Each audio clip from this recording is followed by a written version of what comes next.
paid your mom. And then on top of it, I realized that she screwed up the bill anyway.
Hey, Brad.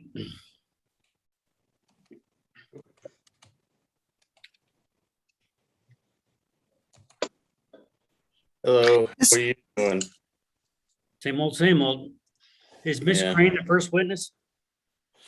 I believe, I think so, yeah. All right. Hello, Miss I Crane. think so, but it's gonna be up to the hearing examiner. As usual. Yeah. can you hear me okay, Mr. Lee?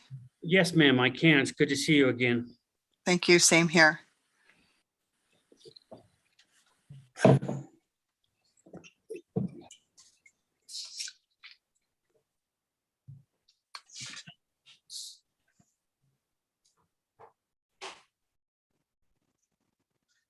Miss Crane, are you an AG witness? Yes, I am. Thank you.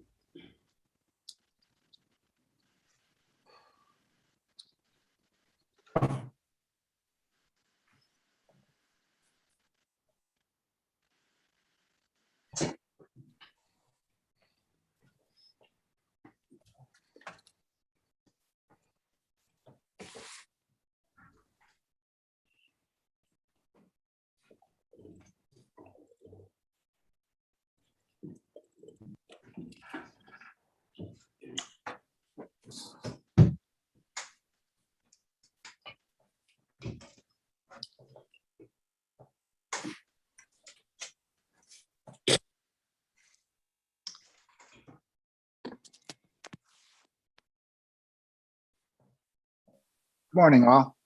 Morning, Mr. Lee. Good morning, Judge. Morning. Morning, Mr. Hearing Examiner. When How you're is ready. everyone?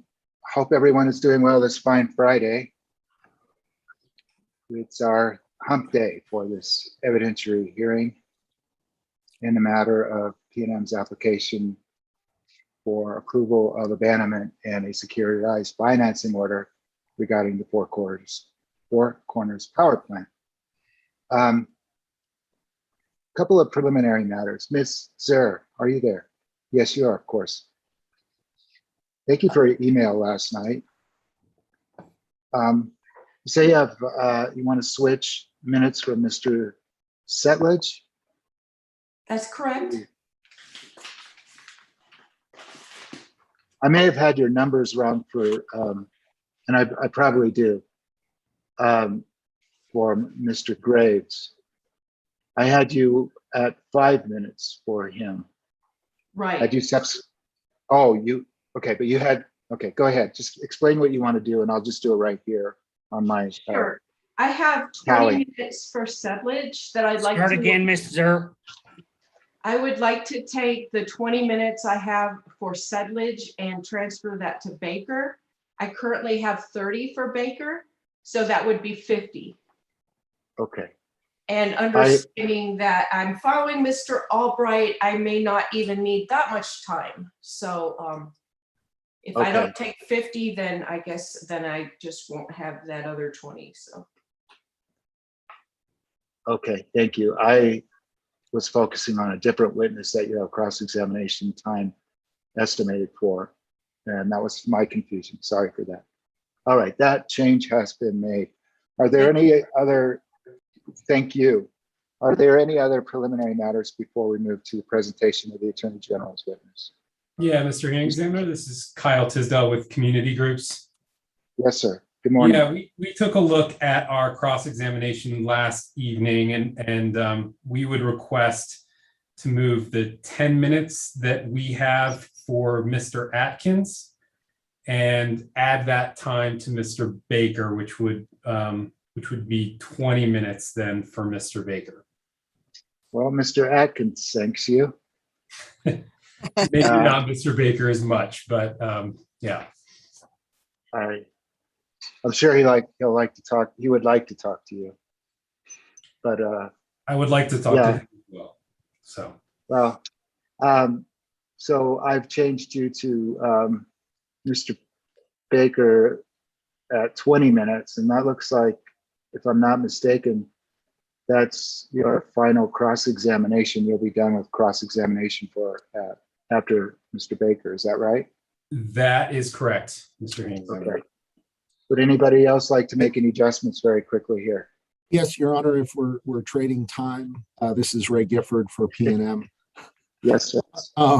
I would like Morning. to hopefully make Ms. Crane's morning and trade 15 minutes from Ms. Crane to Dr. Fisher of Sierra Club. So that'll be 115 for Fisher Yes, Your Honor. and 30 for Ms. Crane. And Ms. Crane, who I see in one of our tiles here, thanks you. I'll thank Definitely. you. So, okay, anybody? Yeah, good morning, Mr. Albright. Good morning, Mr. Hearing Examiner. Yes, I would like to move 5 minutes from Mr. Settlage from 15 down to 10 and move that time to Mr. Atkins, which would 20. increase his from 15 to 20, I believe. Done. Thank you, sir. You're welcome. Okay, anybody else? Ms. Needles, good morning. Morning, Mr. Hearing Examiner. Will we be discussing next week's witness scheduling potentially later today? Yes, ma'am, definitely. We need to revisit it. We need to revisit that toward the end of the day. Then I'll wait till then to ask my question. Well, why don't you go ahead and ask it now to see. So potentially we don't have a problem that we could fix in the meantime between now and the end of the day.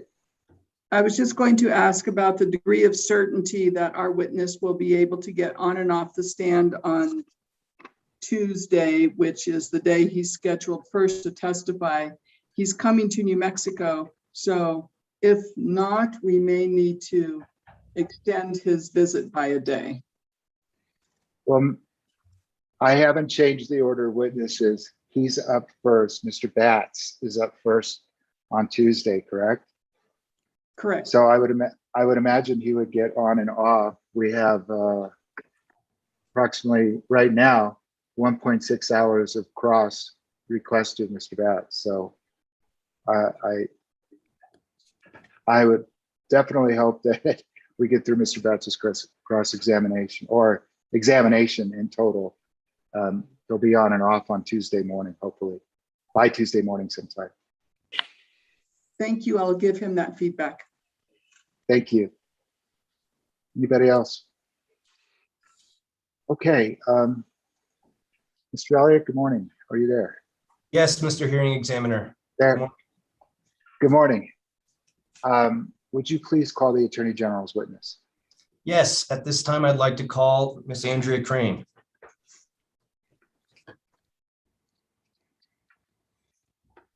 Good morning, Ms. Crane. Ms. Crane, would you raise your right hand? You solemnly swear the testimony you're about to give in the matter now pending shall be the truth, the whole truth, and nothing but the truth? Yes, I do. Good morning. Good morning, ma'am. Thank you. Morning, Miss Crane. Good morning. Do you have in front of you what has been marked as NMAG Exhibit 1? Yes, Okay. And this is your pre-filed testimony that was filed on behalf of the Attorney General, correct? yes, And was this testimony prepared by you or at your direction? yes, it was. Do you have any changes or corrections that you'd like to make to your testimony at this time? No, I do not. If I asked you the questions presented in your testimony today, would your answers be the same? Yes, they would. Thank you. At this time, I pass the witness. You need to move your exhibit. Thank you, Mr. Lee. I'd like to move Exhibit 1, NMAG 1, into the record. Any objection? Hearing none, NMAG Exhibit 1 is admitted. Thank you All again, right, Mr. Lee. Okay. We have PNM up with its 30 minutes of cross-examination for the Attorney General's witness, Ms. Crane. Mr. Gifford, are you ready to go? I am, Your Honor. Thank you. Please proceed. Thank you, Your Honor. Good morning, Ms. Crane. Good morning. Ms. Crane, I'm Ray Gifford. I'm one of the attorneys representing PNM in this case. Could I direct you to page 31 of your direct testimony? Yes, I have it.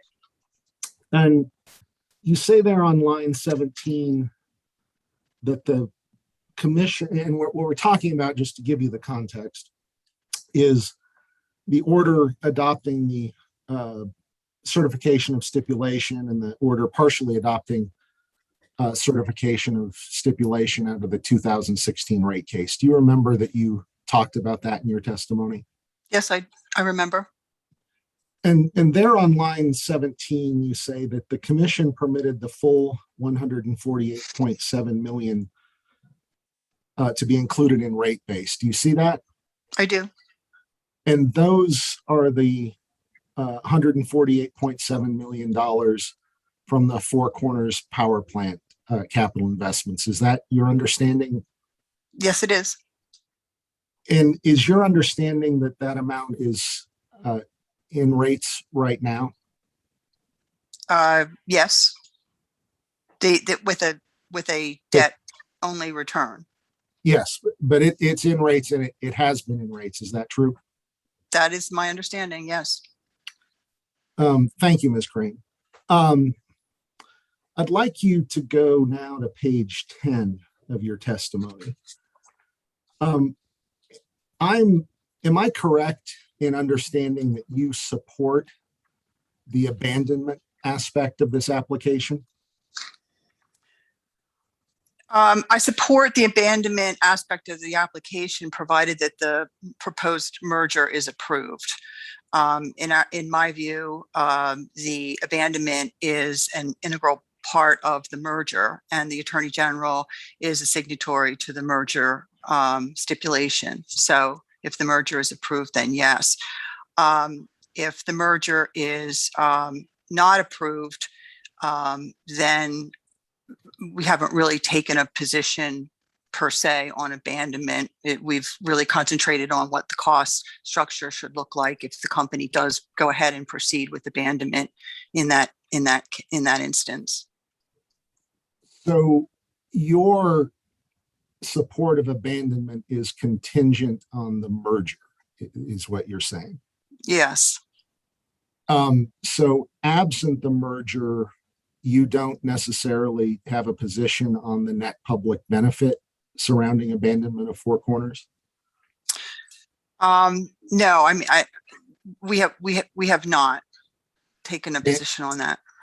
And it would then follow that you have no position on the benefits of from 30 to $300 million that PNM represents would result from abandonment of Four Corners, do you? We did not take a position on that quantification. I mean, there are so many different analyses out there at this point that we did not take a position on that. Understood. So, and I maybe just recapitulating what you've said here. If the merger does not happen for some whatever reason, then you do not believe abandonment is in the public interest or have no position? Well, if abandonment, we really, I don't think that we would necessarily oppose abandonment in that event, but we are concerned about the cost that potentially would fall on ratepayers. And we believe that there is over $200 million of essentially imprudent costs. So if we get to that level where the merger is not approved, and now we're looking at an abandonment, a standalone abandonment per se, we believe that if in fact that happens, there's about, I think the number in my testimony is something like $212.7 million of costs that should be disallowed, and the remaining costs, $58.6 million, should be deemed prudent and then split 50-50 between ratepayers and shareholders. We'll get to that, Ms. Crane. So I think what you're saying is the Attorney General's position is that this is in the public interest only if the costs related to Four Corners are somehow written off or zeroed out. Is that a fair summary? Objection. I think it's been asked and answered. Overruled. Yeah, I think that given the history of this case and this investment, we don't believe that it's reasonable to have ratepayers bear the bulk of these costs in any event. And so our primary position is that it's a cost of the merger. And that was my emphasis, was basically focused on that argument.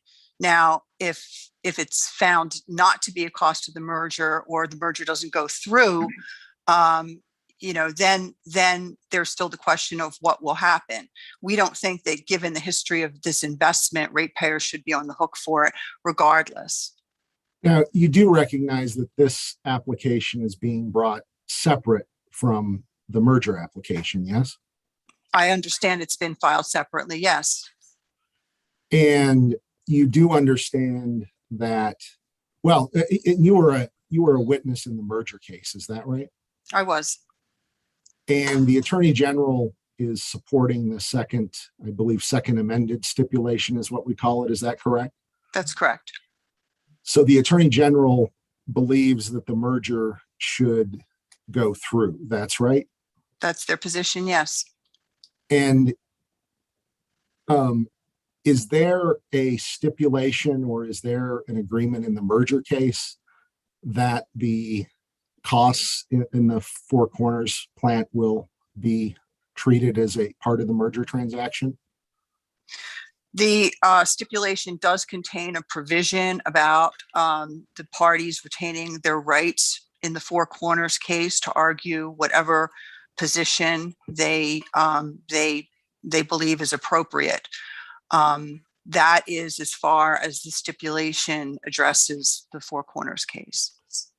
So the stipulation is silent as to whether or not the Four Corners costs we're dealing with here are part of the merger transaction. Is that correct? That's correct. I mean, we would have liked to have gotten it in there, but you know how these things work. You don't never get everything that you want in a stipulation. Fair enough, yes. And to your knowledge, there's nothing in the PNM Avangrid merger agreement that concerns the treatment of these Four Corners costs, is there?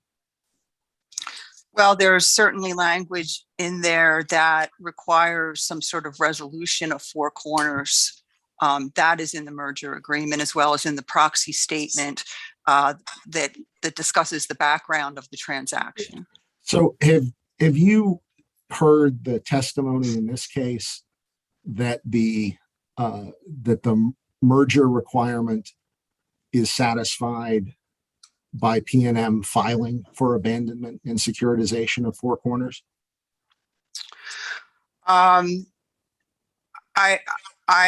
have not actually heard that testimony. I believe that the merger agreement does indicate that there has to be, and I forget the exact words, but some sort of a path, a filing made with a path and a resolution with regard to coal assets, specifically Four Corners. And as I said, I think if you look at all the other documents in this case, it's pretty clear that that was an important condition for Avangrid going forward with the merger.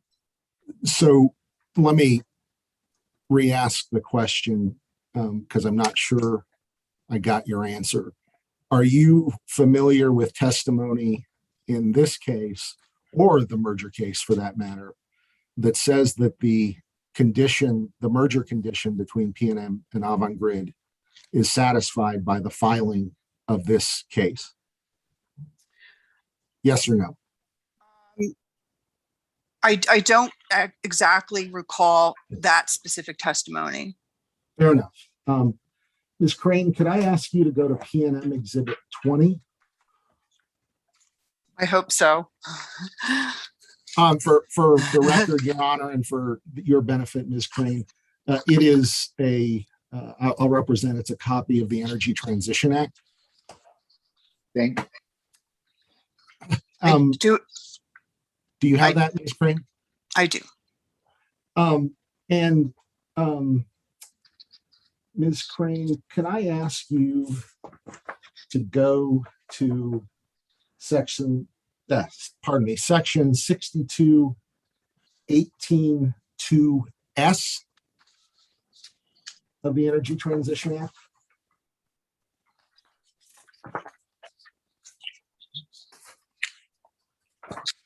Yes, the definition. Definitions, yes.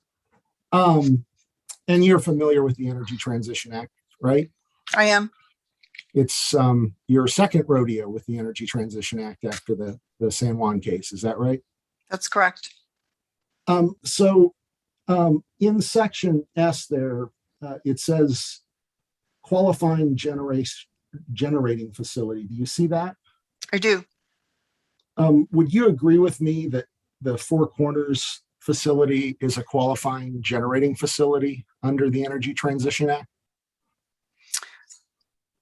Well, I don't want to, I'm not giving any kind of a legal conclusion. I just want to say that. I would agree that it seems to meet the definition as outlined here.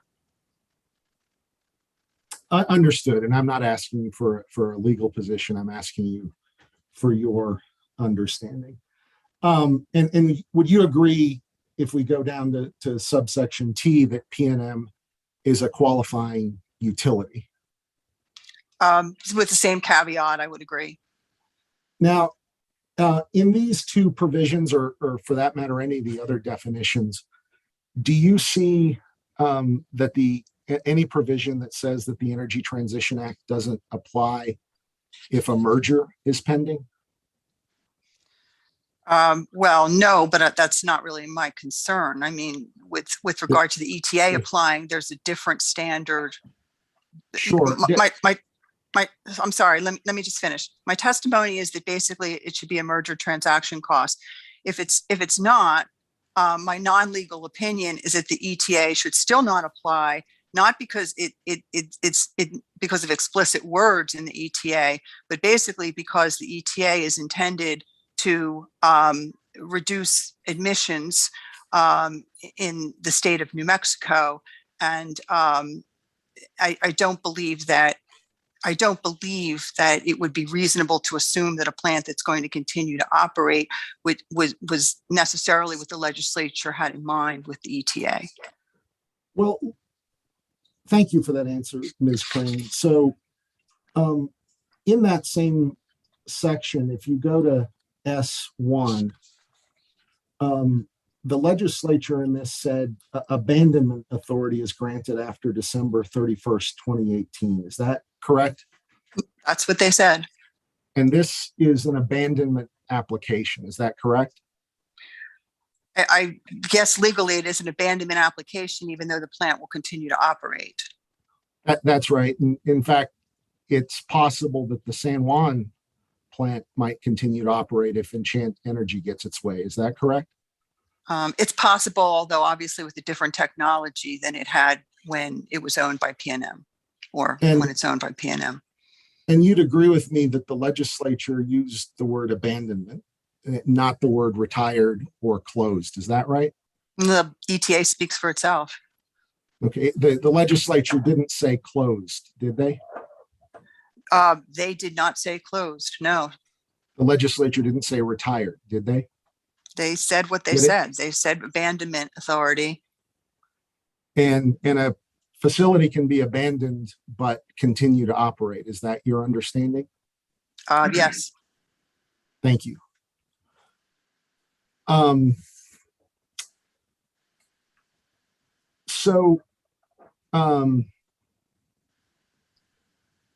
Let me ask you about this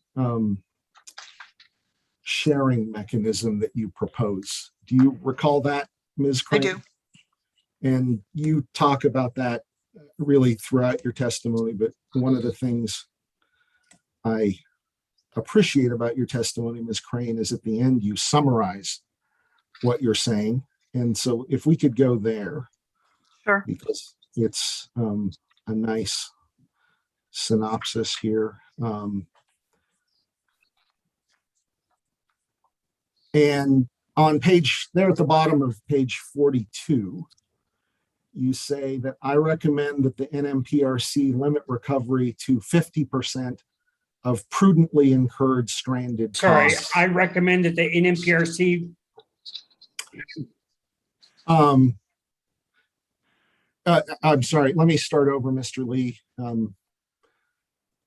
You say that on line 21, and I'll read into line to the page 43.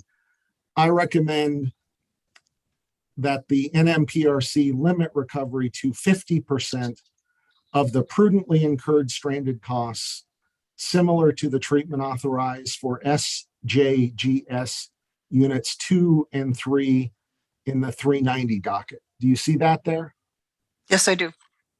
And you cite that your rationale for that is that some degree of sharing between, is it equity holders and ratepayers should apply here? Is that a fair summary?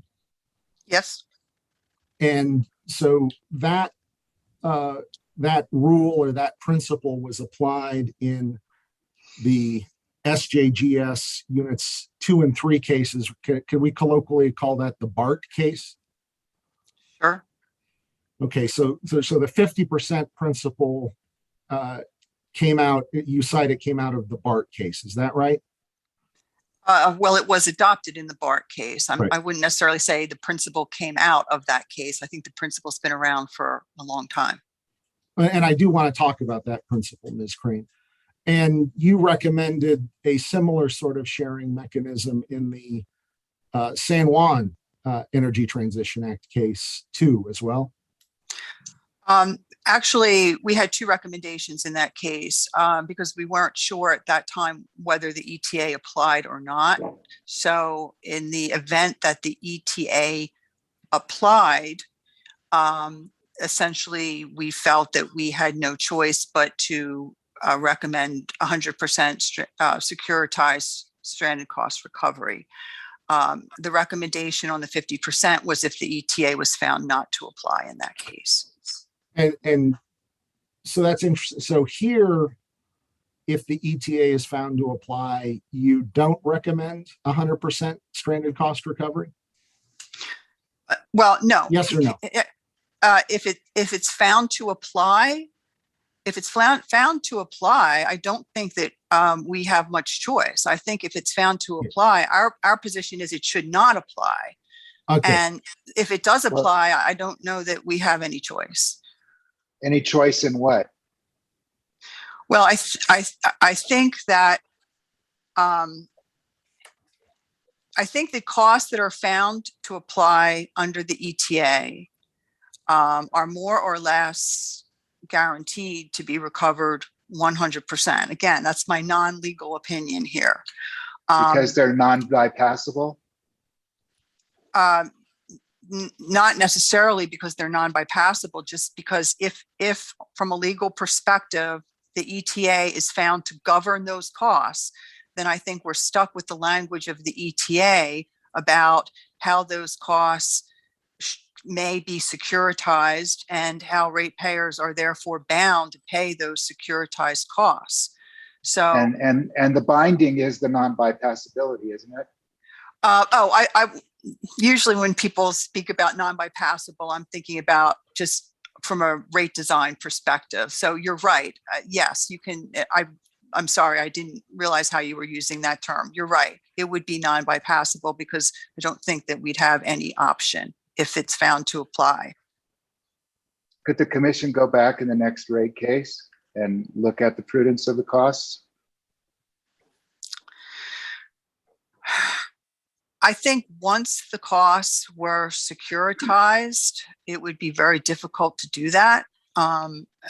Again, we are getting into some legal things here, but I think once you issue those securitized bonds, I think that the commission has basically agreed that if they issue a financing order, I think what the commission is basically saying to bondholders is we are making a commitment to you, the bondholders, that we will allow those costs to be recovered in rates, whatever is ultimately securitized. So there wouldn't be an opportunity to claw back or make part of the bonds subject to recovery, subject to refund? I don't think so. I think the best the commission might be able to do is they might be able to parse the investment that is securitizable. And I tried to discuss that a little bit here, in that I said that if there are costs that the commission finds are prudent and should be recovered from ratepayers, we would have no objection to securitizing that pot of costs. Because actually, if you're going to allow any cost to be recovered from ratepayers, I do agree that securitization is essentially the least expensive way to do that. So perhaps the commission could, parse this investment. Well, that will probably require a legal parsing, which I will require a legal briefing on how that might possibly be done. And I started exploring that with the parties yesterday afternoon, to apparently some people's consternation. But be that as it may, I'll add 2 minutes back to Mr. Gifford's time. You have 11 minutes. You were down to 9. You have 11, Mr. Gifford. Go ahead. No problem, Your Honor. I'm actually think I may finish early. Now I'm consternated, Your Honor, to get back to my train of thought. But I'm sorry. Well, no, not at all. It's your hearing. I'm sorry. When I heard no choice, I heard non-bypassability. I understand. No. So this sharing principle, Ms. Crane, let me get back to that. Now, you're recommending, you would recommend that this be applied to prudently incurred costs. That's what your testimony says, right? Yes. So, and it's a 50-50 split in your telling between ratepayers and shareholders. Is that right? Yes. So I'd like to quickly go through how this principle might play out over time. Can you assume for me, if you would, that as a utility, I'm investing in, let's say a $10 million capital project. Let's make the math easy. A utility scale solar arrangement, right? And it's $10 million. And let's also assume, for the sake of this discussion, that I have a 50% debt, 50% equity capital ratio. So are you with me? Yep. $10 million, 50-50. So I go and get $5 million from debt markets. Is that right? Correct. And I go get $5 million from equity holders. Is that right? Yes. And I invest in this solar field. Now I go to the commission, and we've already stipulated that these are prudently incurred costs, right? When incurred, yes. Yep. And I say, commission, I need $10 million is this, and here's the revenue requirement, do all the derivations. And the commission says, I'm applying a sharing principle. Would the sharing principle mean I only get $7.5 million on my $10 million investment? No, our sharing principle essentially is with regard to investment. 50% of the investment would be recoverable. Now, so in essence, shareholders would also eat a piece of the bondholders' costs. So assuming they went ahead and paid the bonds, or the debt holders, which presumably they'd have to do. So our adjustment is to investment. Okay, no, understood. So in my solar example, I would get $5 million of my $10 million back. Is that correct? Yes, you would get that back, and you get a return on your 5 million, your unamortized portion of 5 million, as opposed to 10. So have I just lost $5 million? Sure, because you made a bad decision. I mean, that's the whole point. That's why the return on equity is a premium. It's a premium because your shareholders are taking, or supposed to take, some risk. And by the way, they're also supposed to get some reward. And if the merger goes through, they're going to end up with $2.2 billion of reward, not to mention what the executives are going to get. So I think, let me go back to my solar field, right? I get, those are by definition prudently incurred costs, right? They're prudently, that's why I specified they're prudently incurred at the time that they are, prudently incurred Sure. at the time that they are incurred. And I, That- and I think you just told me if I invest my 10 million, I get $5 million back. Is that correct? Well, first of all, no, it's not correct, because I think our timing has gotten a little confused here.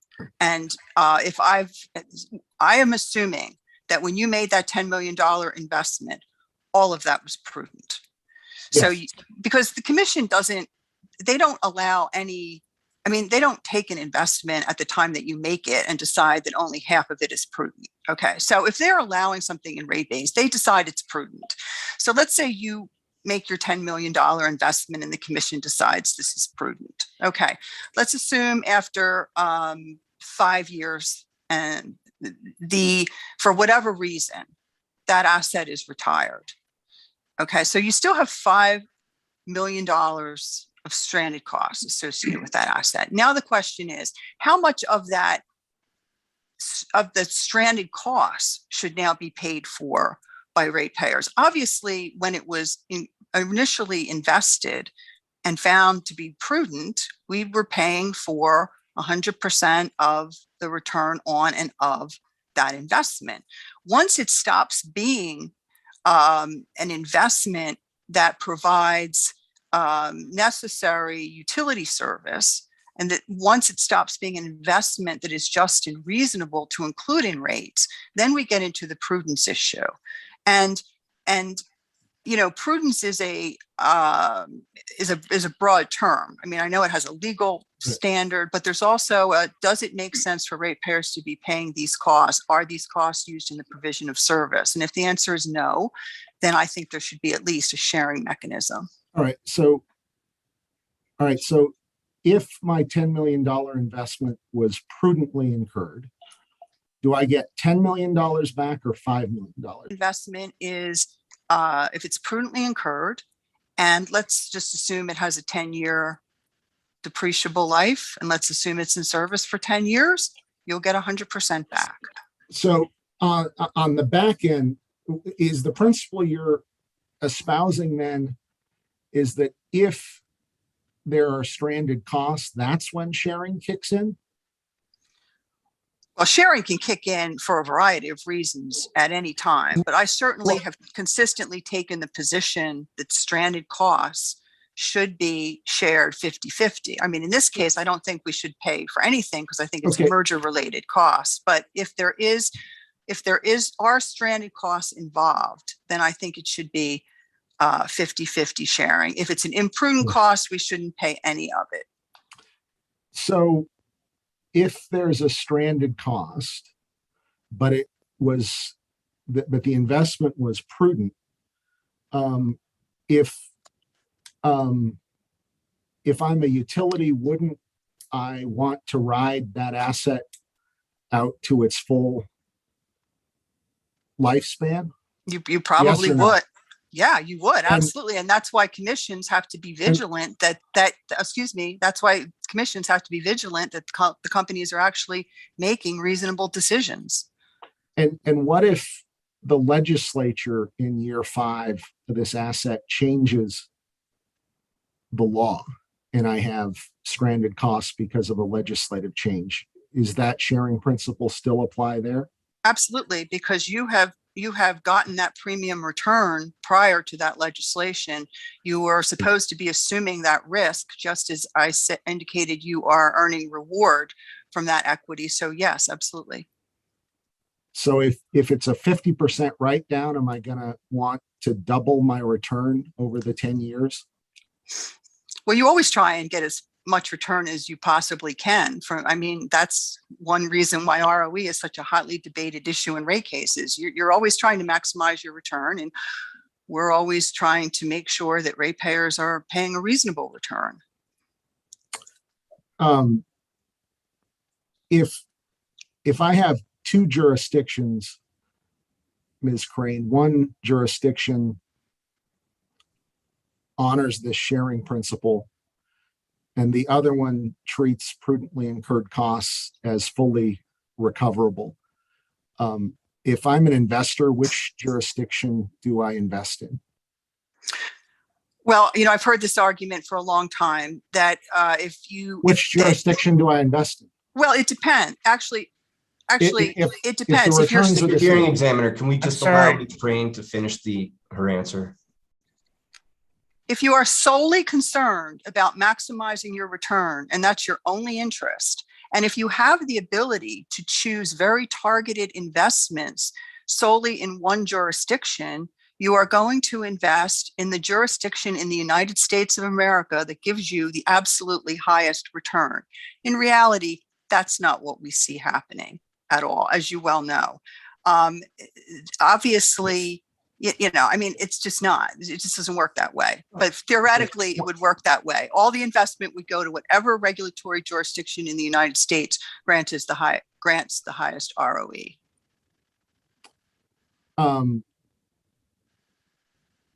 One final question. If I apply this sharing mechanism once, Ms. Crane, I think that concludes my questions. Thank you. Thank you. Thank you, Mr. Gifford. Hang on for a second. Ms. Crane, while we're fresh on the issue, you said that, I think, to go back to real time here to look at it, but you said that if what's the effect if plant or investment is placed in rate base, the commission has determined that it's prudent? Well, I was talking in generalities. In fact, with regard to the investment that we're talking about here, the specific investment that we're talking about here, that's not the case, because the commission basically reserved the ability and stated its intent to review the issue of prudence in a future proceeding. And in fact, I think if you read a portion of the commission's order in the 16-276, you'll see that, in fact, there were serious concerns raised by the commission about prudence, even though it did, in fact, allow this investment to go into rate base. So I was speaking in general terms. I think this is a very unusual situation that we're dealing with here. And how long have you been testifying in utility cases? This investment to go into rate base. So I was speaking in general. I'm sorry, can you ask the question again, Judge? That's okay. Go ahead. How long have you been testifying and providing expert opinions in rate cases, in utility cases generally, but also rate cases? Unfortunately, approximately 33 years. That's longer than I've been a hearing examiner. I knew the answer, but close to that. But have you ever seen a situation where the commission says, we're going to defer a determination on prudence of a certain investment or a certain piece of rate base, a property or whatever? Yeah, I can't recall ever seeing one. Have you ever seen one where the commission says, we'll defer a determination on prudence, but we'll hold off? We'll tell the utility, we're going to put it in rate base and you can earn whatever the return is, whether it's the debt or equity rate, but it's subject to refund or clawback or some form of true up depending on our determination in the next rate case? Yes, I have. You have. Yeah, I'm actually in a case right now that is somewhat similar to that.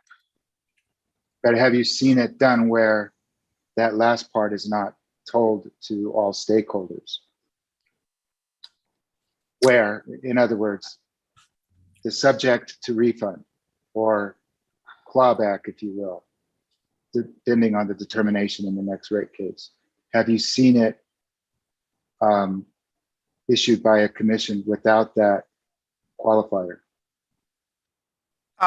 No, I mean, generally it's explicit that we're going to put these costs in rates now. And you see it more when it's like a future test year and they're allowing prospective costs to be put in rates. And then there'll be a true up, refund, and prudency review after, in sometime in the future with a refund, but And- that's all spelled out in the order. And why would it be important to spell out that information in the order? Well, primarily to avoid, I think, problems with retroactive rate making, which is a major principle in utility rate making. And that if you are, anytime you are allowing the utility to collect money that potentially will be subject to refund, which is different than a future disallowance. So, but this is money that's actually been collected and you are now trying to refund it. The principle of retroactive rate making would probably prevent the commission from being able to do that unless they had given the utility upfront notice of their intent to do that. Are you But familiar with that's- the term?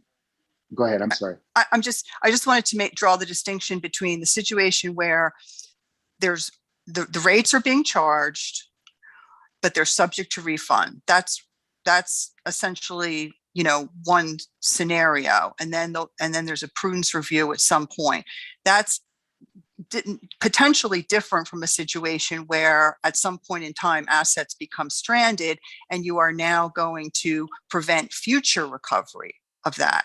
So in this case, the unrecovered investment, should it not be recovered by the company, that you're not doing anything retroactively because you're just stopping that spigot at a point in time and saying I'm denying you future recovery of the amount that you have not yet recovered, which is a little bit different than refunding amounts that they have recovered already, or the utility has recovered already from ratepayers. I just wanted to make that distinction. Understood. But with regard to that 148.7 million in investments that in Four Corners that were in dispute and remain in dispute, how were those treated in your opinion by the commission? Well, I think the commission was clear that they were going to let the company earn, a limited return on that. And I think they've also included depreciation expense in the revenue requirement, although I'm not 100% sure about that, but I think so. So essentially the commission said, we're going to allow you to recover these between now and your next base rate case, or between now and the prudence review, whenever that happens, presumably in the next base rate case. The commission was pretty clear, I think, in its order that it viewed that as for a limited period of time. And it thought that for that limited period of time, the trade-off of a further reduction in the unspecified adjustment in the revenue requirement was worth letting them include that $148 million in rate base with that limited return. It's very clear, though, that they expected that to be in place only for a short period of time. They don't say anything about refund, but then my expectation would have been that when they did that prudence review in the next rate case or whenever, they would not have gone back and refunded anything, but they would have stopped collection of all prospective amounts. Okay, thank you. Up next with Ms. Crane is Ms. Zanazi. You have 15 minutes. Thank you. Good morning, Ms. Crane. Good morning. I wanted to ask you about your testimony in the merger case. And I believe that you stated that there was insufficient testimony by the joint applicants that what happens if the Four Corners power plant abandonment case is denied. Could you please tell us about that? Yeah, I mean, I said in my testimony, I think just as you represented, that that it was unclear what would happen in that event. And I think that you said here, let me just.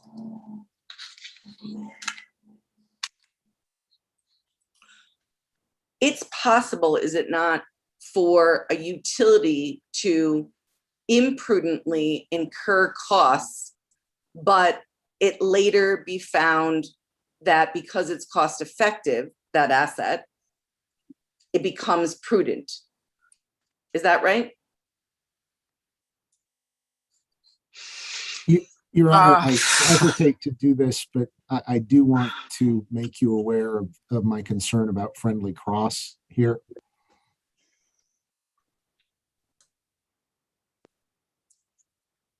I hear you.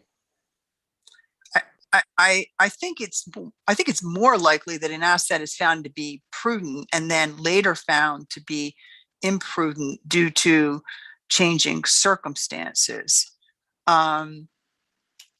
Because if, in your example, if an asset or investment is found to be imprudent first, then it generally would be disallowed.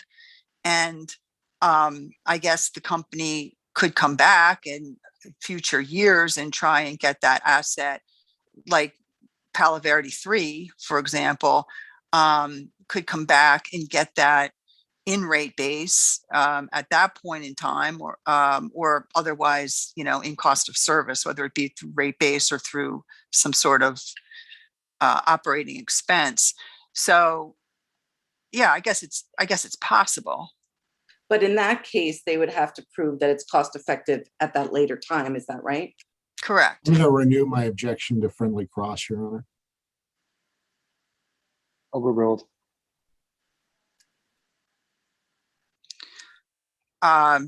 Yes, if they came back, they would have to justify now including that investment which had previously been excluded.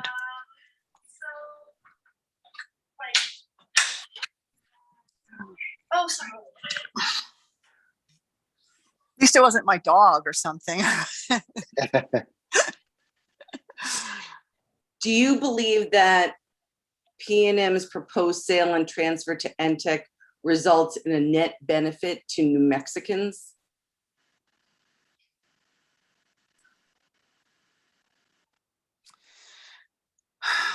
That's tough. Probably to some New Mexicans. It probably helps the people who are working at the plant, for example. And net benefit as opposed to what? I mean, in terms of emissions, potentially shutting the plant down completely would provide a better environmental or more of an environmental benefit. So I think that's a very difficult question to answer. Your Honor, at this point, could I note a continuing objection to friendly cross-examination? I understand, but for reasons that you may not understand right now, I'm allowing it to go forward a little bit further. I just want to be quiet after this, Your Honor, so. I understand, but did you hear me, Mr. Gifford? I did. We have to tread carefully. Ms. Namazi, you tread carefully too. Go ahead. We're all treading carefully, right? Yes, sir. Right. Okay, go ahead. You understand that the standard for abandonment is a net public benefit test, correct? Yes.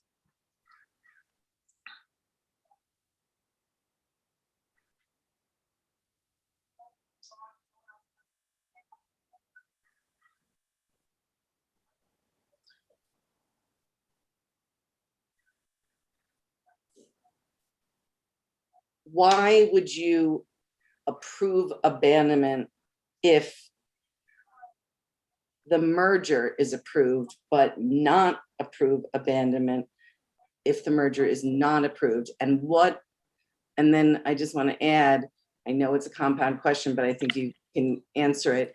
What if this determination happens before the merger determination happens?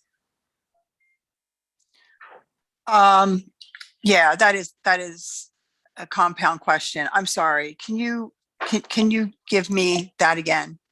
Okay, I'll split it up if you want, but I just think it's sort of goes together. But so I said, why is it your position that if the merger is approved, you believe that abandonment should happen.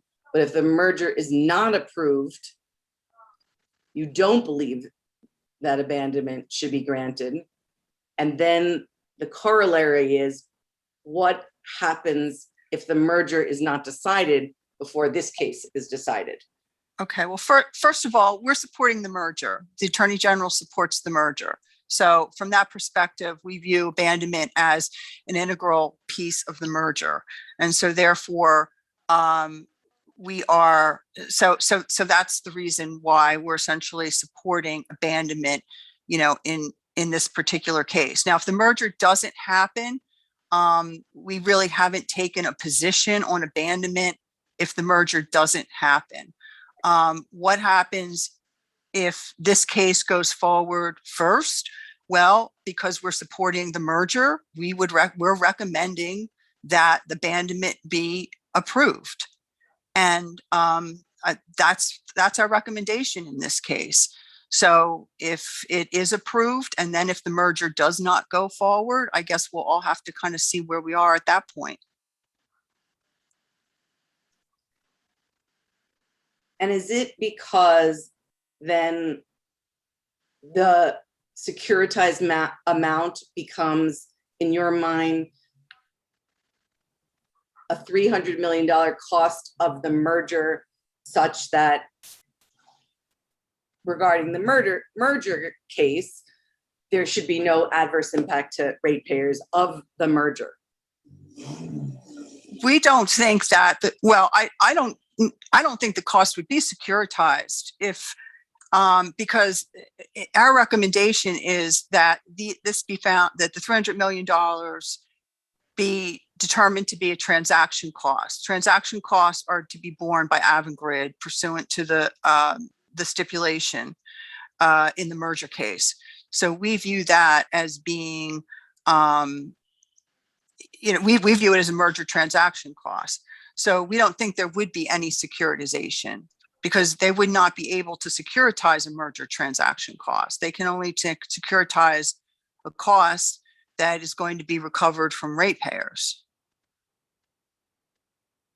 I have no further questions. Thank you. Thanks for explaining that. Thank you, Mr. Thank you.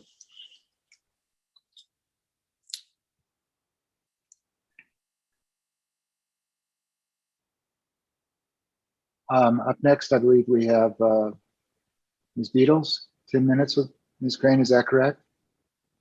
Yes, thank you. You're welcome. Good morning, Ms. Crane. Good morning. It's been a while. It has. I'd like to follow up on a couple of questions and your responses raised by Mr. Gifford. At one point, I believe you were addressing rates being approved or investments being allowed into rates on a temporary basis. And you said, in fact, you were involved in a case now, but he cut you off. Do you recall what I'm referring to? Yes. Could you please, I'm curious, can you please explain that case and what the issues are and where it is? Sure. Your Honor, I'm going to object to friendly cross. Mr. Hearing Examiner. Overruled. It's a case in Washington State involving Pacific Corp. And in their last rate case, they had requested the inclusion of some post-test year plan additions relating to some new wind farms, new wind, repowering of existing wind, and related transmission facilities. The commission approved the inclusion of those costs in rates, but the order is clear that the company needed to file a limited issue rate filing once the last of those projects was completed, that the cost would be subject to a prudence review, and that the amounts recovered from ratepayers would be subject to refund. And I was involved in the original case. Now I'm involved in the limited issue filing, which they just made, in order to true up not only the actual cost versus the budgeted cost, but also they're truing up the timing of when that investment actually went into service versus what was anticipated in the rate case. That last case, the limited review, is still pending. It is. When do you expect a final order? By the end of the year. I have one more question. If the commission approves abandonment and a financing order in this case, in order to continue to preserve its authority to review the prudence of those recent Four Corners capital additions, could the commission in this case order PNM to create a regulatory liability for those amounts? I don't think so. I mean, I think the securitization is a very prescribed process, and I think once the commission comes out and says that we are issuing a financing order, the commission is then binding ratepayers to pay those costs. And so in my view, it would be extremely difficult to claw back any amounts once that financing order is issued. Now, could it be done? Maybe it could be done, but I think it would be really difficult.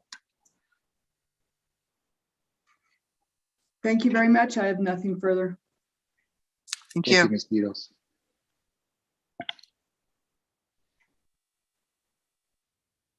Water Utility Authority. Mr. Harris, you have 10. You're welcome. You have 10 minutes with Ms. Crane. Yes, thank you. I'm sure this will only take a few minutes. Good morning, Ms. Crane. Good morning, Mr. Harris. I haven't had the pleasure of talking to you for years. It's too bad I can't have the case in person. At any rate, I'll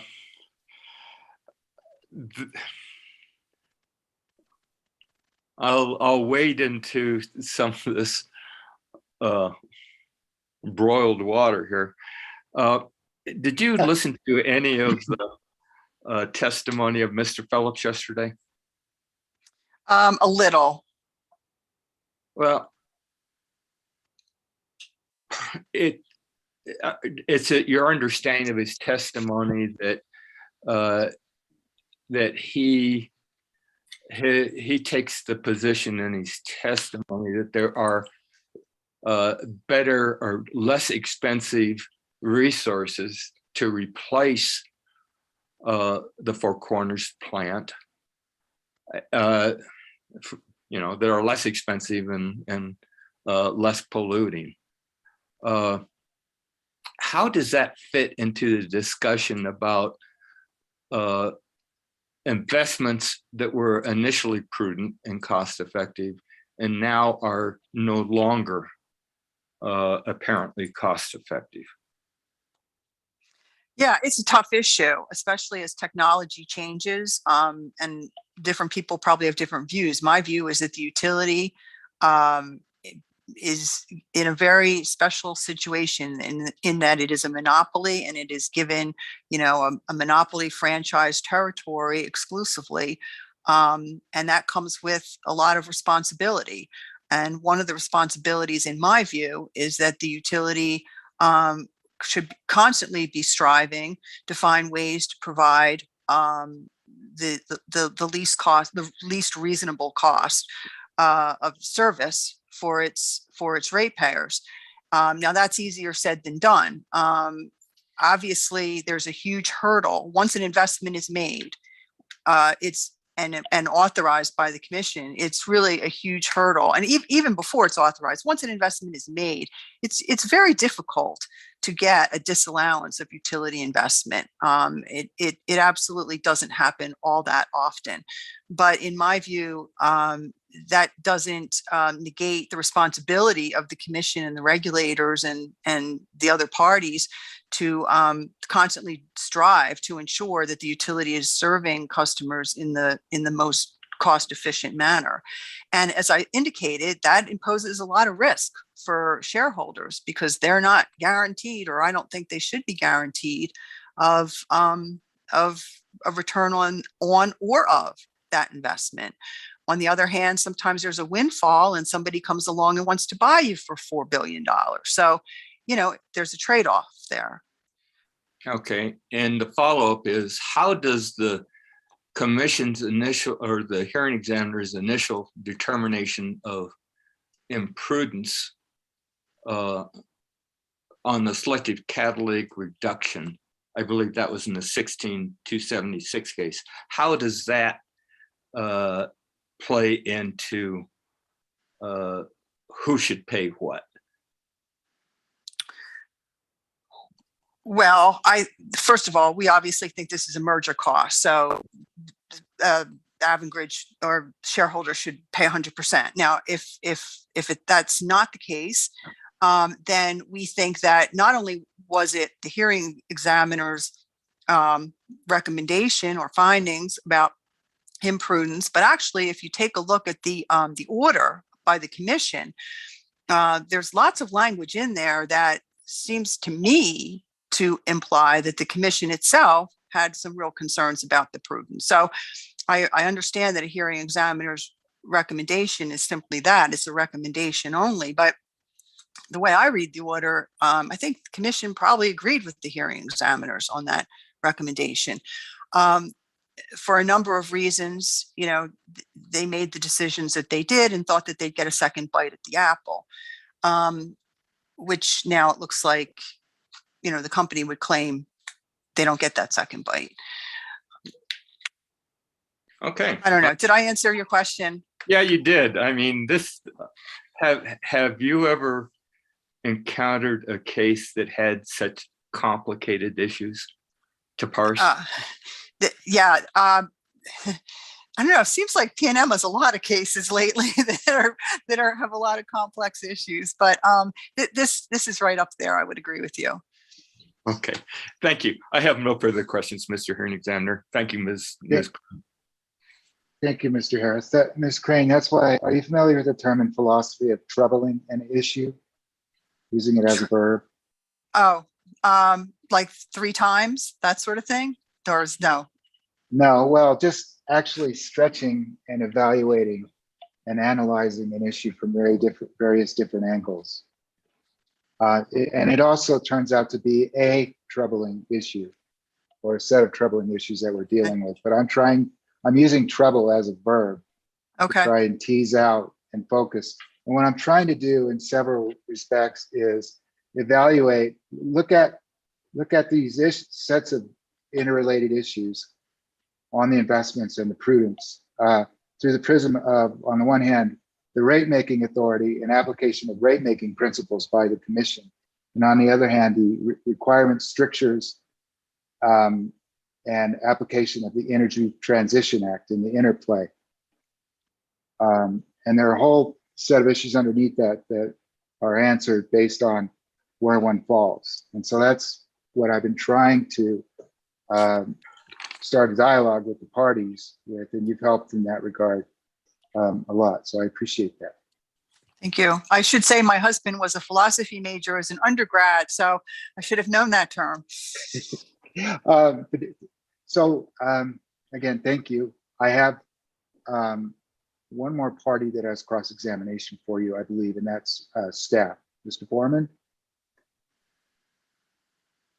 I don't have any questions from Ms. Crane. Well, I'm mistaken. I'm sorry. Thank you, Mr. Foreman. I'm looking at a screen high above me, and I was looking at the wrong line. So I'm sorry, Mr. Foreman. No worries. So, Mr. Elliott, you have any redirect for Ms. Crane? I do. Sorry, Ms. Crane. Ms. Crane, Mr. Gifford asked you about your prior testimony concerning the abandonment, concerning the merger and the related nature of the abandonment. Do you recall that part of the Yes. cross-examination? Okay. And do you recall, did you review the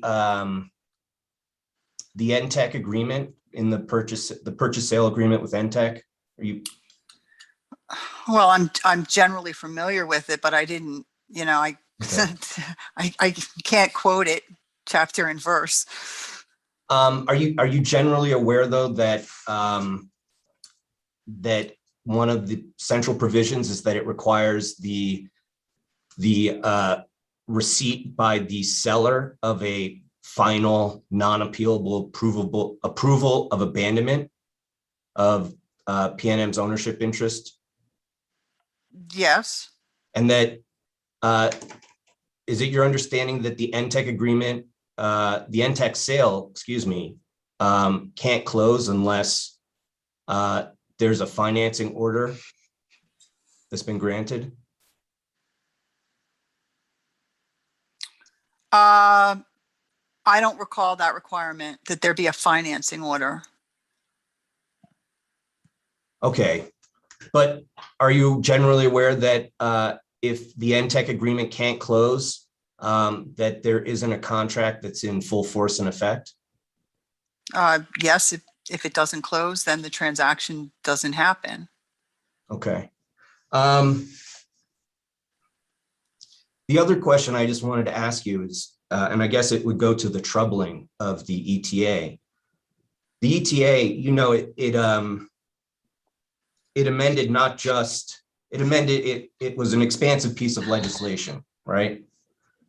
Yes. Mr. Gifford asked you about the definition section 2S. Yes. Qualifying facility, I think is what he was asking about. It also amended section 29 of the bill, also amended the renewable portfolio standards, right? Yes, it did. And I believe it was section B3 of that 6216 4B. Okay. Which had to do with the obligations or responsibilities of the commission to ensure that assets aren't being transferred out that would remain in operation. You familiar with that? Yes. Can you give me that section again? I believe it's 62.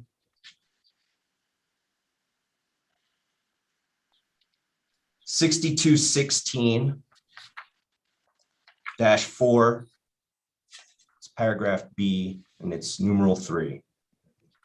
Okay. Yeah, I don't have that with me. Okay.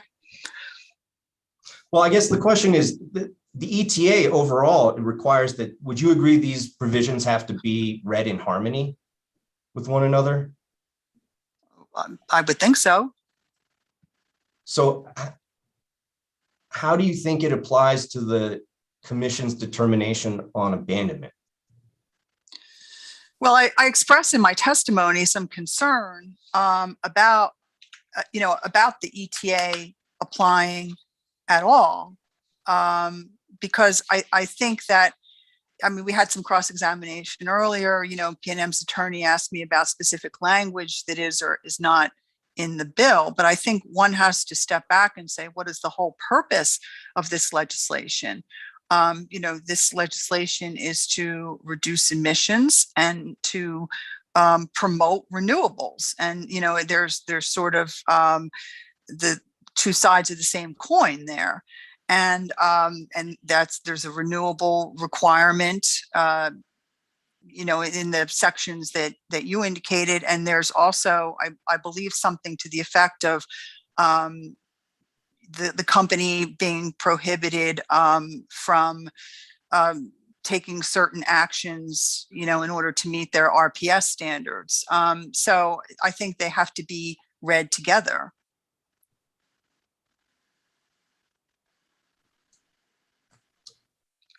Okay, thank you, Ms. Crane. I have no further questions. Thank you. Thank you, Mr.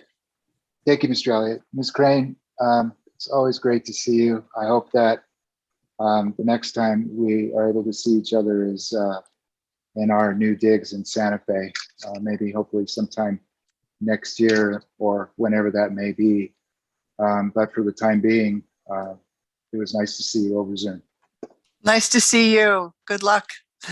Thank you. Thank I'll you. need it. Bye. Bye-bye. Bye. Bye-bye. All right. We are at a point where our next witness is up to testify. Mr. Gifford, would you prefer to take a break now, or would you prefer to start? Now would be great, Your Honor, because we have to switch out attorneys, if you would indulge. To take the us. break? Yes.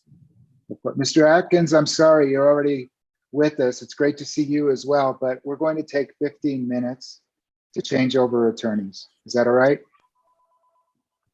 All right. Thank you, sir. All right. We're in Thank you, 15-minute Your Honor. break. We'll be starting up at 10:30. Thank you.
Mr. Harris, you're not on mute.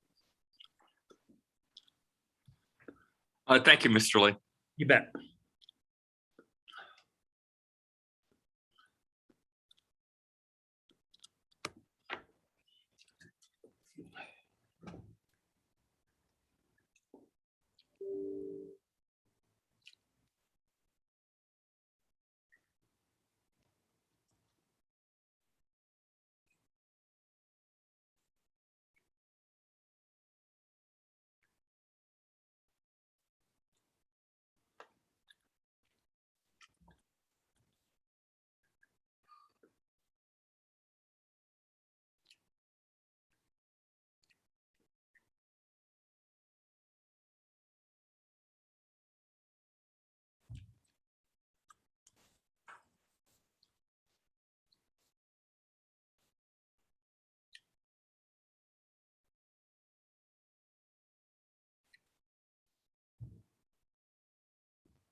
Yes, sir.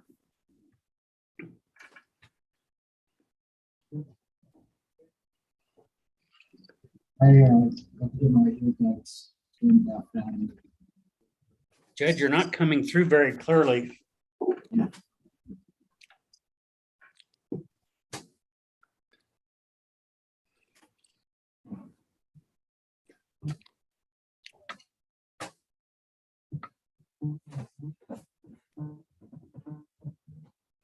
I cannot hear you, Judge.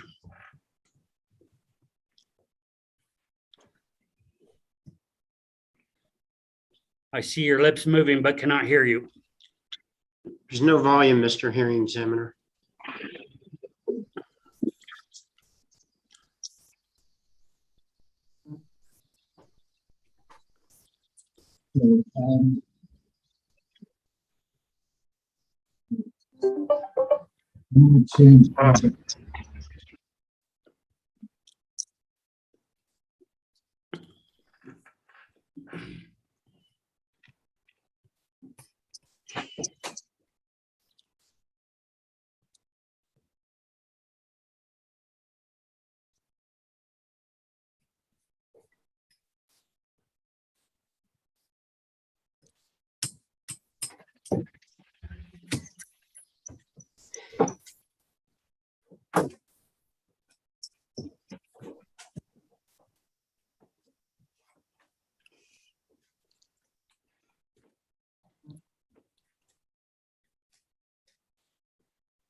There is no volume, Judge.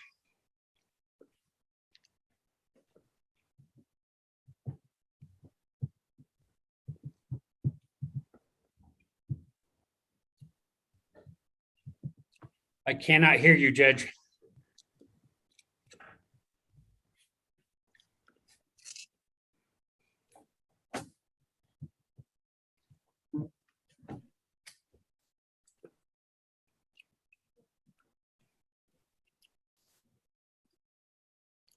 Can people hear me now?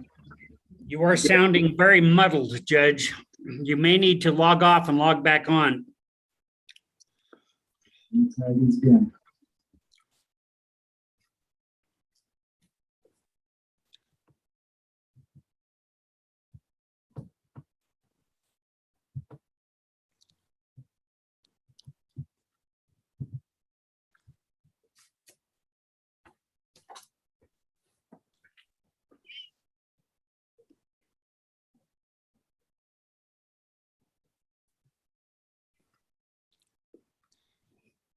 Cannot hear you, Judge. You can now? I can now.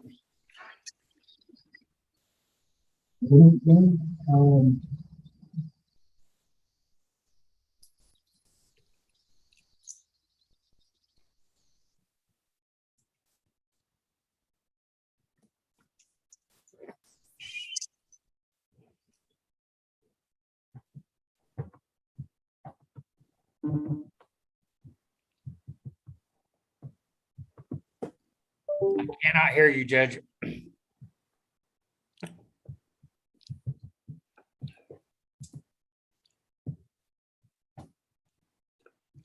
Nobody can hear the judge, correct?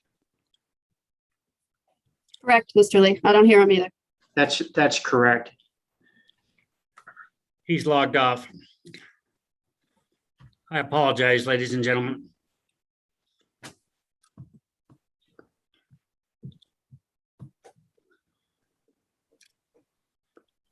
Nothing for you to apologize for.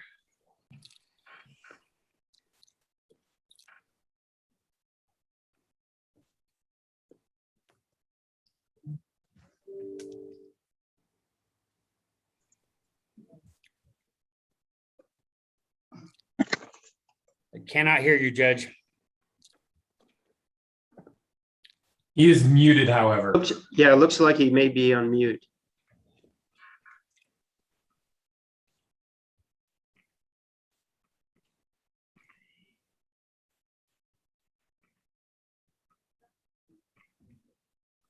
You're on mute, Judge.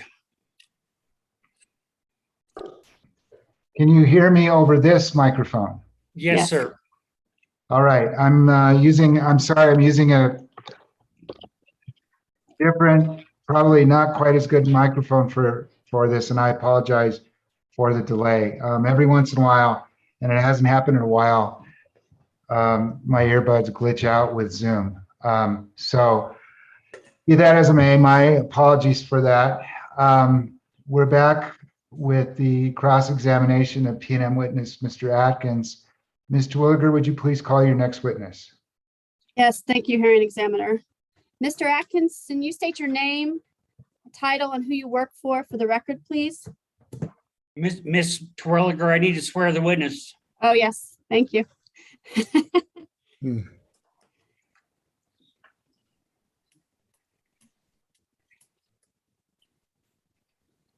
Would you please raise your right hand?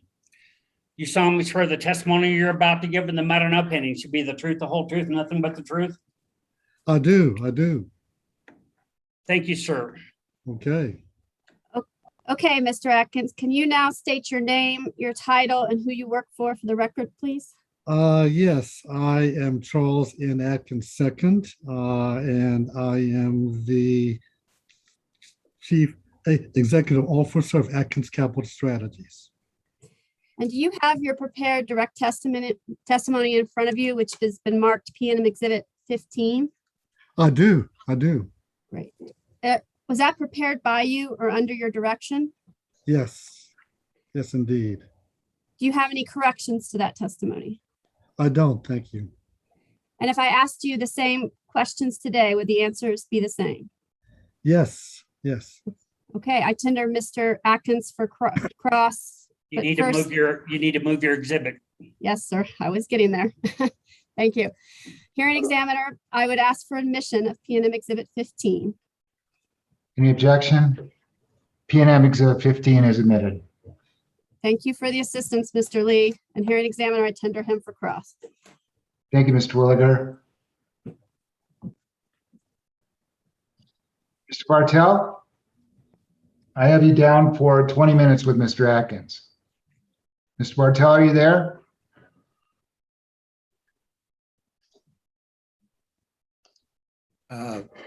Mr. Hearing Examiner, I don't believe I reserved any time for Mr. Atkins. My only remaining time is with Ms. Baker. I had you down for 20 minutes with Mr. Atkins. I'm sorry. That's what my ledger is showing here, my tally, but it may be my revised Exhibit B, if you will, is what I'm referring to all of. Well, if I have any time, I'm waiving it. Okay. Mr. Hearing Examiner, this is Mr. Albright. I believe I had 20 minutes reserved for Mr. Atkins.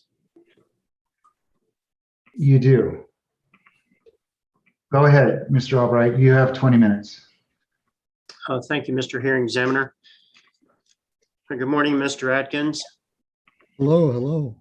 My name is Jeff Albright. I'm with J. Albright Law LLC, and I'm here on behalf of Bernalillo County this morning.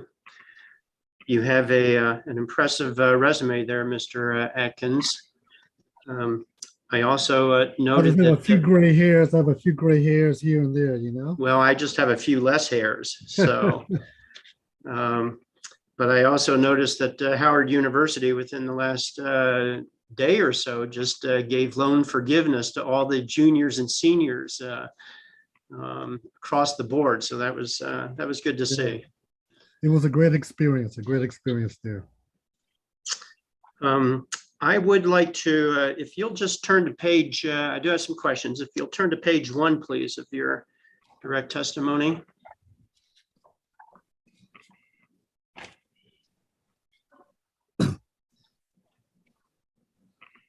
Okay, and at line 6, you say you are currently serving as co-financial advisor to PNM.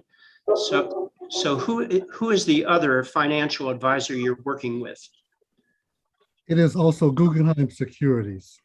Guggenheim? Yes, the Guggenheim Securities.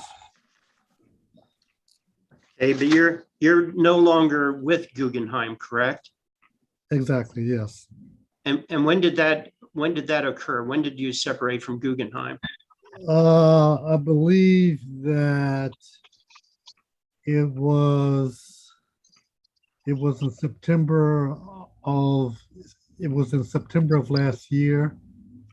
I don't recall exactly. Don't need the exact date. I was just wondering, just timing wise in the sequence of everything. Right. You were serving as co-advisor at that time with PNM as well as part of Guggenheim?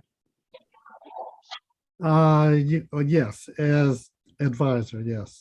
Okay. I was just trying to get that clear in my mind. Sure.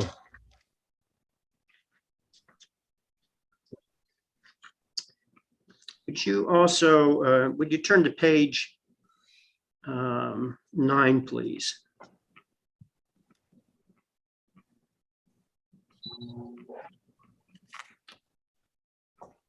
Yes.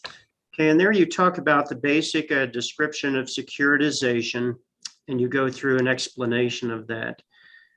And beginning at line 4, you state that it legally isolates or delinks the cash flow generating asset from the credit quality of the owner/seller.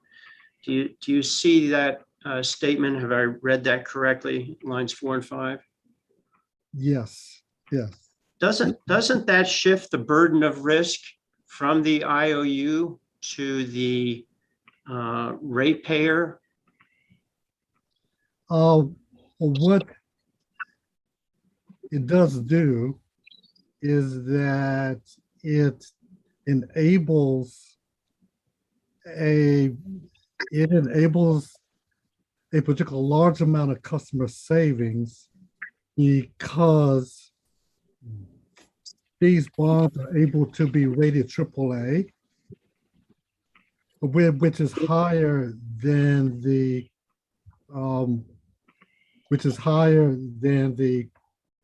company rating. And so it does allow an overall cost of funds, which is quite a bit less.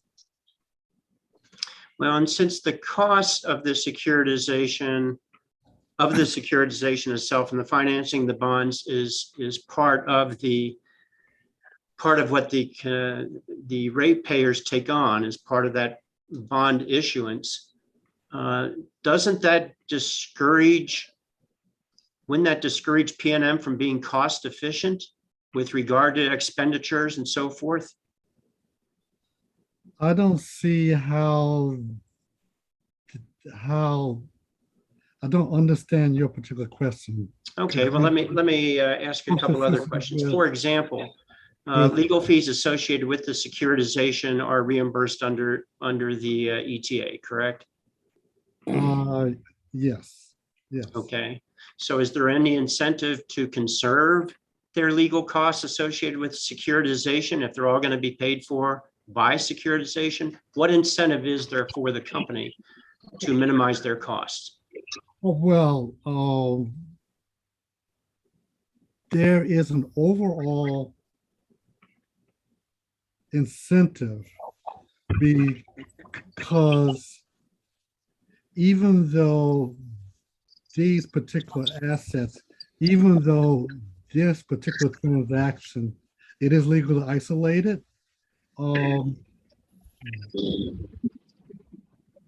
under Moody's guidelines, this transaction is treated on credit.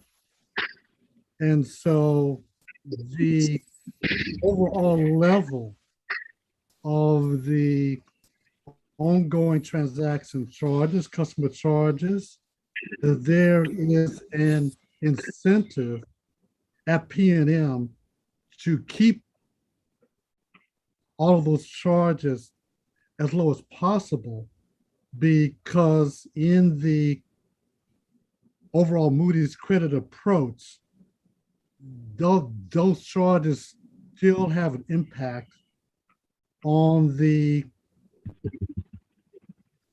amount of headroom that that the particular company has in order to do other things. And so because this is a transaction that is treated on credit, the PNM still has an incentive to try to keep customer charges as low as possible.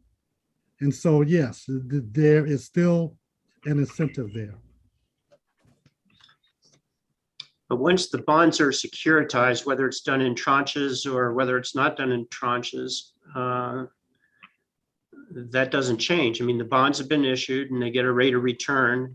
Each tranche may have its own metric assigned to it and so forth, but I'm still not sure that I see why there is an incentive for PNM to minimize those securitization costs. Because under the particular rating agency approach, under the particular Moody's rating agency approach, it is treated like any other financing, and the amount of customer charge under the transaction, it reduces the amount of headroom for other customer rates. And so they always take a look at the impact of any type of securitization in terms of the amount of reduced ongoing flexibility to do other types of investments. And so there is an incentive to try to keep the securitization charge as low as possible in order to reduce any impact on ongoing customer flexibility. Okay, and I'll move on, Mr. Atkins. Thank you for that. Sure. I'd like you to turn to page 15, please.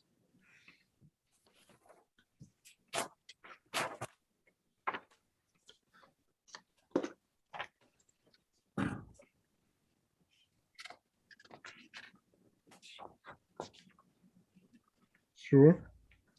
And I'm looking at lines 13 through 16. And you state, as set forth in section 62-18-2, parent capital G and parent of the Energy Transition Act, the energy transition charges are to be the non-bypassable charges paid by all PNM customers to recover the energy transition costs, which include upfront and ongoing financing costs. Do you see that? Yes. Okay, and have I correctly quoted that? Yes. Okay, and of course, that's not a direct quote from the definition. Obviously, you've replaced qualifying utility with PNM, which is appropriate in the case and so forth. But I am concerned because in looking at the definition and looking at the definitions under the Energy Transition Act in subparagraph 2G, that definition does not have the words which include upfront and ongoing financing costs that you have in line 16. Would you agree with that? It is absolutely a part of the energy transition cost definition. And so if you go to H, under the particular definition of energy transition costs, the first item there is the first item is financing costs.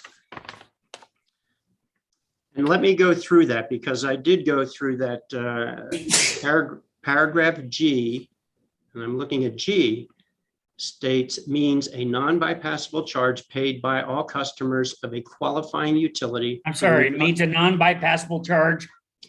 Non-bypassable charge paid by all customers of a qualifying utility, which would be PNM, for the recovery of energy transition costs.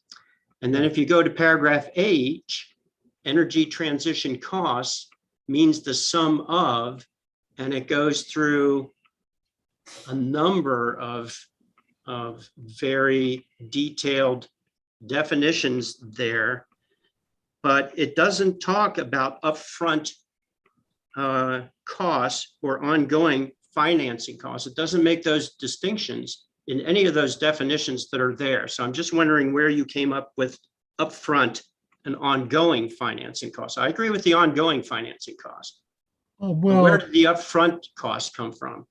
if you go to K, which is the definition of financing costs, and it says there means the cost incurred by the qualifying utility or an assignee to issue and administer energy transition bonds. And so issuance costs is the same as upfront costs, issuance costs. Well, Mr. Atkins, I know you're an attorney and I'm not asking for a legal opinion here, but I read paragraph K as well with regard to financing costs means cost incurred by the qualifying utility or an assignee to issue and administer energy transition bonds. And then it goes on with stuff. So perhaps this will need some kind of a legal briefing at some point in time, but I'm concerned about the upfront costs that are being included as part of Ms. Sanchez's work and that you've obviously alluded to here. Hearing examiner, I'm sorry, does Mr. Albright have a question? Or was he? I do have a question, whether or not he agrees that there's ambiguity related to upfront costs being included in the cost of this, of issuing the securitized bonds. I do not see any ambiguity. Even down in K4, it says any costs, fees, and expenses. I'm sorry, down in K4, it says Any costs, fees, and expenses related to issuing. And so I think that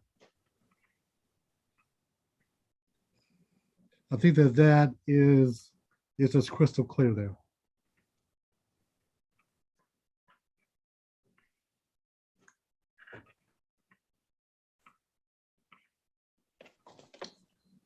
And my read of subparagraph 4, and correct me if I'm wrong, says any costs, fees, and expenses related to issuing, supporting, repaying, servicing, and refunding energy transition bonds.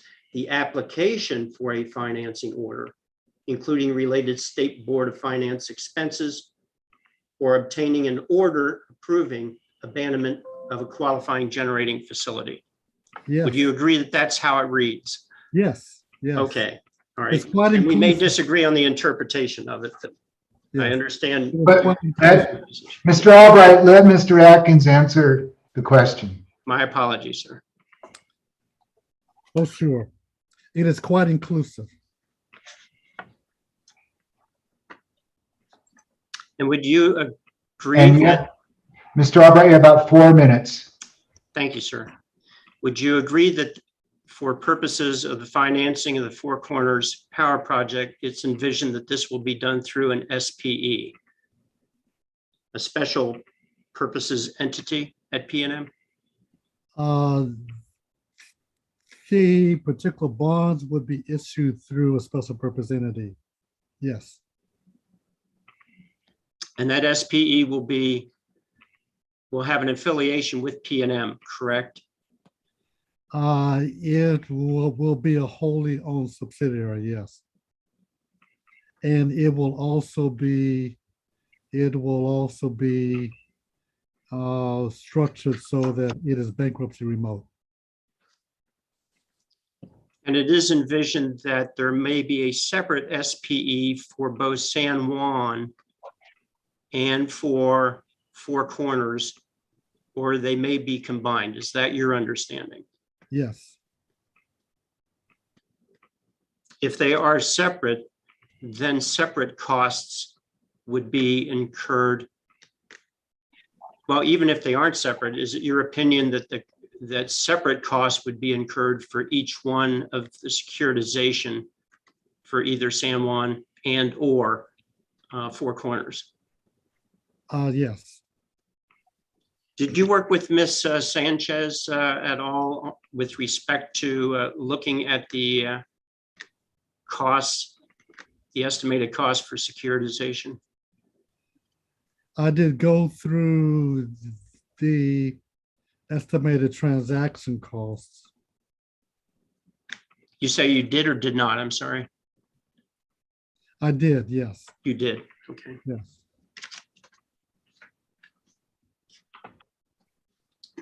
Would there be any savings for having it under a single SPE, for having both Four Corners and San Juan under a single SPE in your estimation?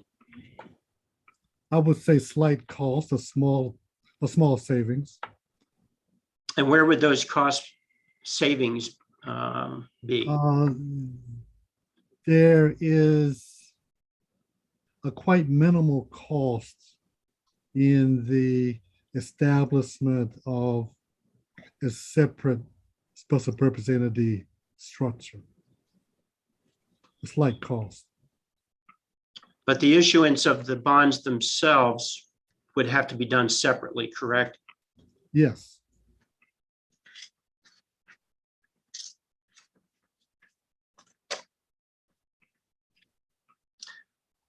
On page 39, you discuss in general the different tranches and how those might occur.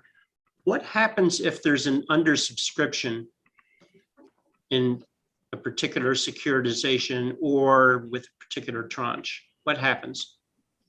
There is always an ongoing iterative process where the underwriters adjust pricing in order to come up with a market clearing rate. And so there is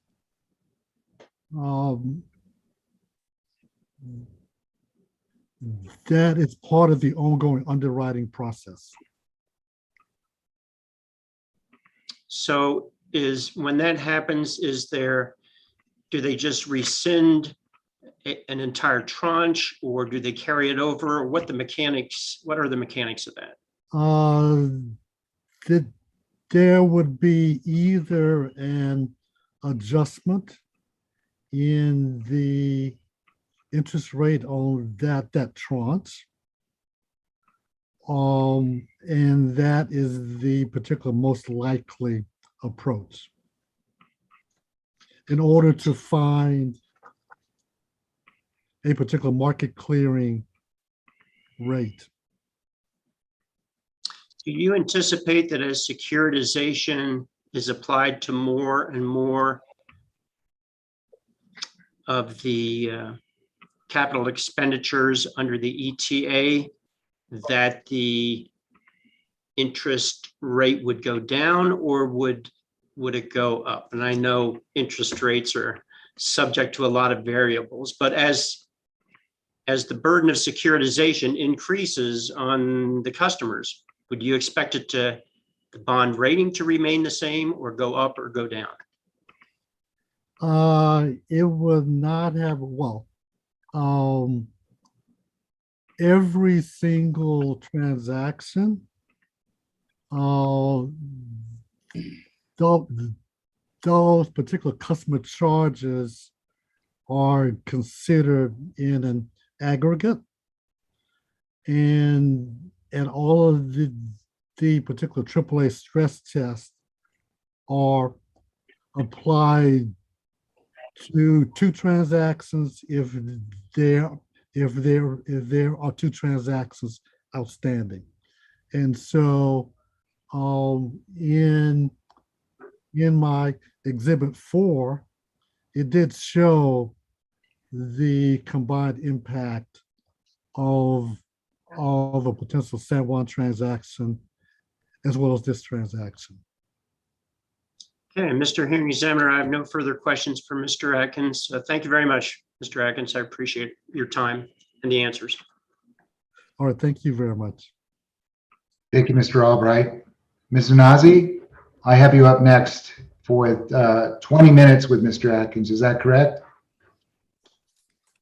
Yes, sir. Good morning, Mr. Atkins. Hello. It's good to see you. Good to see you. I have some follow-up questions from Mr. Albright first. When he asked you about incentives for PNM to keep charges low, is it your testimony that they would have to be kept low because there are other investors essentially looking at how a prior tranche was treated, and if there's not enough if there's an inability for customers to pay their electric bills, that would negatively impact the attractiveness of the next tranche. Did I get even close to what that might be? I am not sure that I understand. Could you explain a little bit more? I'm sorry. Yeah, I'm trying to figure it out. I don't understand, let's just put it this way, how if let's say PNM gold plates their some fees that are associated with the bonds, why is there an incentive? You said that there was an incentive to keep those fees low. How does that play out in reality? Well, as a particular servicer, under each transaction, PNM has an obligation under its ongoing servicing agreement to chew up the customer rates in order to avoid any amount of over collection. And so on an ongoing basis, every 6 months, PNM has to take a look at how much customer charges are coming in, and then how much customer charges are needed, and then we'll either chew up or chew down rates in order to keep it at 1 times coverage. Okay, so that means that it's left up to the PRC or staff to determine, or interveners, to determine if there's enough money there to cover the costs. Is that right? I would say no, because under the ETA, all of these true-ups are going to be done on an automatic basis, and on a particular formulaic basis. And so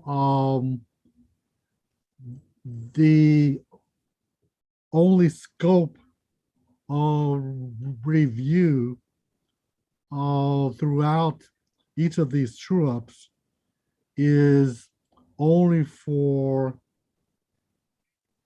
any mathematical error or a transcription error. And that is set forth in the statute. So if PNM did overcharge for attorney's fees, let's say, how would that ever be adjusted? And let's say they added it correctly. Who would ever find out about that? How would it ever be adjusted? It would be up to PNM to make adjustments there. Okay, so before you said something like, well, there's an incentive not to gold plate it because it would impact investors' decisions. How would it impact investor decisions? Well, are you talking about upfront issuance costs, or are you talking about ongoing expenses? Ongoing expenses. Well, the issuer is a special purpose entity. It needs to stand alone, and it needs to cover all of its costs. And the customer charges have to be set in order to cover all of the SPE's costs. And so that is the ongoing process. I think the PNM is a cost-conscious company. I can attest to that.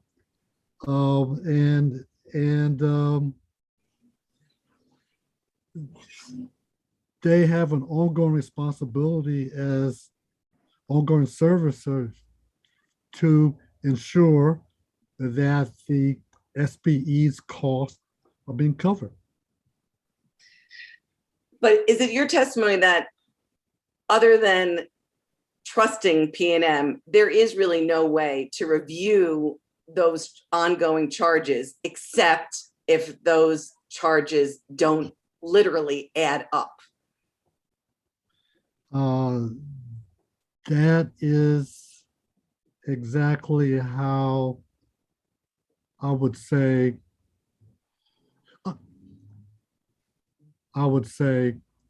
about 68 transactions have been done, and they all have achieved and maintained AAA ratings. And that is how a true-up mechanism works. Okay, could you turn to page 24 of your testimony?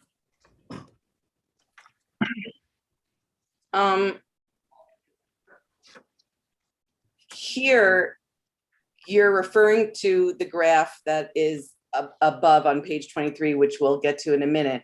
But here you say that the terms that are preliminary and they're based on current market conditions, and essentially you don't have a crystal ball to determine what the price of the bonds, what the interest rate of the bonds will be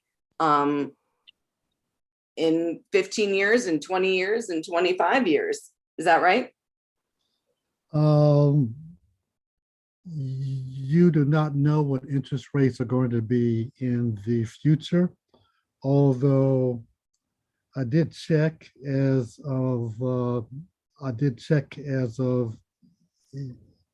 yesterday, and as of yesterday, the overall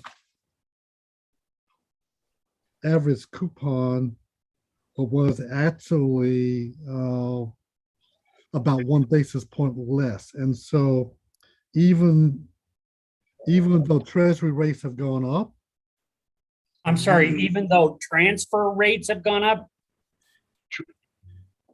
Even though treasury rates, US treasury bond rates have gone up.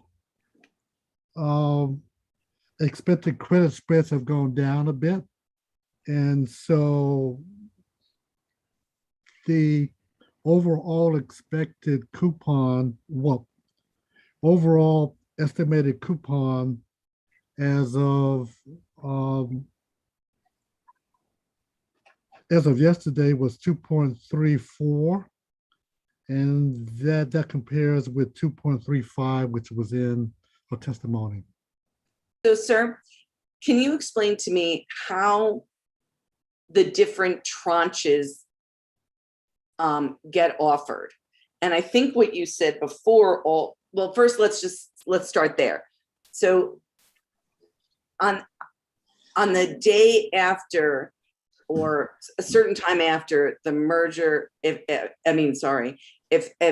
securitization closes and it's approved and you issue the bonds, what happens? Do you put out a request for $300 million from investors? Well, there is an entire marketing process. After the order is issued, there will be an offering document, and that offering document will be registered at the SEC. And so it goes through a whole SEC approval process. And then after the SEC registration document has been approved, there will be investor meetings and also conference calls, and then there is an entire marketing process. And so there will be an indicative structure that may be 5 tranches, it may be 4 tranches. It will be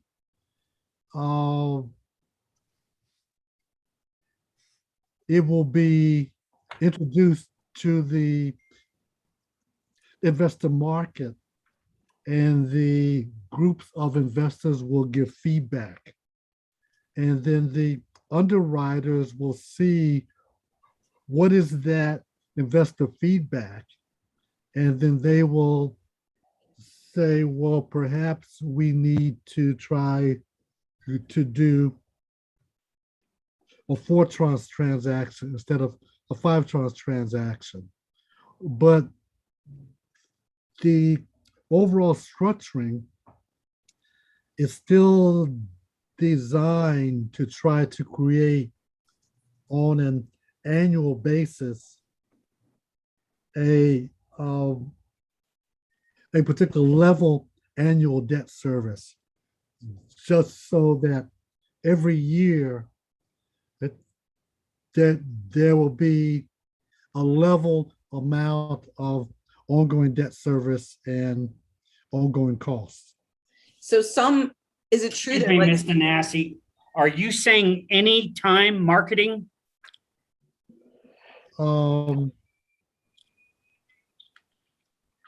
I was saying any particular marketing process. Thank you. Yeah. so does that mean that for investors who are going to invest longer, they are paid a higher interest rate for their commitment? Yes. Okay, and so did they all issue the tranches at the same time, but with different end dates? Yes. Yes. So Yes. let's say for one of them, I see is a 25-year payout. And could you just tell us, well, what kind of interest rate do you presume, and maybe it's on here and I don't understand it, that somebody who'd be investing for 25 years would get, let's say, compared to somebody who's going to only invest for 4 years? If you look at that particular chart, which is on page 23, and if you go to the kind of top of that chart where it says capital structure, and then right under capital structure, it says coupon. Yes. And then you see for class A1, you see a particular coupon for 0.37%.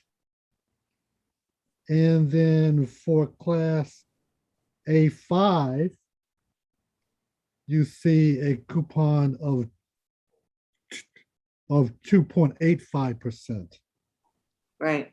And so class A5 has a weighted average life of 22.8 years. And if you go to the particular principal window column, it shows that class A5, it starts to pay down principal in year 20.8, and it is paid off at 24.8. And so class A1, it starts paying down principal first, and after it is paid off, the class A2 starts paying down principal. All of them are being paid interest, but they are each being paid down in order, in sequence. For the principal. So Yes. is it what you're saying, like on the A1, which is a 4-year bond, that somebody's only going to get 0.37%, like less than 1% on their money? Yes, yes. It And has why would any? it has an average life of 2.2 years. And so interest rates are low now. But why It would is anybody AAA. want? I'm sorry? I didn't hear you. I'm sorry. Oh, yes, it is rated AAA. But why would anybody want to do this? You almost make more money in a savings account than that, and to keep your money not making anything essentially for 4 years. You know, savings accounts don't make them out a lot either. So investors have a choice, and this is where the overall market is now. 2 minutes, Ms. Nanazi. Thank you so much, sir. Okay, and then could you just go down to page 15 of 36 of CNA 4? Okay, yes.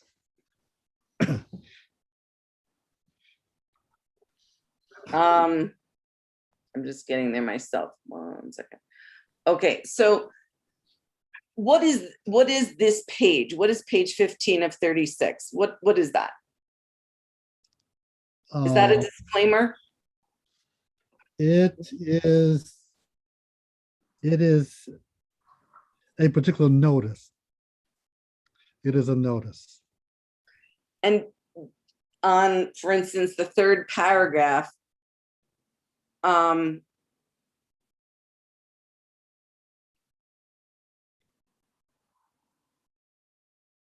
no, actually the fourth paragraph, it says here, the financial instruments referred to herein may be speculative and may involve risks to principal and interest. And there's a number of other, including like the fourth from the last paragraph, it says, we do not assume any responsibility, obligation, or liability for the accuracy, completeness, reasonableness, achievability, or independent verification. And so I understand you said that Guggenheim was a what did you call it? A co-financial advisor? Yes. So how does these statements support your testimony?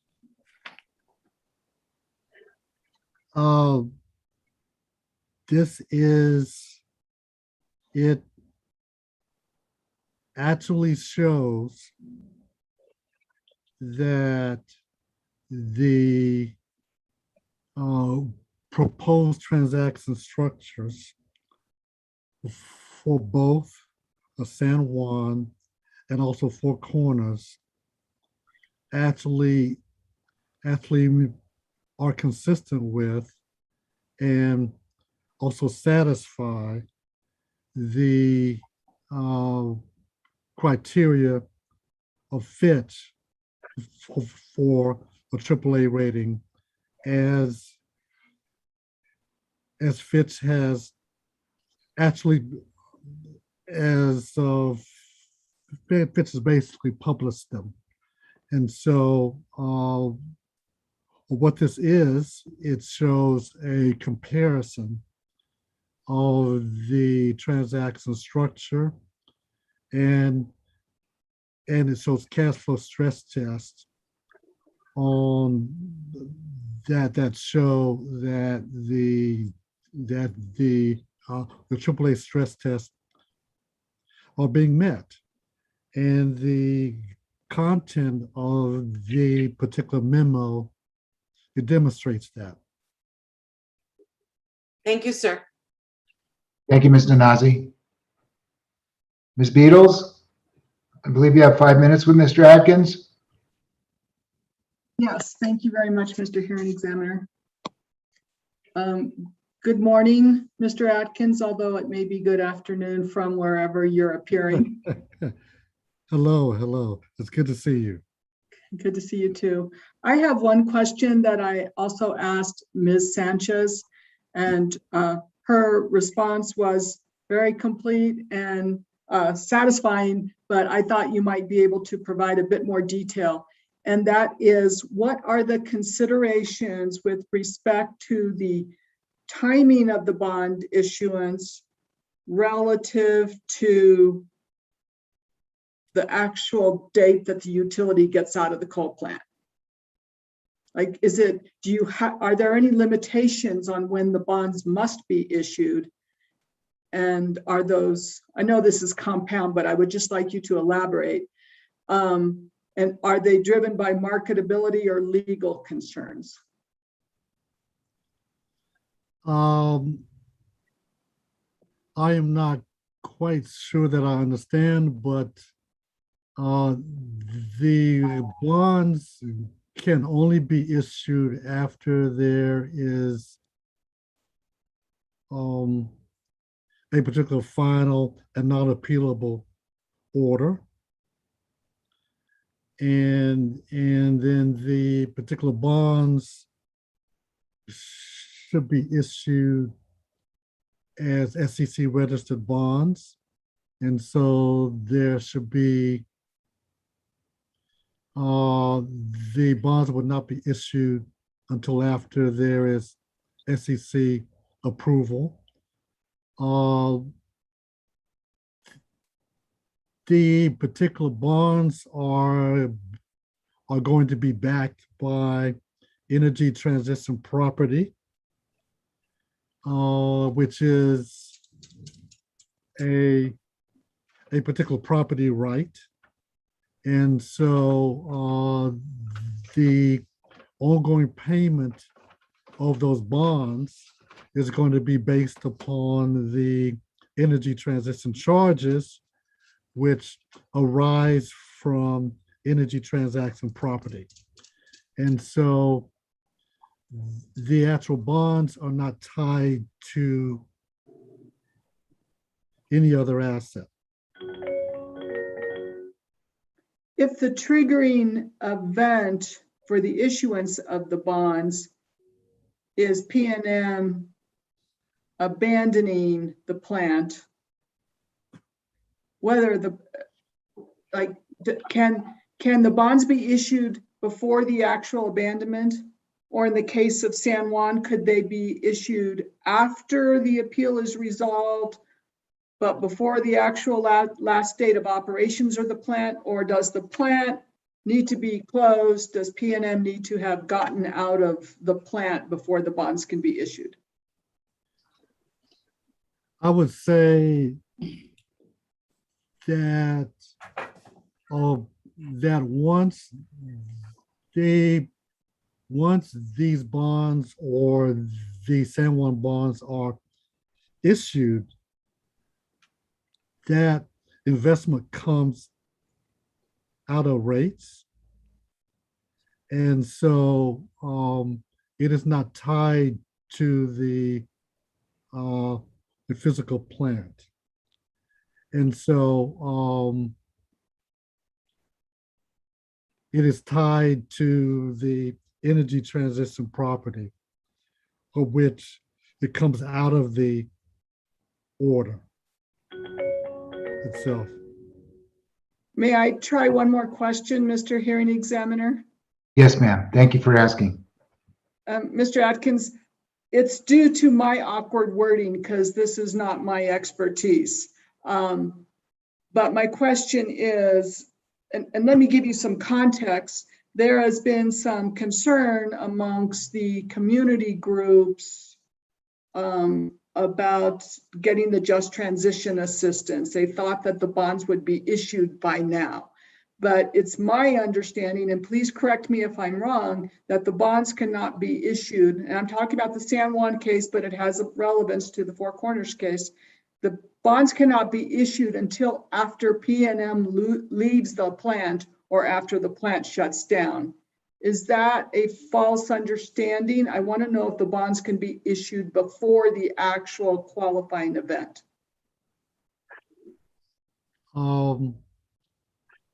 You know what? I cannot really speak to that. I think that that is more of a particular regulatory question. Okay, thank you. Thank you, Ms. Beatles. Water Utility Authority, Mr. Harris, are you there? Yes, I am. Thank you, Mr. Hearing Examiner. Other than saying good morning to Mr. Atkins or afternoon, depending on where he is, I have no questions of this witness. All right, thank you very much, Mr. Harris. Staff, 5 minutes. Mr. Borman? Thank you, Mr. Medeiros, and good morning, Mr. Atkins, but I also regrettably have no questions. Okay, thank you. Mr. Atkins, it's nice to see you again. I'm sorry for the delay with my glitch with the earbuds. Can you hear me okay? I can. Hello. It's a privilege and a pleasure to have you back testifying before this. this. Good to see you again. It's good to see you again, sir. I had, in the past, I just noticed that Mr. Albright indicated that some Howard University students had had their student loans taken care of by alumni or some foundation. That's terrific. In the past, I had likened the securitization and particularly the non-bypassability feature as akin to a student loan that's attached to one's corpus for 25 years. unfortunately, I don't think I'm doing the concept of securitization or bypassability sufficient justice. Because, the reason I'm going through this is, last time we talked to you, I don't think that we emphasized, or folks may not have understood the significance of the bypassability concept. And it's coming to it's coming to fruition in a much more stark contrast in this case. You understand where I'm going with this? I'll be listening. I'm listening. Okay. With regard to let's go to the Energy Transition Act. Let's look at it that way. That's probably the most useful way to understand the concept. You mentioned the energy transition property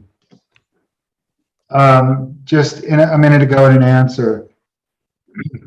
That energy, the key component, in fact, is of the energy transition property is in fact that non-bypassability concept, isn't it?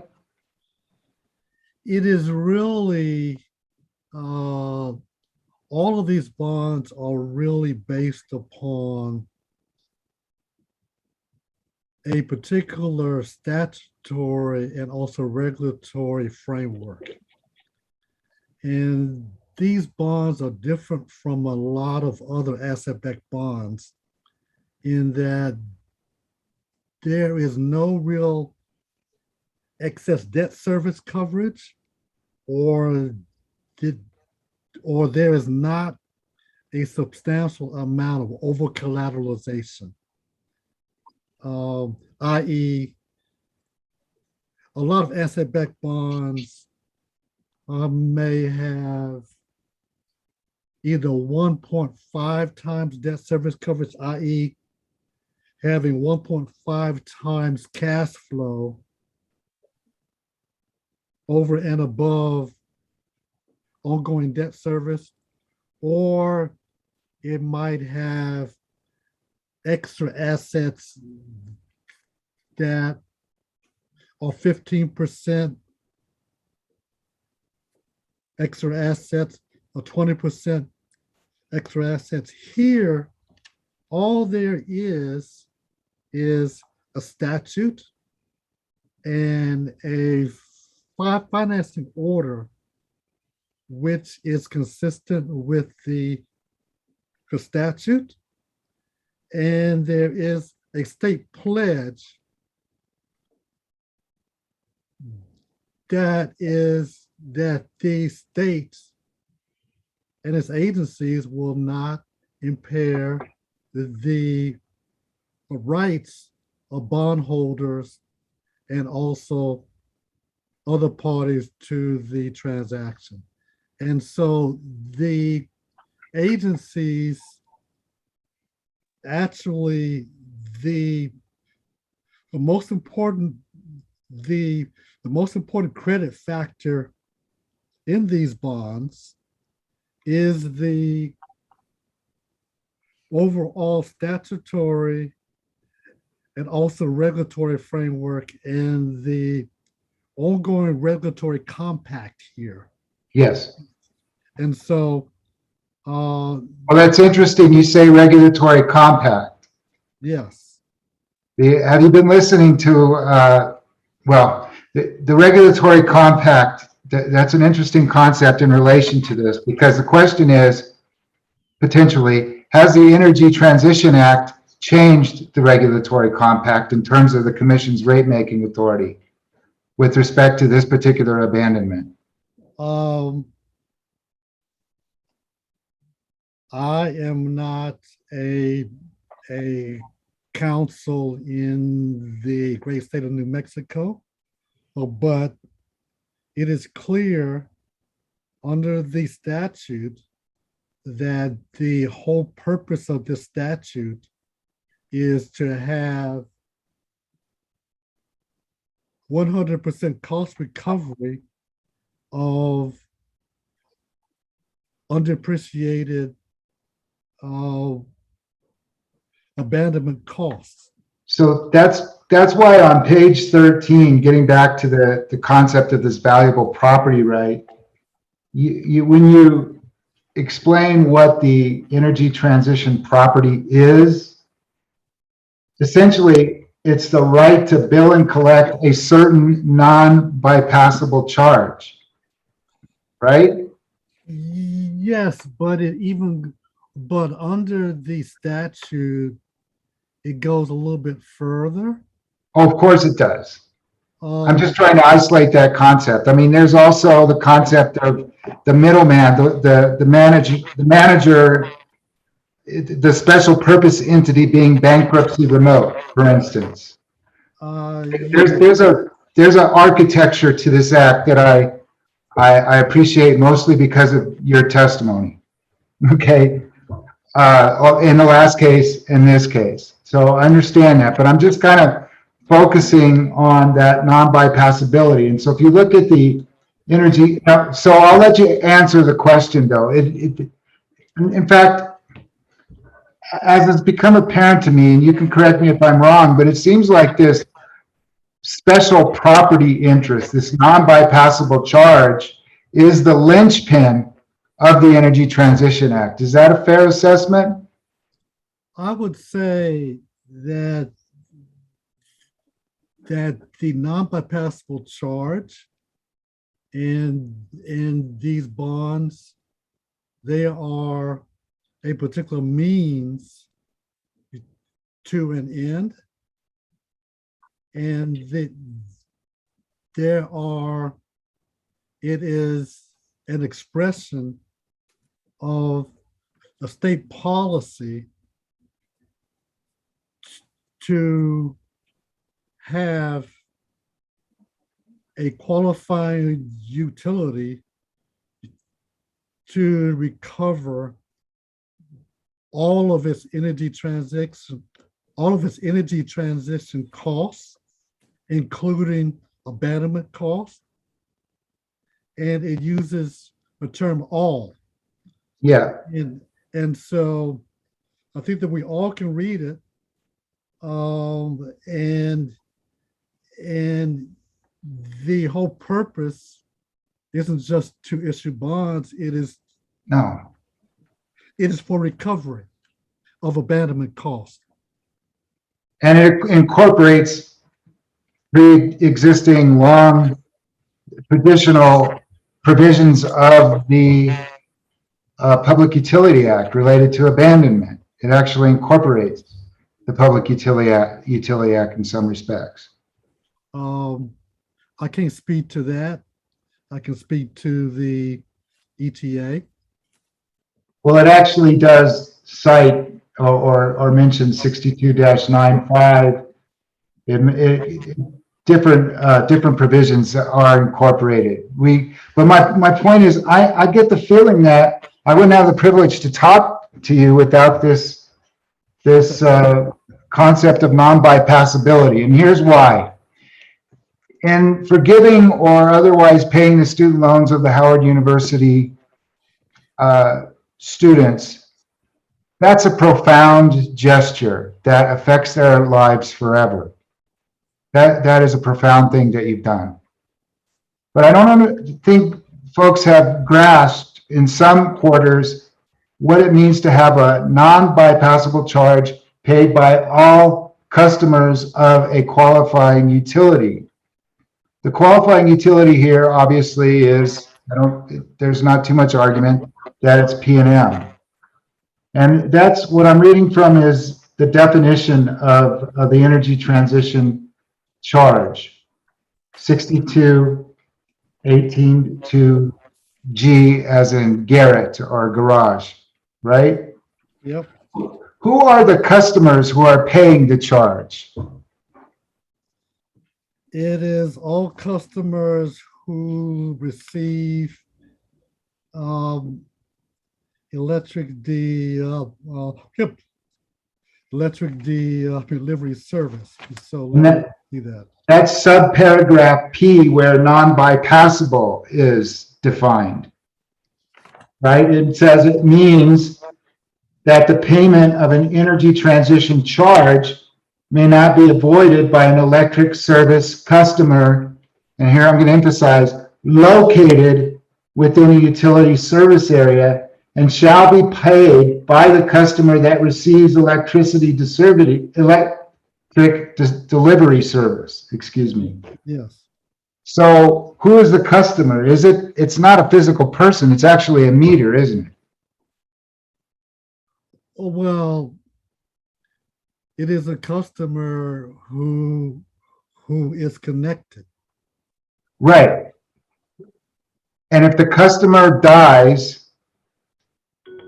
that charge is still connected to the property, isn't it? It is if a person dies Or sells the property.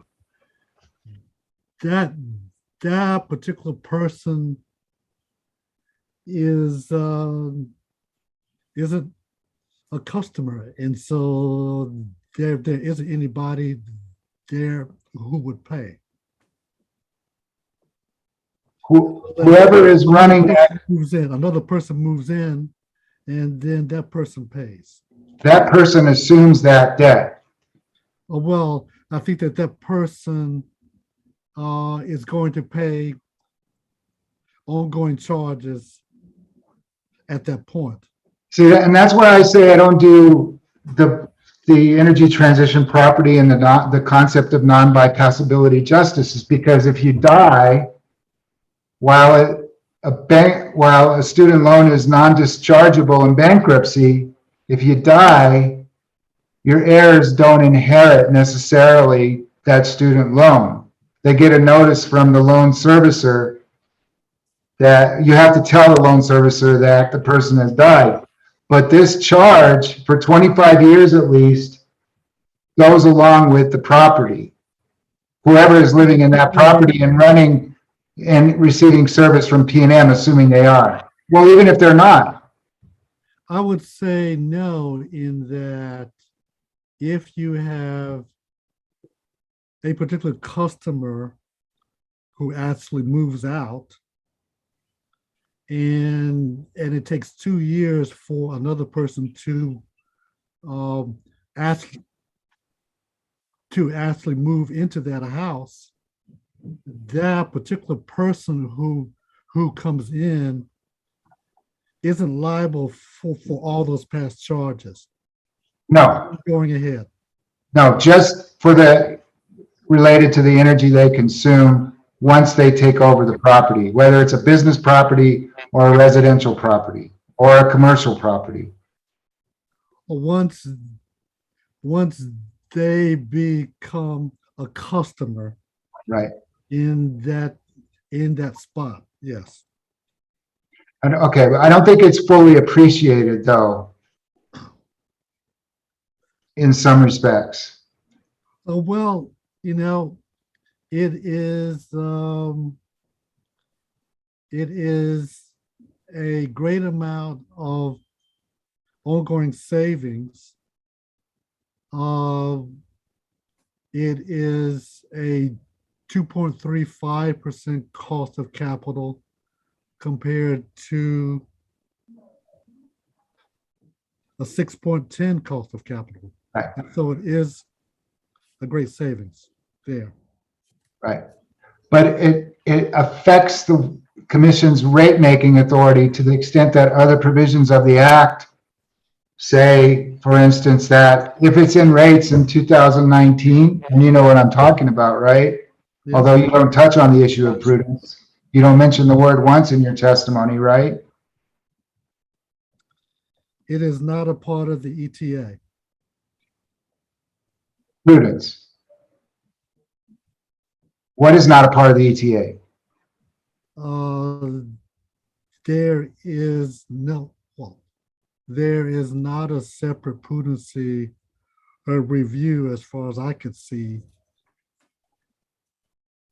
as opposed, tied to the calculation of what abandonment cost is.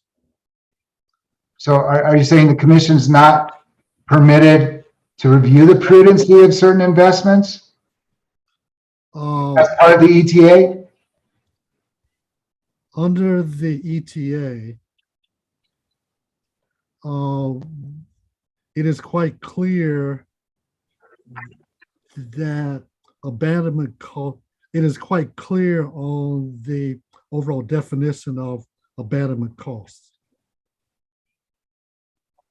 And it is also quite clear that a qualifying utility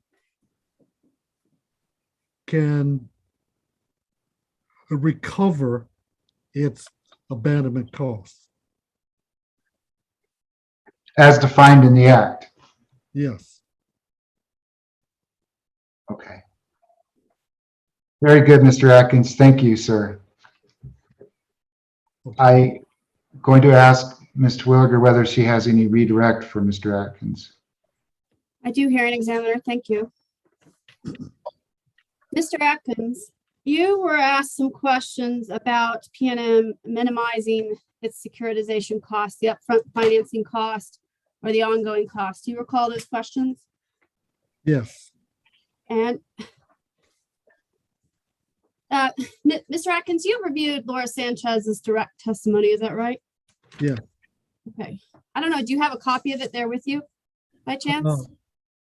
I don't, well, but I did look at it last night, yes. Okay, so let me just ask you this question. And in PNM exhibit LES2 and LES3, she Yep. identifies estimated upfront financing cost and estimated annual ongoing finance cost. Do you remember those exhibits?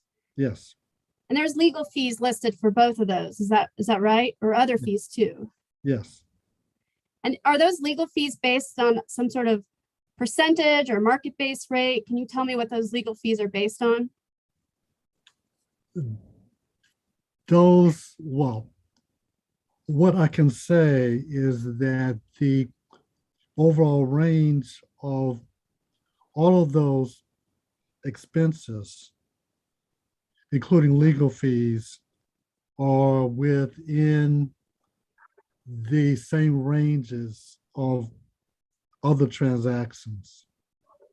And so all of those fees are within your typical ranges. Okay.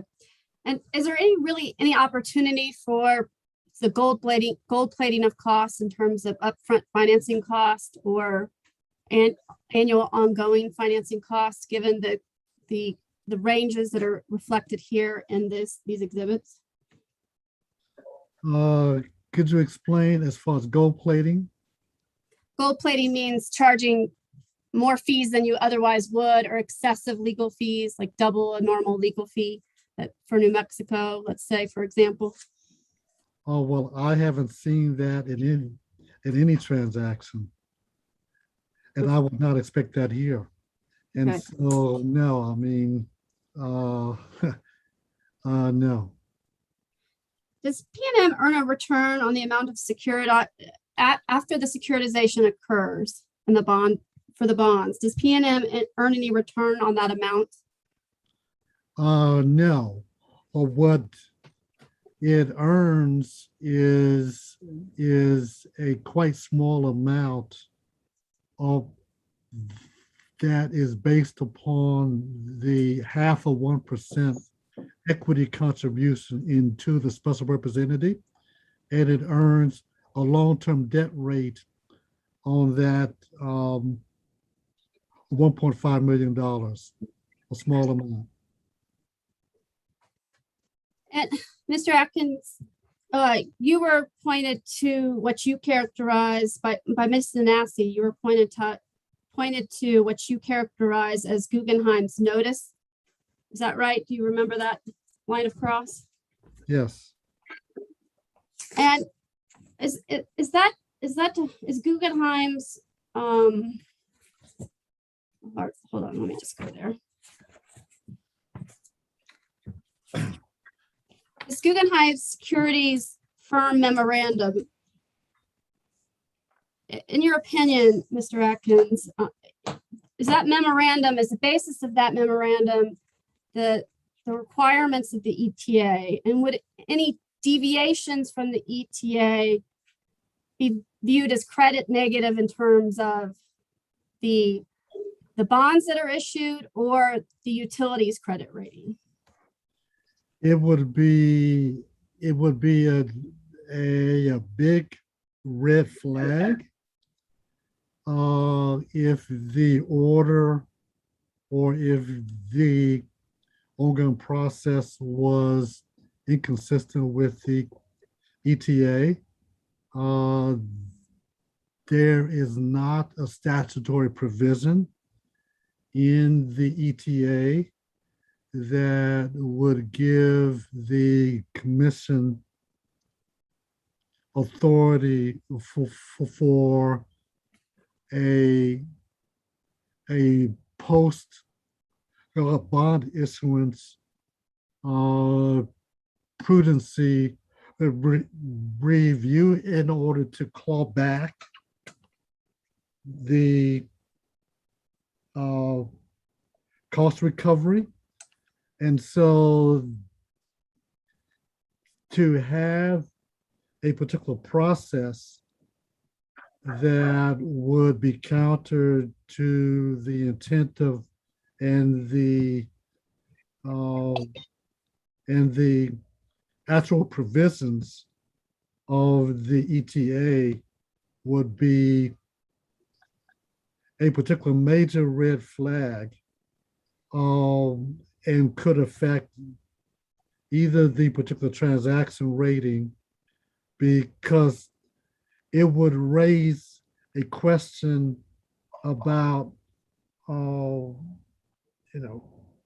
is there going to be interference in the ongoing true-up process, and other matters. When the ETA was passed, the agency saw that as a particular positive credit factor. And when the San Juan order was issued, that was also noted as a positive credit factor. And so any deviation from the ETA would be a major red flag. And in fact, in order for bonds to be issued, there has to be a legal opinion, among others, that the order is consistent with the ETA. Okay, thank you, Mr. Atkins, and thank you, hearing examiner. That's all my redirect. Thank you, Mr. Wilger.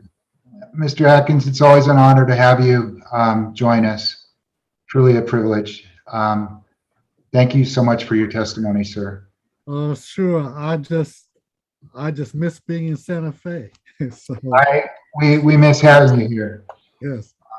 I think this may be the last. Well, I won't say that. I won't say what is last and what is not. One never knows.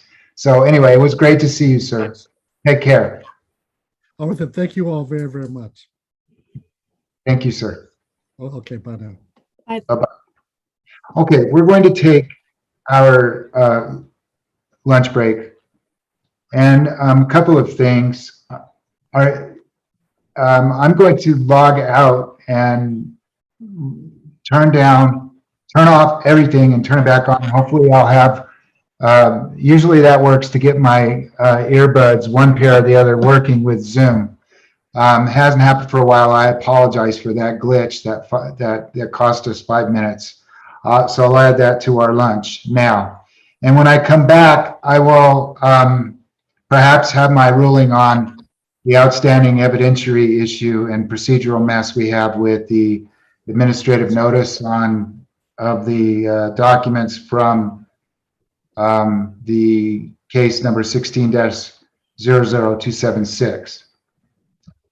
And with that, I will see you all at 1 PM, but is there anything I should know before I let you go? Okay. Have a good lunch. We'll see you all at 1 PM. Thank you.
Can you hear Anna? me?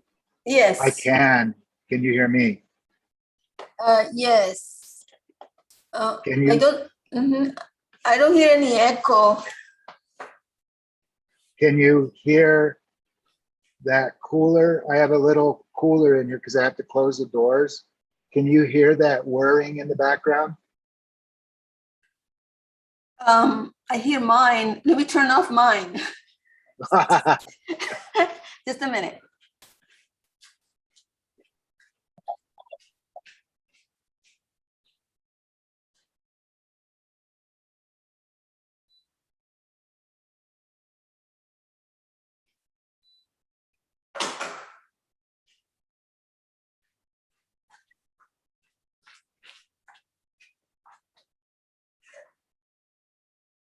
I don't hear it.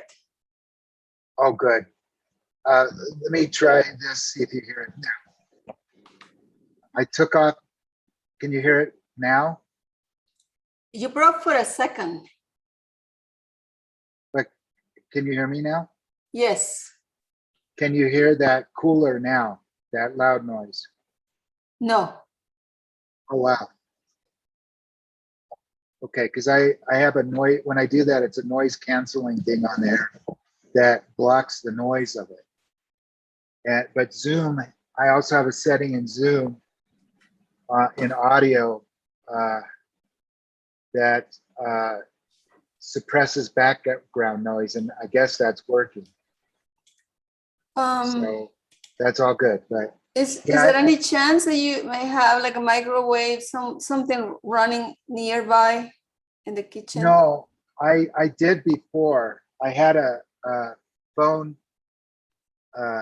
connected, kind of a landline, a voice over internet protocol landline connected to the computer, and that device was early on. This was a long time ago. Was cutting out the earphones, but this other pair I have that I use, but these don't work as well as these with Zoom. Let me test those in case these glitch again. I'm going to try that.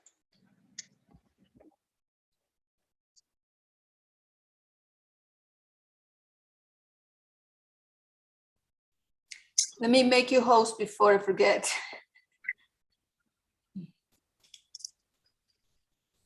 Oh, you are host.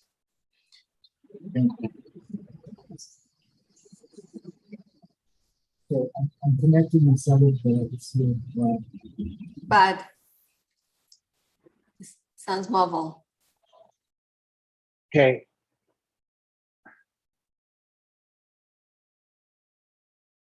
They're not working?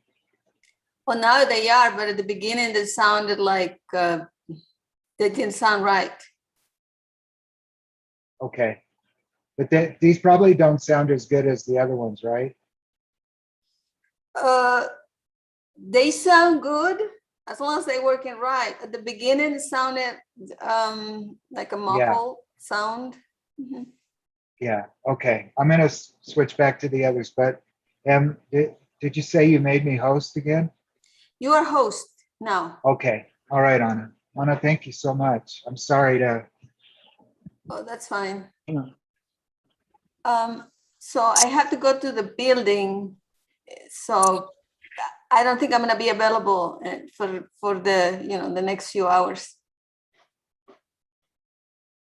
Oh, I cannot hear you.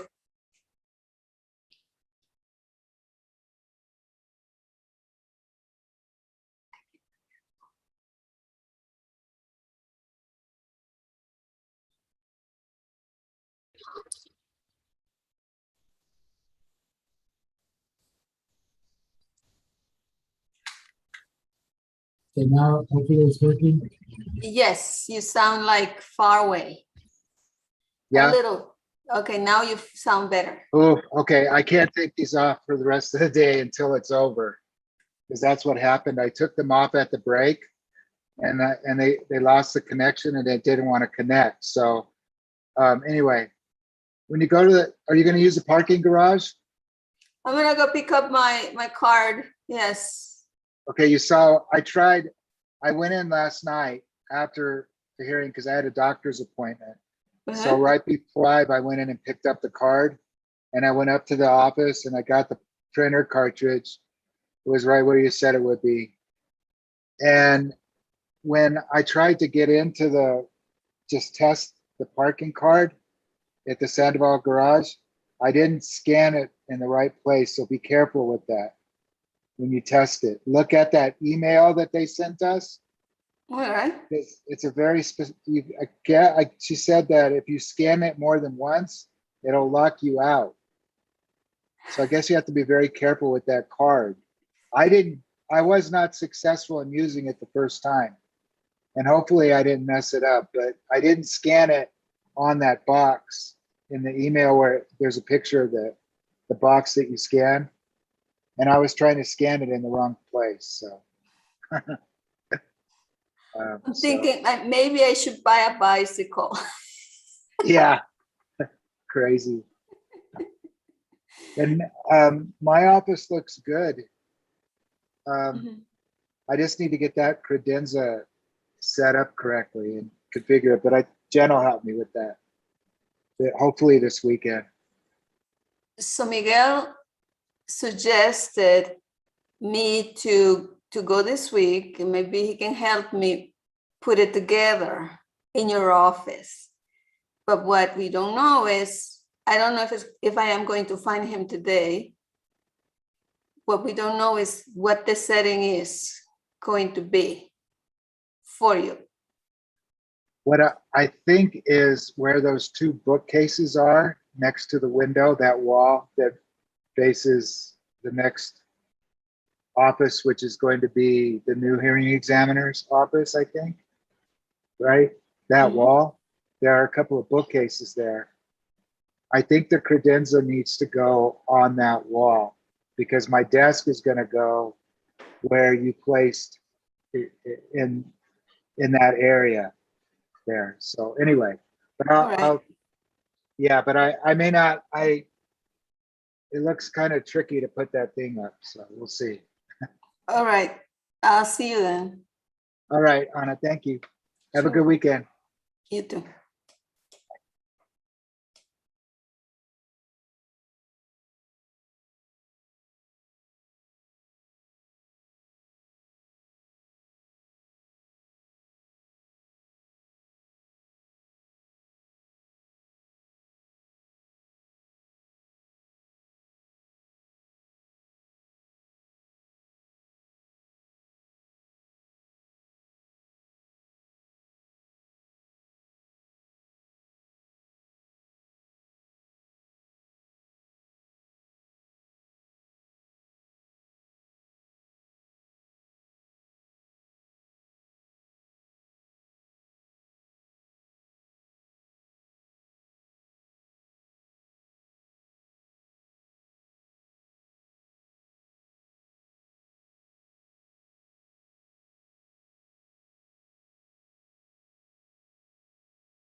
Mr. Lee, it's Mr. Albright. Is the audio okay? Yeah. Who's up next? Is it Baker? Should be, yes. All right. Turn your video on. Yeah.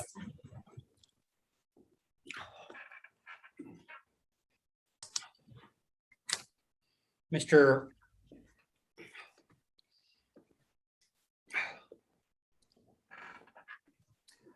Mr. Lee, this is Mr. Baker. Can you hear me okay? Yes, sir. Thank you very much. Thank you. Eric's contact.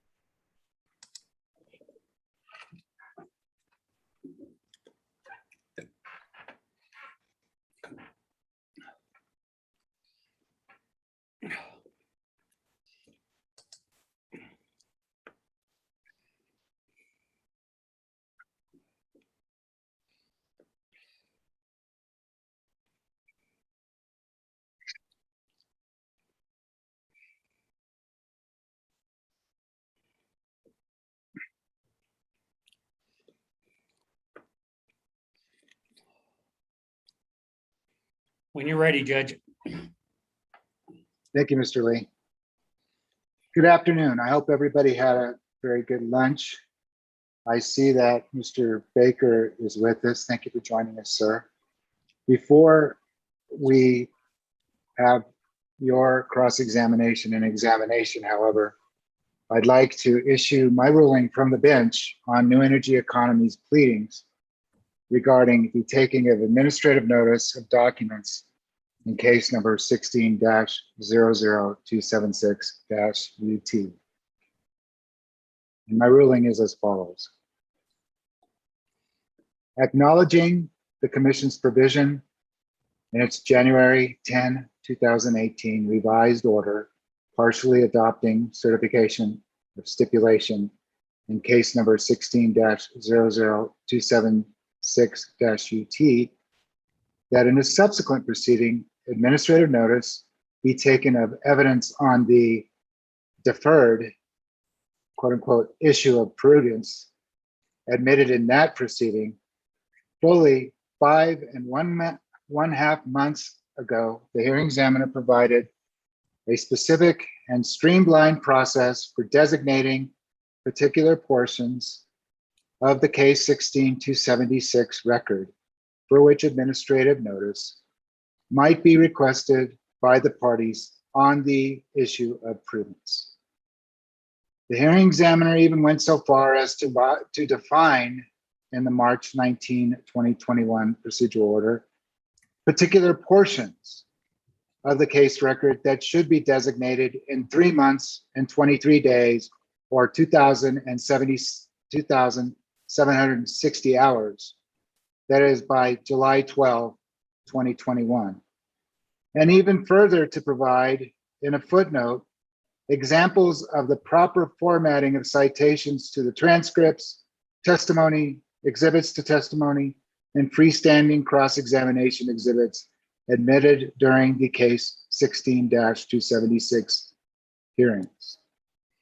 Only 2 of the numerous parties to this case filed designations by the deadline of July 12, 2021, PNM and New Energy Economy. Only 1 party's requested designations, those of New Energy Economy, is the subject of this ruling. In its July 12th designation pleading, Counsel for New Energy Economy stated in a footnote that, quoting, "There are just not enough hours in the day to provide the information in the manner requested." NEE apologizes in advance and prays that the hearing examiner will use his discretion to take administrative notice of the parts of the evidentiary record in case number 16-00276-UT, as provided herein. The as provided herein designations in the New Energy Economy pleading were non-conforming and, much more problematically, included citations and references to numerous parts of the 16-276 record that are facially irrelevant to the issue of prudence.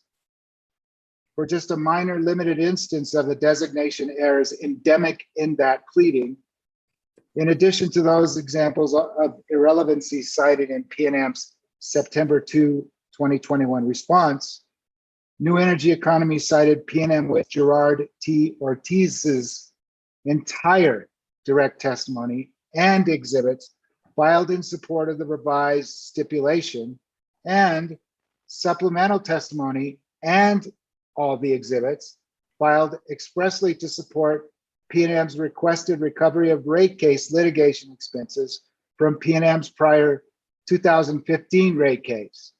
In sum and substance, both these testimonies and attached exhibits, and no doubt other pieces of the record designated in New Energy Economy's July 12 pleading, dealt with many topics, most of which are not remotely connected, like the 2015 rate case litigation expenses, to the issue of the prudence of the disputed investments in the Four Corners power plant. Thus, rather than even attempt to reasonably comply with the hearing examiner's streamlined designation process, New Energy Economy blatantly flouted the hearing examiner's express instructions, as evinced by its unfortunate not enough hours in the day lament, and placed the onus squarely on him to find the proverbial needles in the huge haystack of evidence dumped before him to presumably suss through. And while New Energy Economy ever so politely prayed in the footnote for the unorthodox accommodation, New Energy Economy did not do the right and proper thing and file a prayer for relief in the form of a duly filed and served motion requesting some form of modification, revision, or alternative to the streamlined designation process that would be more amenable to or convenient for New Energy Economy, and critically as well, to which parties could have timely responded well before the hearing was set to take place, 51 days or 1,224 hours from July 12th. In short, New Energy Economy suggested, no, more accurately stated, demanded approach, as evinced in the subsequent duplicative pleading on the same topic, is abhorrent to, and has already been disruptive of good procedural practice in this case.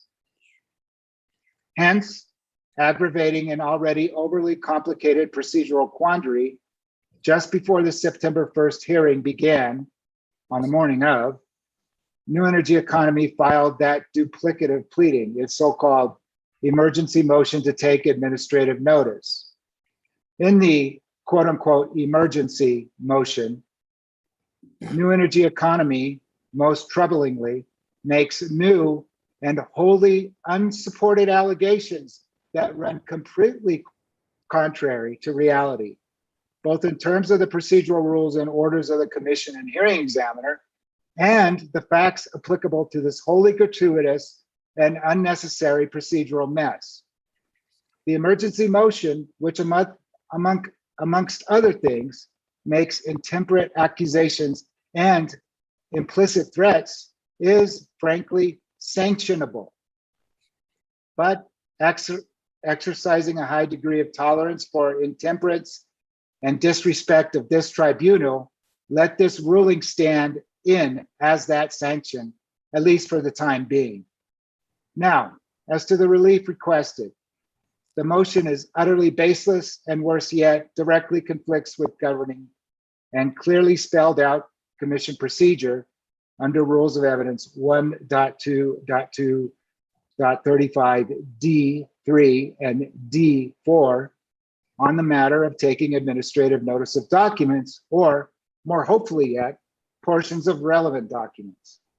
Indeed, as evinced by the hearing examiner's admission of NEE exhibits 13 and 16 just yesterday, it is apparent that New Energy Economy understands the procedure for taking administrative notice of documents, or in that instance, discrete portions of the record from the merger case number 20-00222-UT. So, to allow New Energy Economy to get away with its wholly inappropriate request for the hearing examiner to make a record on administrative notice for any party would be unduly prejudicial to other parties, particularly, but not only on a hotly contested and potentially highly consequential issue, would set a terrible and counterproductive precedent, and would be in derogation of the hearing examiner's duty to conduct a proceeding that is impartial and fair to all parties. If granted, it would bluntly stand this proceeding on its head. The emergency motion, in quotes, for which there is certainly no emergent circumstance, or certainly are no emergent circumstances, is therefore hereby categorically rejected. Nevertheless, consistent with the Commission's instruction that administrative notice be taken of the evidence on the issue of imprudence in case 16-276, an instruction that is clearly reflected incidentally in the March 19th procedure order, the hearing examiner will allow New Energy Economy to provide relevant documents consistent with 1.2.235D3 NMAC and the instructions regarding exhibits set forth under paragraph 12 of the August 27th pre-hearing order in this case.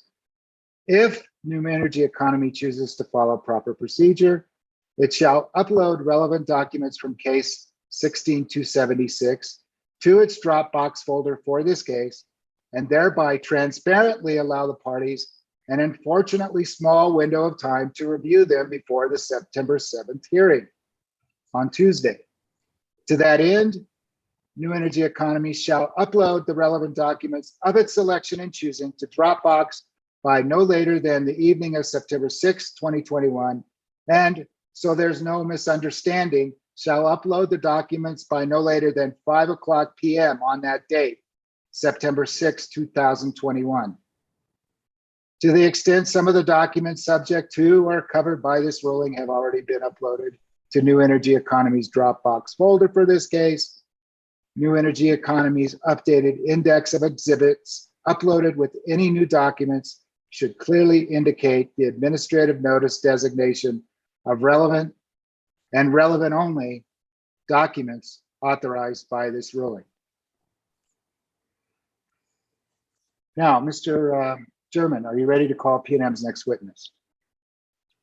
I am. Thank you, Mr. Medeiros. Excuse me, Mr. Hearing Examiner, may I ask a question? I think that I have uploaded already all the documents. What I need to know from you is, would you like me to add a designation on the document itself and also in Dropbox that this is pursuant to today's order?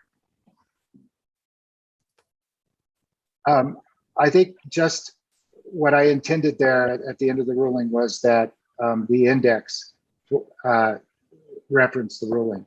Now, what we need to come back to later, probably next week, are those exhibits that there may be an outstanding ruling on that may be related to the ruling on administrative notice of the 16-276 documents. Does that answer your question?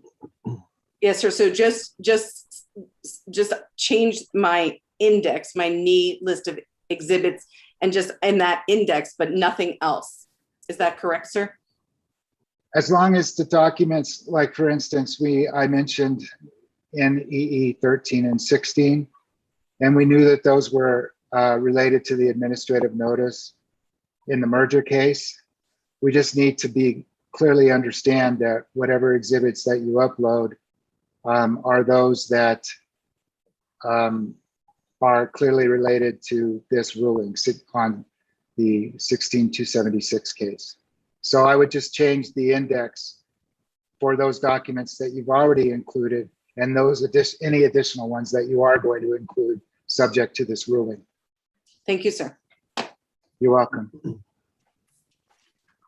Mr. Chairman, good afternoon. Good afternoon. PNM calls Thomas Baker. Mr. Baker, would you please raise your right hand? You solemnly swear the testimony you're about to give in the matter now pending shall be the truth, the whole truth, and nothing but the truth? I do. Thank you, sir. Mr. Baker, can you state your name and your position with PNM for the record? Sure. My name is Thomas Baker. I am manager of cost of service for PNM Resources. And Mr. Baker, please identify PNM Exhibit 10.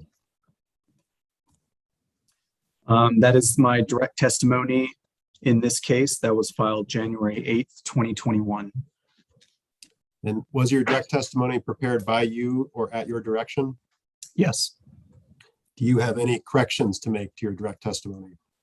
The only correction I have is the correction that was included in the July 1 errata filing, and I can go through that if the hearing examiner wishes.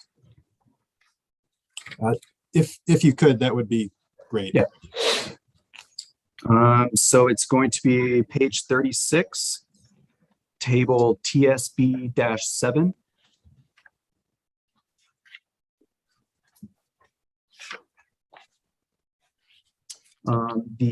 Under scenario 1, the line titled other costs not included in energy transition charge. The table incorrectly had 4.3, and that should be 7.9. And as a result, the net savings at the bottom of the table, which previously was stated 55.1, should state 58.8. Thank you. And with those corrections, is the testimony true and correct to the best of your knowledge? Yes. And if the same questions that were asked of you in the testimony were asked of you here today, would your answers be the same? Yes.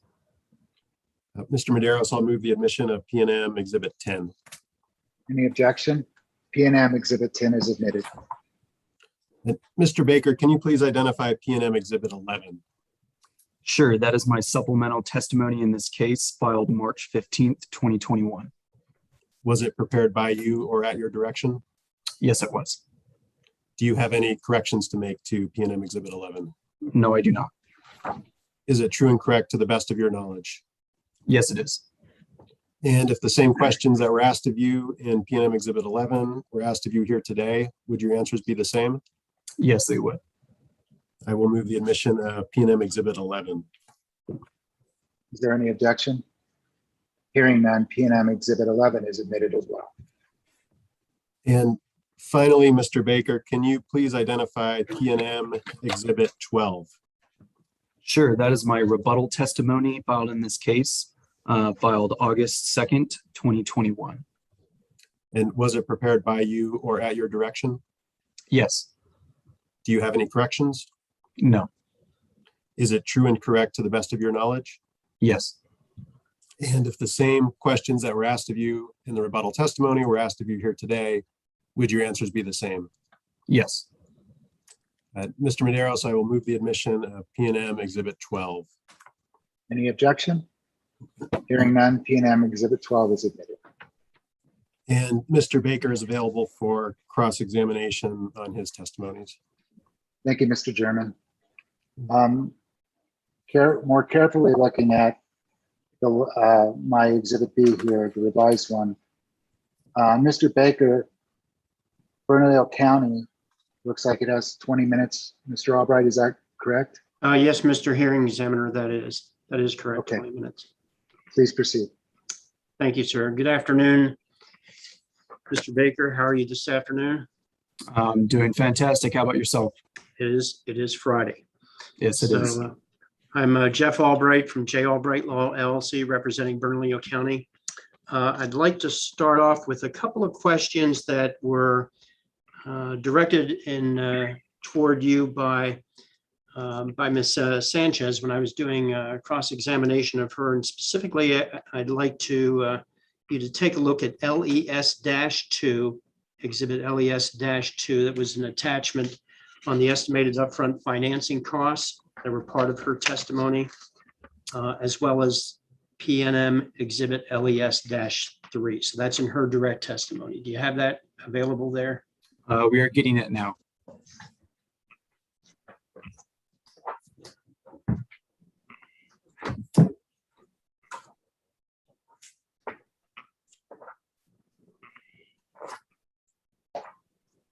And by way of background, as they bring that to you in PNM Exhibit LES-2, she makes reference in footnote 4 that you address in the testimony of PNM witness Baker. So, and then she referred each of these to you as well.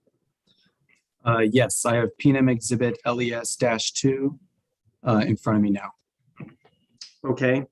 And did you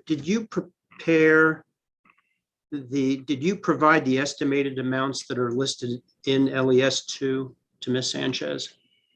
Only the amount on line 14, the $1.8 million dollars of cost to obtain an abandonment order or financing order. Okay. And there's no change to that number since the time this was submitted, is that correct? No, there's no change to that estimate. Okay, and looking at LES-3, same set of questions. Line 11 was changed to total estimated ongoing costs. And here again, did you provide any of these numbers and estimated amounts to Ms. Sanchez as part of your analysis? No, I did not. Okay, and you have no reason to believe that any of these would have changed, is that correct? That is correct. Okay.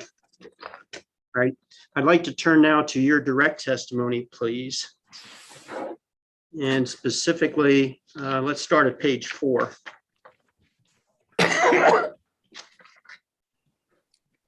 I'm there.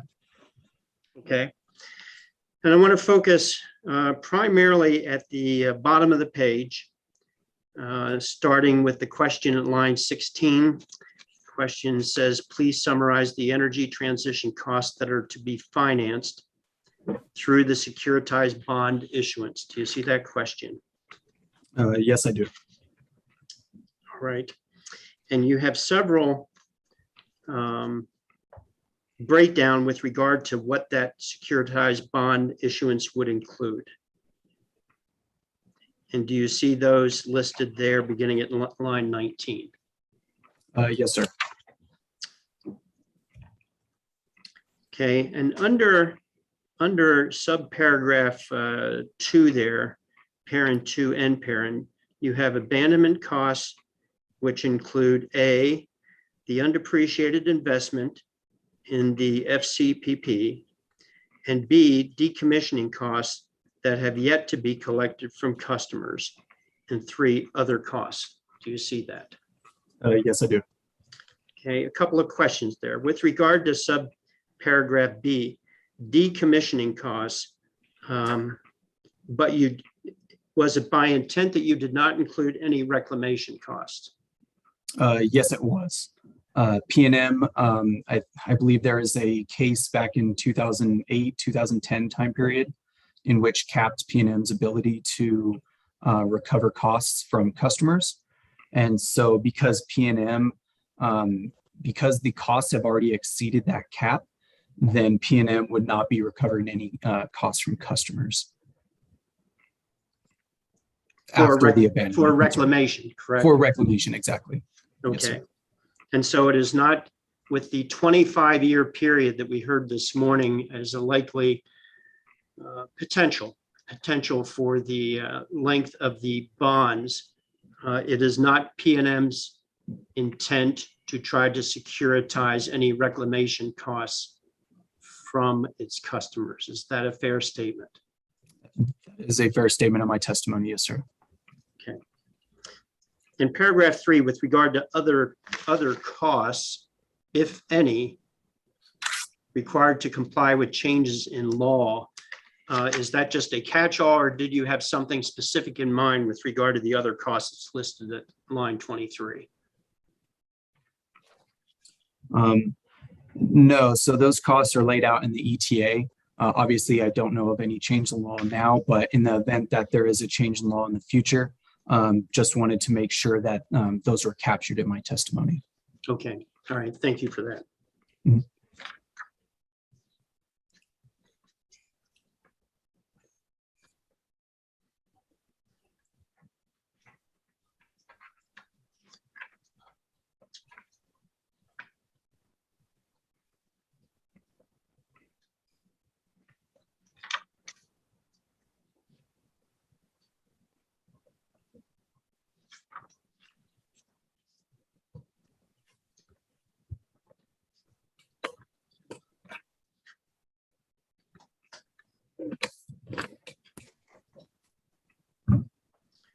And would you turn to page 14, please?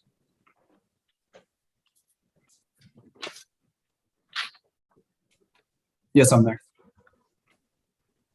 All right, and you have the PNM is proposing to, at line 11, PNM is proposing to recover 4.6 million in plant decommissioning costs through securitization financing, determined as following.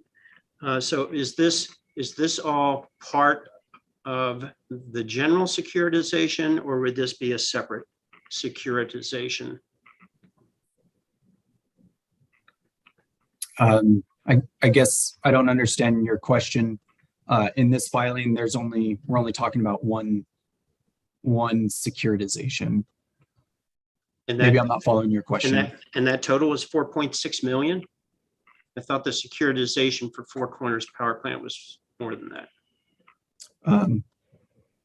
The 4.6 million is included in the total amount that PNM is requesting in its financing order of the 300 million. Okay, and that was my question. I wanted to make sure whether that was part of the 300 million or whether it was going to be a separate securitization. Yes, sir. It's included in the 300. Thank you.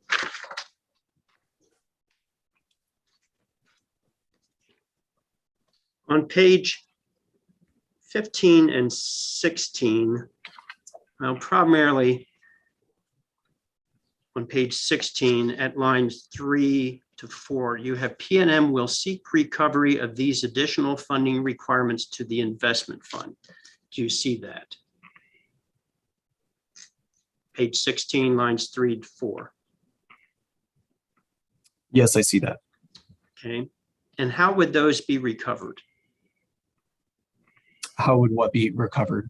The additional funding requirements for the investment fund. That would be recovered through PNM's proposed true-up mechanism. If you give me 1 second, I can get to that page.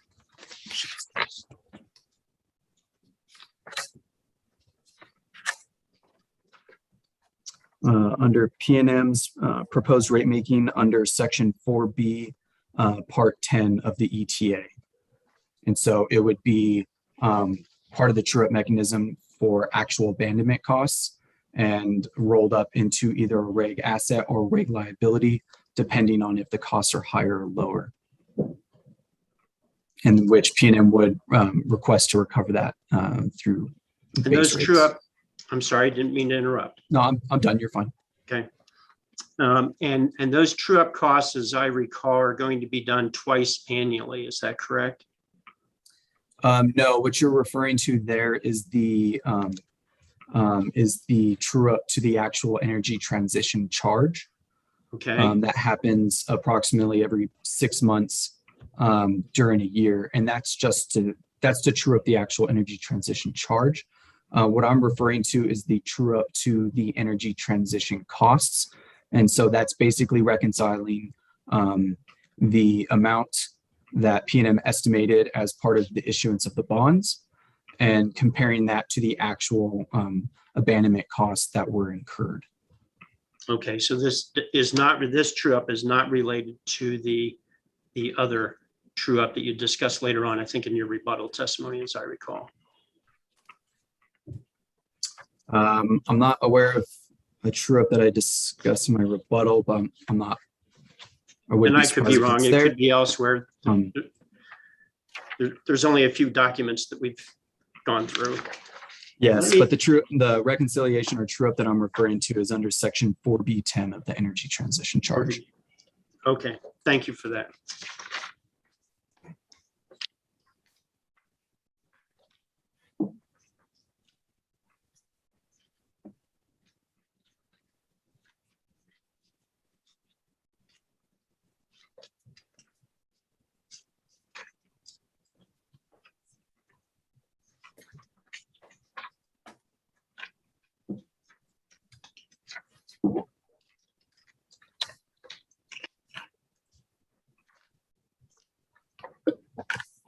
Would you turn to your rebuttal testimony, please?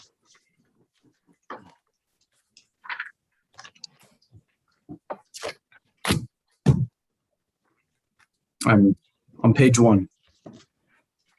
Okay. And I would like you to turn to page, beginning on page 4.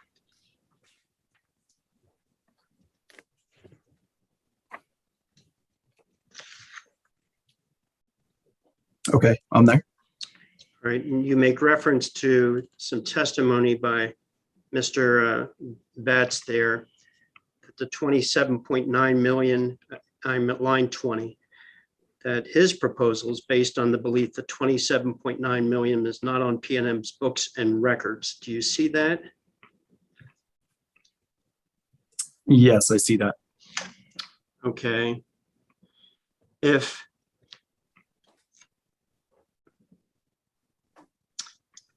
in looking at, do you happen to have Mr. Batts's Form 10K that he attached to his testimony? I know I have his testimony. Let me see if I have the 10K attached to it. The exhibit BJB-6. I'm sorry, exhibit. Exhibit Bravo, Juliet Bravo -6, BJB-6. Yes, I have it. Okay. And at page B-79,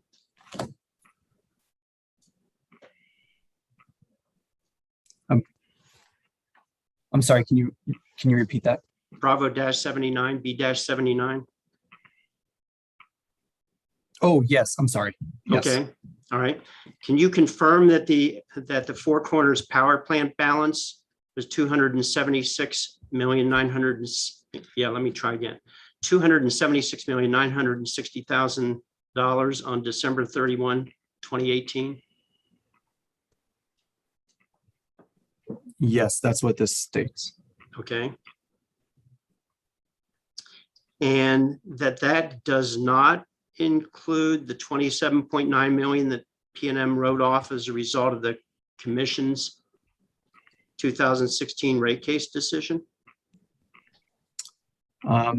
As part of financial reporting under GAAP, the impairment loss, which is a negative 27 million, is netted with the plant and service balances. So this $276.9 million number is net the impairment loss. You said plant in service? Yes, sir. Thank you, sir. But you're seeking to add you're seeking to add 27.9 million to the Form 10K plant balance for the FCPP. Isn't that correct? No, I disagree with that characterization. So let me back up and explain a little bit. The impairment loss is recorded for GAAP financial reporting. That is recorded to a separate account. And I believe I lay this out in my supplemental testimony, my rebuttal testimony. That impairment loss is recorded to an account 116. Plant and service is recorded to account 101.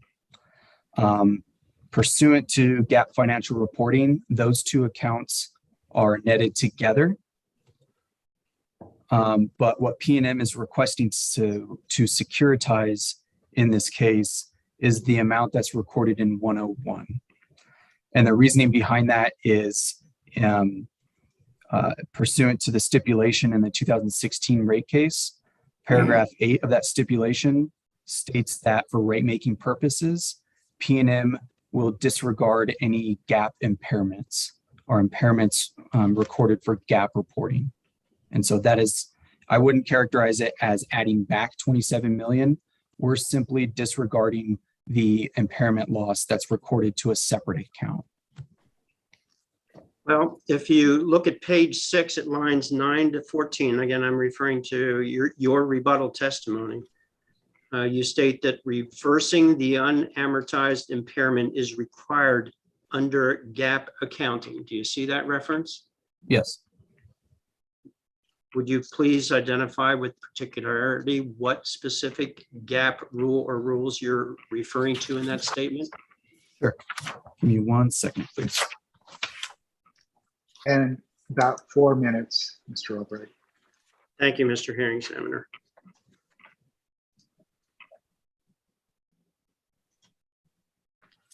So the initial impairment loss was recorded in pursuant to, and Mr. Lee, this is going to be an acronym, ASC, that's Accounting Standards Codification, ASC 980-360-35-12. However, impairments under abandoned plant, and I'm reading from the bottom of my rebuttal testimony on page 3. Under abandoned plant, the impairment loss will be measured under ASC 980-360-35-3. Okay, thank you for that, Mr. Baker. And a question related to that. Is the commission bound by the GAAP rules with regard to including that 27.9 million? I believe the commission is bound by the final order in the 2016 case, which approves the modified revised stipulation, specifically paragraph 8. I'm not sure that answered the question. Is the PRC bound by GAAP rules? I don't know. Okay, fair enough. I would like to add, though, the impairment loss is a result of the debt-only return on ruling in that case. It's not the other way around. I'm not sure if that helps clarify or not.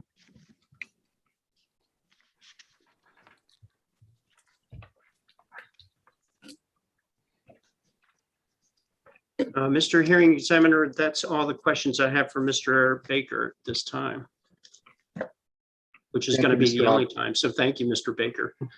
Thank you, Mr. Albright. Well, for this proceeding at least, right, Mr. Albright? For this proceeding. Hopefully many more in the future. Now, I believe, I'm looking at my tile here. You have the Board of San Juan County at 5 minutes. Mr. Bartel, is that correct? That's correct. Okay, please proceed. Mr. Baker, I'm Randy Bartel. I represent the Board of County Commissioners for San Juan County.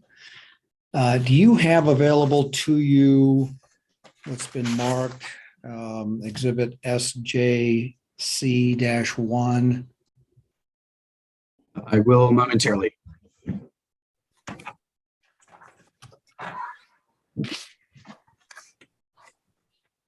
Yes, I have it in front of me. And as I understand these responses, you participated in answering some of the interrogatories that were included in the county's discovery request. Is that right? Yes, I see a few of the responses that I sponsored. Yes. Right. And I think that the second to the last page of the exhibit is a self-affirmation on behalf of you. It's got your electronic signature. Do you recognize that? Yes, sir. let me ask you to take a look then at interrogatory 1-4.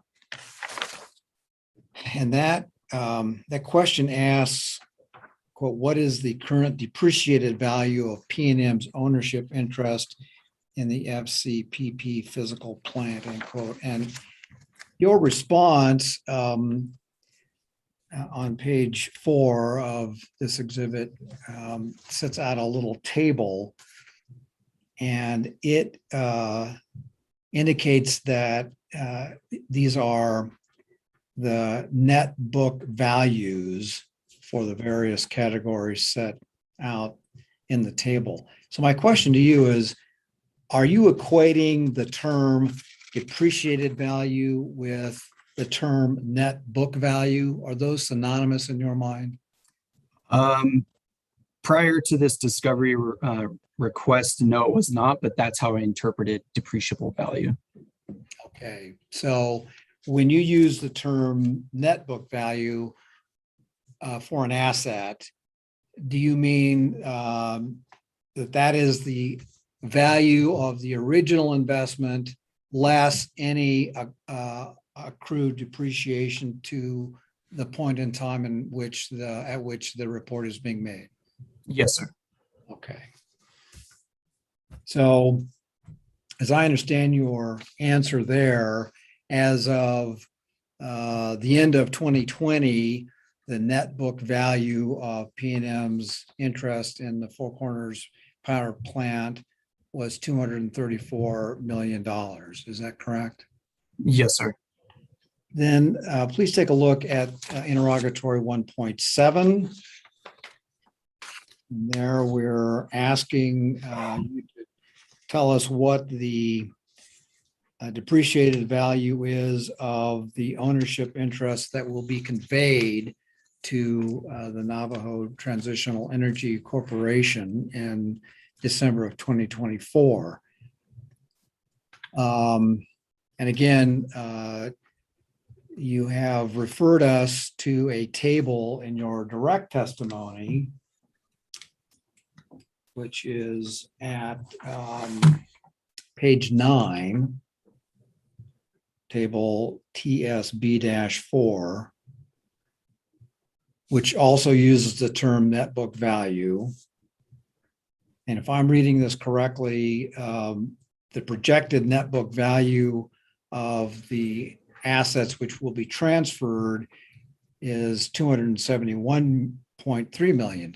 Is that correct? Yes, sir, that's correct.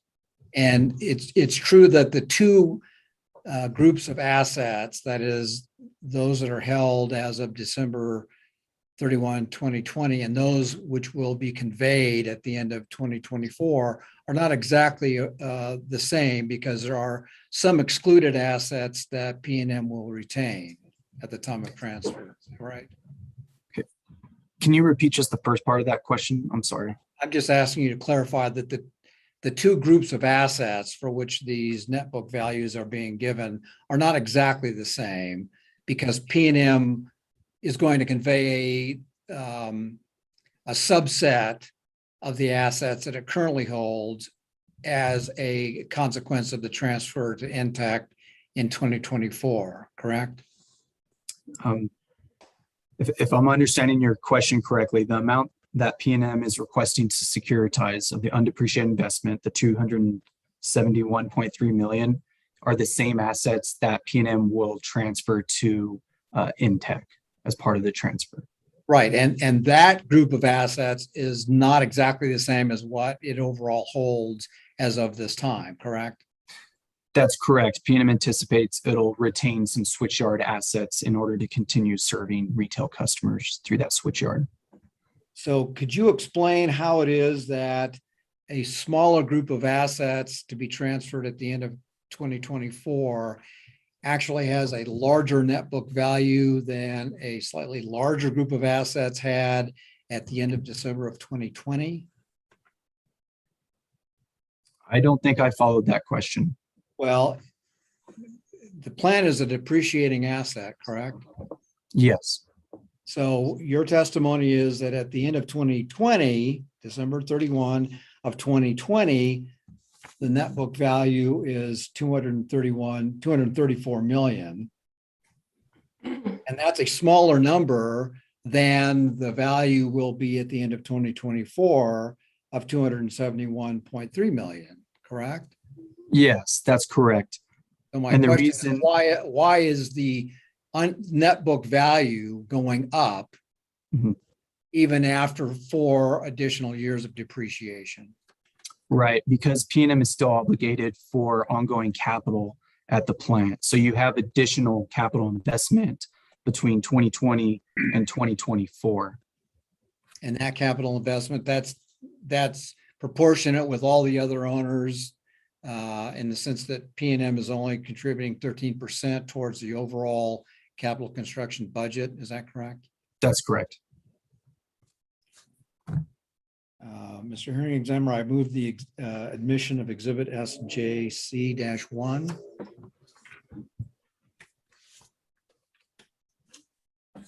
Is there any objection? Well, no objection provided. Mr. Bartel is moving the admission of just the responses that were addressed with Mr. Baker.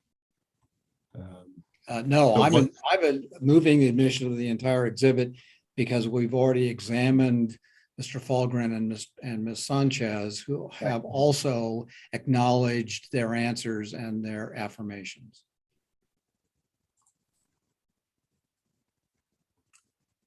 And I don't recall if that's the case. If it is, no objection.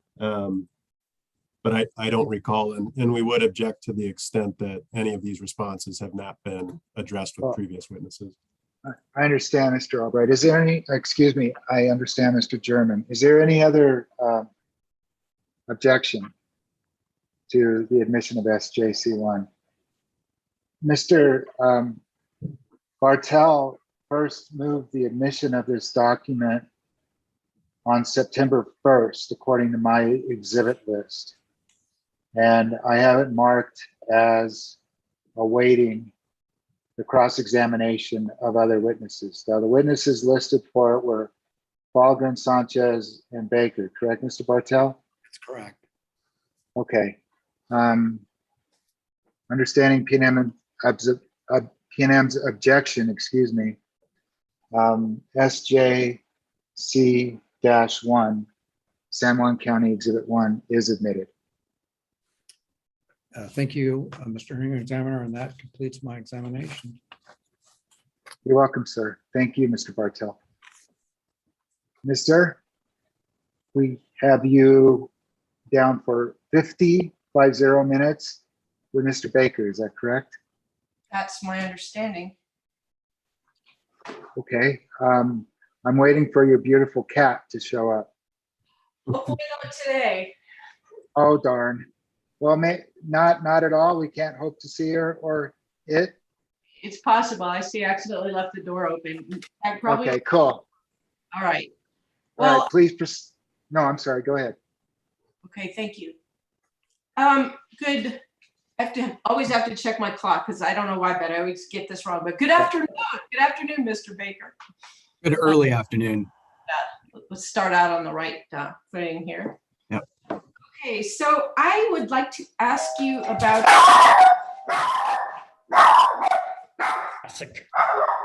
I'd like to ask you about your rebuttal. I'm sorry. Give me a second. 30 seconds. Dogs too. That's ambitious. It really is. We gave up on a while on that. We have 4 dogs in the house, but unfortunately no cats right now due to attrition. That's unfortunate. They're still ringing my doorbell. Hopefully they'll go away. I should clarify attrition due to age or illness, unfortunately. We loved our cats very much, just as much as we obviously love our dogs. Based on my house. Unbelievable. I'm so sorry. No worries. Please, I'm starting your 50 minutes now, Ms. Sir. Whoops. We lost her again for a sec.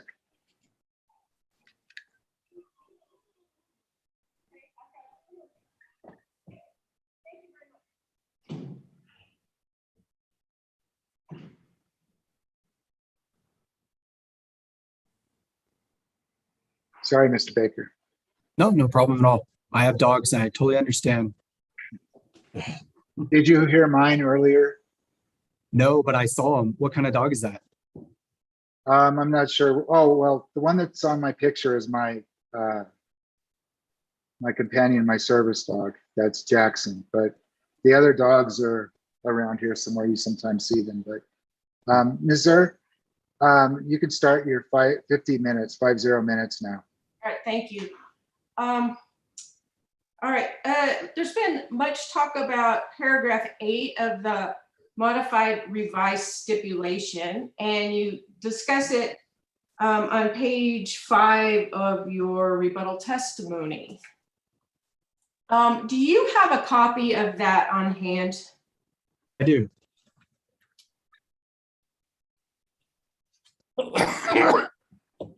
Would you like me to go to paragraph 8? Would you please do that?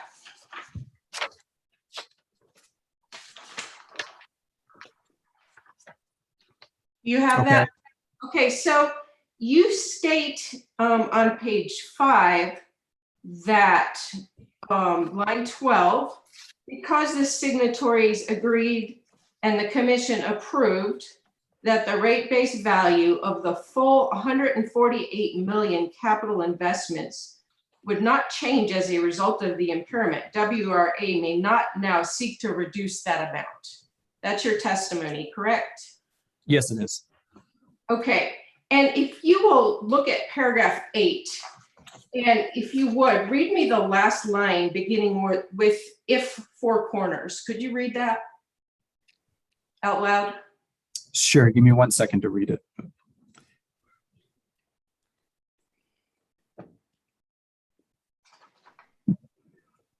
If Four Corners is no longer used to serve PNM retail customers, the signatories reserve the right to take any position with regard to the recovery of the undepreciated balance of the Four Corners $148 million investment.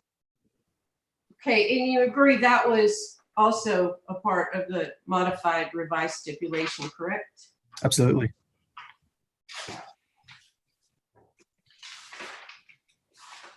Could you look on page 6 of your rebuttal testimony?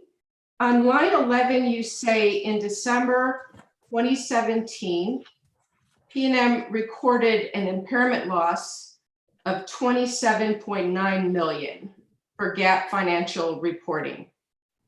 And on in your supplemental testimony at footnote 2, you indicate, and I agree with this, I'm just referencing it, that the revised order partially adopting certification of stipulation at paragraph 67, and then you have a date for that order. It was January 10th, 2018. So my question is, why did PNM record that why did PNM in December of 2017 record that impairment loss of 27.9 million, which appears to have been done before the modified revised order partially adopting the stipulation was adopted? So the final order in this case is considered a subsequent event. And so under GAAP financial reporting, if that event occurs after year end, but before financial statements are issued, and if that impairment is known and measurable, then the utility will need to record that impairment loss in the prior year before the financial statements are issued. And so because PNM had not issued the 10K as of the time the final order came out, PNM was required to record that impairment loss and reflect that in the 2017 books and records or financial reporting 10K. When is the impairment loss that you recorded of 27.9 million, when would that have been recognized for tax purposes? Oh, I don't know. I'm not even sure if that's even recognized for tax purposes. So I don't know. Okay, all right, I'm gonna back up in your testimony to page 3. Are you talking direct testimony? I'm still at your rebuttal testimony. Okay. And I'm at line 12. And I'm sorry if I have to do a lot of reading. I have to set up the question, but I'll just do my best here. So why is PNM reversing the 27.9 million impairment loss? The reversal is required for financial reporting basis under GAAP accounting rules, which have different impairment measures for recently completed plant, such as the investments in FCPP that were at issue in case number 16-00276UT, and abandonments, such as in PNM proposal in this case. For recently completed plant, the accounting rules require a utility to record an impairment if it will not be able to earn a full return at its weighted average cost of capital. I'm sorry, if it will not be able to return. Able to earn a full return at its weighted average cost of capital. So my first question about that is, at the time that you recorded the impairment loss, which accounting rule did you use? Did you use the rule for recently completed plant, or did you use the rule for abandonments? PNM used the rule for recently completed plant at the time of the impairment loss was recognized. Was recognized? Recorded, recognized, reported in the 10K, however you want to frame it up. Okay, I mean, I already asked you about recognition. You understand that's a technical IRS tax term that has a specific meaning, to recognize a gain or loss, right? I generally understand that IRS uses recognition, but I believe there is also, that term is also used in GAAP financial reporting or FASB codification as well. I'm sorry, or? FASB, FASB, accounting codifications. Okay, so when you recorded that $27.9 million impairment loss, you recorded it under the rules for recently completed plant. So my question to you is, why do the accounting rules for abandonments apply to the an impairment that you've already recorded? You're not recording an impairment now, are you? I see your eyebrows are scrunched up. Let me try again with a better question. Let me break this down, okay? All right. So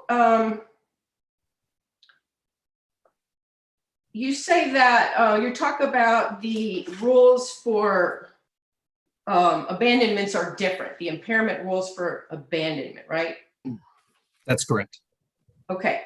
So I guess my question was that when did you record the impairment? The initial impairment was recorded for, was recorded in December of 2017. Okay, so why does the rule for recording impairments under for abandonments even come into a play here? Because PNM is requesting to abandon the plant. Are you going to record an impairment as a result of your abandonment request? No. At the time PNM abandons its share of Four Corners, it would reverse the impairment because there will no longer be an impairment on those assets. Okay, well then let's now go to page 6, where you talk about the accounts that you're recording these the 27.9 million in. You say the loss was recorded by booking a credit reduction to other electric plant adjustments, account 116, and a debit to extraordinary deductions, account 435. I'm sorry, and a debit? To extraordinary deductions, account 435. Why doesn't PNM simply just reverse those two account entries? In other words, can PNM simply book a debit to other electric plant adjustments, account 116, and a credit to extraordinary deductions 435 to reverse the impairment? That's essentially what PNM will be doing. It would not record the credit to 435. It would record it to, I believe, other extraordinary income, which is account 436, but it's essentially doing the same thing as what you just described. Okay, but you're not doing the same thing. You said it's essentially doing the same thing from the standpoint of numbers, of amounts. I mean, how is it? From the standpoint of PNM's income statement, it doesn't matter if it's a credit to a 435 or a credit to a 436. The impact to the income statement is the same. Okay. Is what I was trying to say. Let me ask you a question. What accounts are undepreciated plant balance in? What FERC accounts? Could you name them? Yes. Plant and service is recorded to account 101 and 106. The accumulated depreciation. Oh, I should know this. It's account 108. Subject to check, please. Okay. Is account 435 collected in the rates? No, it is not. Is it, does it account 435 have undepreciated investment in it? No, it does not. It's an income statement account, so it gets cleared out to retained earnings every year. Okay, so when I asked you why you aren't going to simply reverse the impairment loss by recording a debit to account 116 and a credit to 435, your answer was we're doing something similar. But I want to come back to my original question. Why can you do that? Can you, under GAAP rules, may PNM reverse the impairment loss by booking a debit to other electrical plant adjustments and basically reverse it? Did I have that backwards? Let's see. By booking a debit to other electrical plant adjustments and a credit to extraordinary deductions. Can PNM do that? I'm sorry, by booking a debit to other electrical plant adjustments and a debit to extraordinary deductions. Thank you. Can PNM do that under GAAP rules? I'm not arguing with you on the debit to 116. That is exactly what PNM would be doing. What I don't know is whether GAAP disallows us or disallows PNM to record a credit to a 435. That I don't know. I don't know if that credit has to go to account 436 or if it can be in 435. But from an income statement perspective, it's the same thing. From the balance sheet perspective, the numbers, the bottom lines are the same. That's what you're saying, right? On the balance sheet side, debit to the 116 is the same as what you said. What I'm saying is a credit to a 435 or a credit to a 436, there's no difference on impact to the bottom line. Okay. Is it correct that under GAAP accounting rules, you can never reverse an impairment loss that you've taken? I don't know. I'm unaware of that. But you haven't actually reversed it, right? You have not, in the sense I'm describing, which is to recredit the account you debited and redebited the account that you credited, right? For GAAP reporting purposes, PNM has not reversed the impairment loss. Okay. So let's take this further. You explain on let's see, where is it?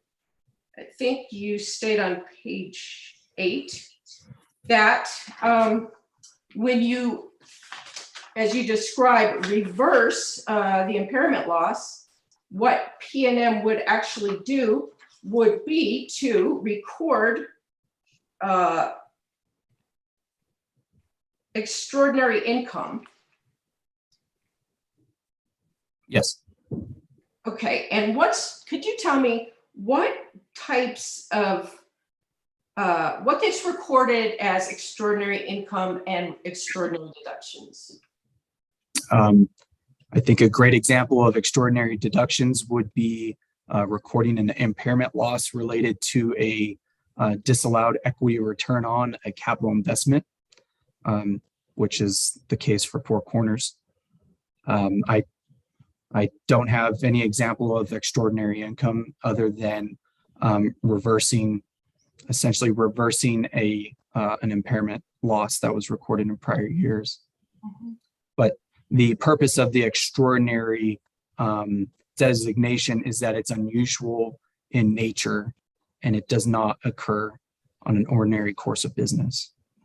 And does PNM record on depreciated investments in FERC accounts 435 and 436? Undepreciated investments are not recorded on the income statement. It's on the balance sheet. So the answer is no.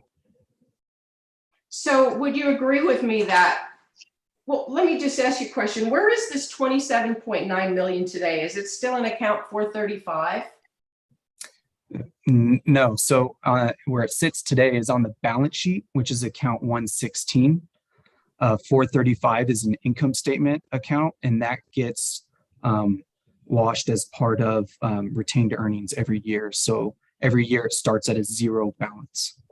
Okay. So I understand you said that account 116, which is other electrical plant adjustments, that was reduced by the 27,000, I'm sorry, by the whatever, the 27.9 million.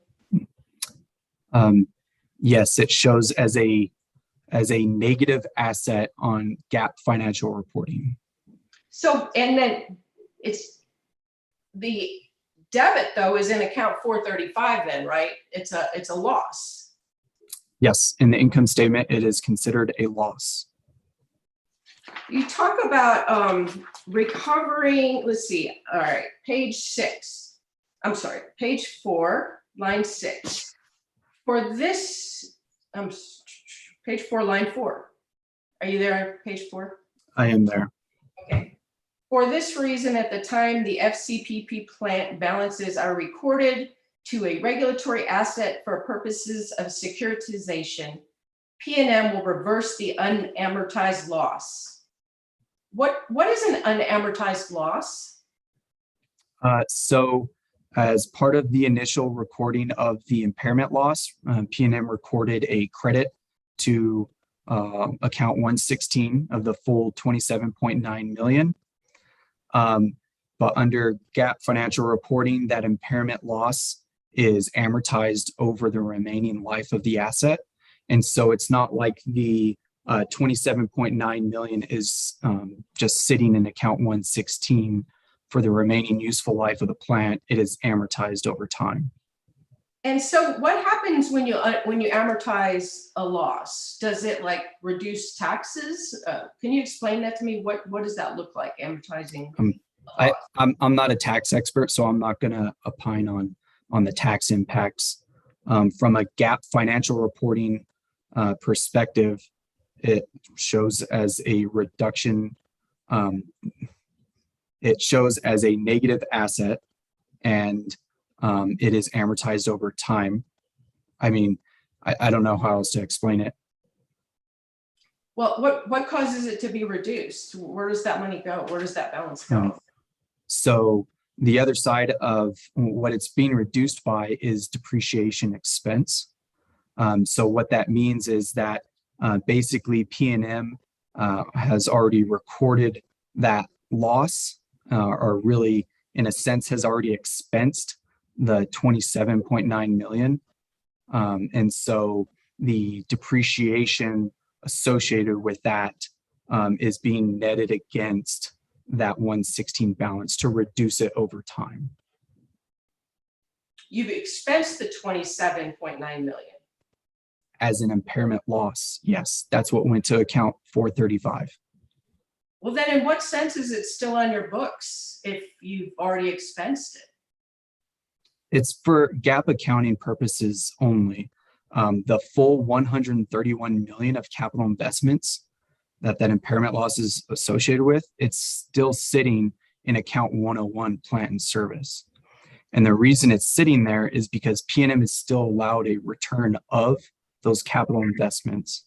The impairment loss simply recognizes that there is future uncollectible equity return on those capital investments. Do you know exactly what GAAP rule you said you're required to reverse an impairment loss, but you are in your testimony, what you've described is simply converting a extraordinary deduction into an extraordinary income, extraordinary deduction to extraordinary income. So I'm just trying to figure out how that invokes a rule about how to report impairments for, in this case. I mean,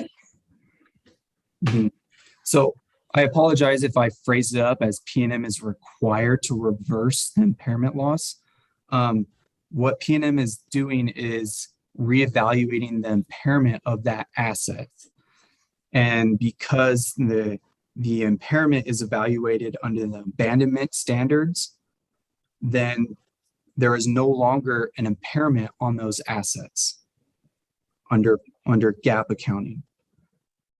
So I apologize if I framed it up as PNM is required to reverse it, but what PNM is doing is just reevaluating the impairment once abandonment is approved. I see. I'm just, maybe if I kind of just tell you what I'm trying to figure out here, it's Sure. just that you're describing to me a situation where you're saying the accounting rules somehow, as a result of these accounting rules, money's still on PNM's books, your balance sheet hasn't changed, and therefore, this is undepreciated investment. What I'm trying to figure out is what is the character of this 27.9 million throughout the process from when you booked it as a impairment loss to the point where you're now going to have to report that as extraordinary income, and how does it retain its character as undepreciated investment through this process? So I'm sorry. No, you go ahead, sir. Okay. So I think an important thing to understand is that PNM is not writing off capital investments.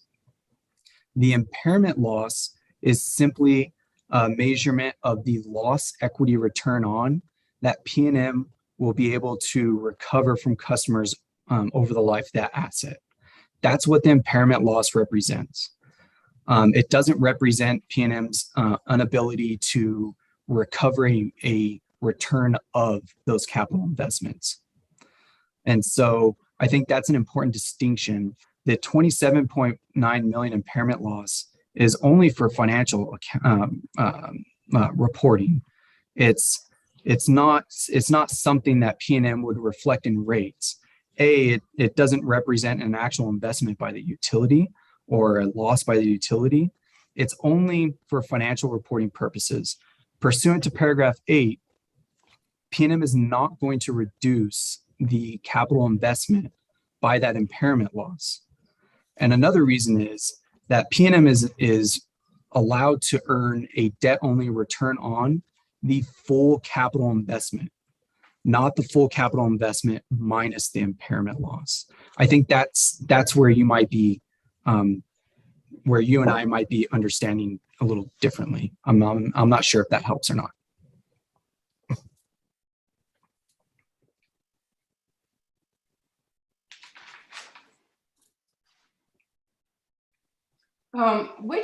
So is it correct that utilities keep one set of books for rate making purposes and one set of books for accounting purposes?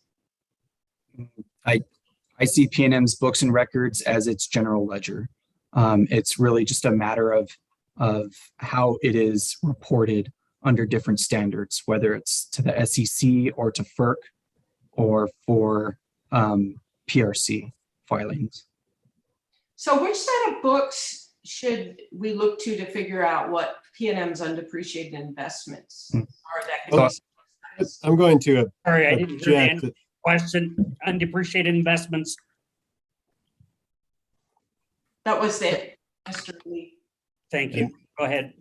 An objection, Ryan German, that the objection is that the question misstates Mr. Baker's previous response. The question is, so which sets of books should we look to figure out what PNM's undepreciated investments? Question mark. Investments Right? are subject to securitization. I'm sorry, maybe I should have finished that sentence. Yeah, and it misstates the previous response because Mr. Baker testified there's one set of books, and he referred to it as PNM's general ledger.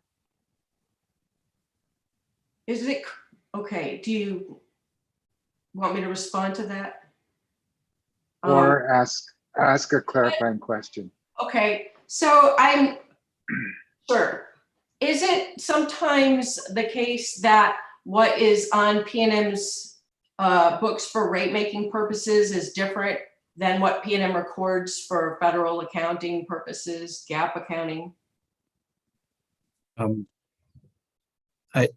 I don't understand your question. I mean, I stated that there's only one set of books for general ledger. So I don't think there's tax books or regulatory books or however you framed it. There's one set of books. Give me a second here. Look at my notes. While Ms. Sir is looking at her next question, Mr. Baker, could you tell me where that I looked at your supplemental testimony on page 13 where you discussed this issue of the pre-tax impairment loss under GAAP. Where is that reflected in the exhibits that I ordered? That particular figure, do you know? I'm sorry, can you repeat your question? The $27.9 million figure, where is that reflected in PNM's exhibits in this case, if you know? As far as I know, it's only included in testimony because PNM is essentially, for lack of a better word, ignoring the impairment loss when determining the undepreciated investment. You recall I asked for, okay, I'm going to look at my specific questions in the procedural order, and I asked for a full accounting. And so what you're saying is that that number probably is not reflected because of the way PNM is treating this impairment loss. That's correct. Okay. All right, I'm ready. Thank you, Go sir. ahead. Okay, now I'm on page 4 of your rebuttal testimony, and it says, for this reason, at the time the Four Corners Power Plant balances are recorded to a regulatory asset for the purposes of securitization, PNM will reverse the unamortized loss recorded as a result of the Commission's decision to allow a debt-only return. So here you're talking about for this reason, and what reason is it that that the plant balances will be recorded to a regulatory asset and you will reverse the unamortized loss? Could you I know What you. line are you on? Sure, I'm on line 4, and I'm reading your conclusion. I'm skipping what you say. I guess I don't really understand it, and I wonder if you could just kind of try to explain that again. You say at the time the Four Corners power plant balances are recorded to a regulatory asset for the purposes of securitization.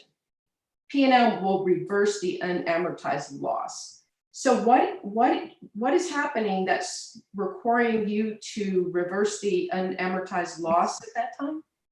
So as I stated before, because PNM is now abandoning Four Corners, or once the order is approved for us to abandon Four Corners, PNM will reevaluate the impairment of those specific assets. And as a result of the reevaluation of the impairment, it will result in PNM reversing the impairment loss that it already had taken back in 2017. Okay, so after the commission issues its order, that's when you reevaluate the impairment. Technically, the remeasurement of the impairment will be done at the time PNM abandons the plant, and the undepreciated investment is recorded to a reg asset. So it's at the time of abandonment. So it seems to me that there's a little bit of bootstrapping going on here, that you can't reverse it until the commission allows you to securitize it. To me, this kind of sounds like you're not securitizing an undepreciated investment so much as the act of approving your petition changes its status such that it becomes recoverable. You can reevaluate it. And it's at that time that you could reverse your unamortized loss. Is that correct?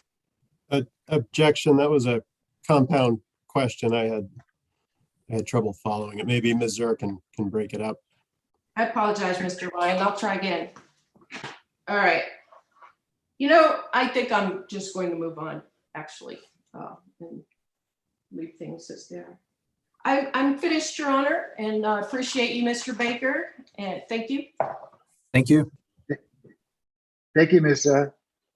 Okay, next up we have Mr. Tisdale, Community Groups, 20 minutes with our witness. Are you ready? I am. Thank you, Mr. Examiner. You're welcome. Hello, good afternoon, Mr. Baker. My name is Kyle Tisdale. I represent a coalition of community groups in this case. How are you? I'm doing great. How about yourself? I'm fine, thank you. Good. Let's start with your direct testimony, if you would. Okay. And if you would turn to page 10, please, starting at line 20. And you state there that PNM accounts for plant decommissioning as an asset retirement obligation, or ARO, in accordance with GAAP Accounting Standards Codification 410-20.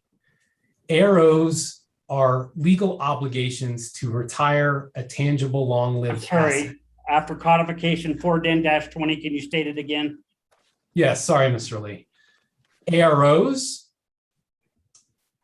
are legal obligations to retire a tangible, long-lived asset in the future based on cost estimates for the retirement of the asset and the settlement of the obligation. Do you see that, Mr. Baker? Yes, sir. And I read that correctly into the record? Yes, you did. And for accounting purposes, AROs are, they typically use a discount rate for those future liabilities to establish a present day cost. Is that correct? That is correct. And a discount rate is essentially an assumption about the present value of future cash. And as applied here, those assumptions will make a substantial difference in what the present costs of AROs are. Is that correct? That is correct. What discount rate did PNM use here? So I will point you to my exhibit. to my direct testimony, and that is Exhibit TSB-4. And I lay out the discount rate assumption is utilizing a 4.9% rate. 4.9%. How far out into the future is PNM calculating the cleanup? PNM is utilizing the decommissioning study, which lays out the estimated cash flows and the timing of those cash flows. And when I look at the column E of the exhibit TSB-4 on line 38, it looks like the last settlement or last cash flow is on December 31st, 2034. 2034. Okay. Yes, and that's under the new study, the 2020 study. What happens to those ARO estimates if the timeline for cleanup is accelerated? Are you talking about if the cleanup happens earlier than estimated? Correct. So right now there's a closure date that's estimated of 2031. You stated that what you're estimating is final cleanup in 2034.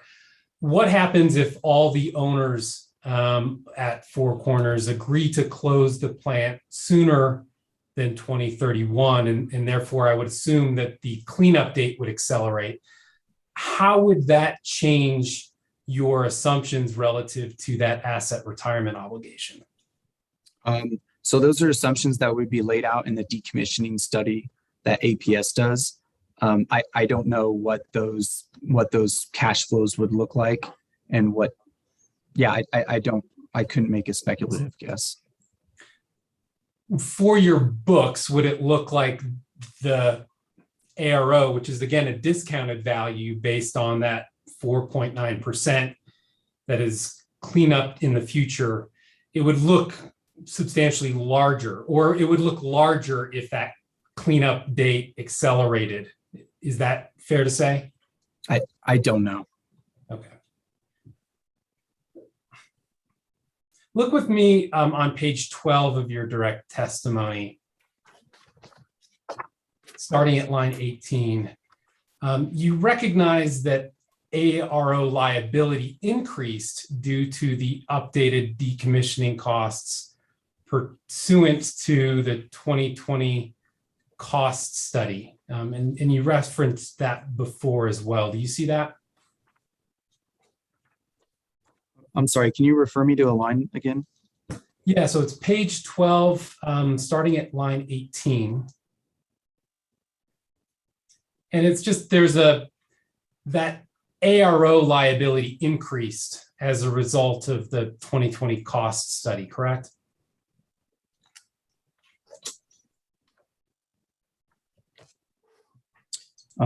That is correct. Yes. Okay. And what is the cost estimate that PNM uses for its plant decommissioning ARO? So what's the dollar value assigned to that today? Are you asking what PNM's future ARO liabilities are? Like what the cash outflows, the settlements would be? I'm talking about, so an ARO is the discounted value of that cleanup today. And I'm asking if you have a dollar value for how PNM represents that ARO on its books. So do you have a dollar value for plant decommissioning? So I would refer you again to my exhibit TSB-4, and the ARO liability at 12/31/2020 before the new layer is 12.8 million.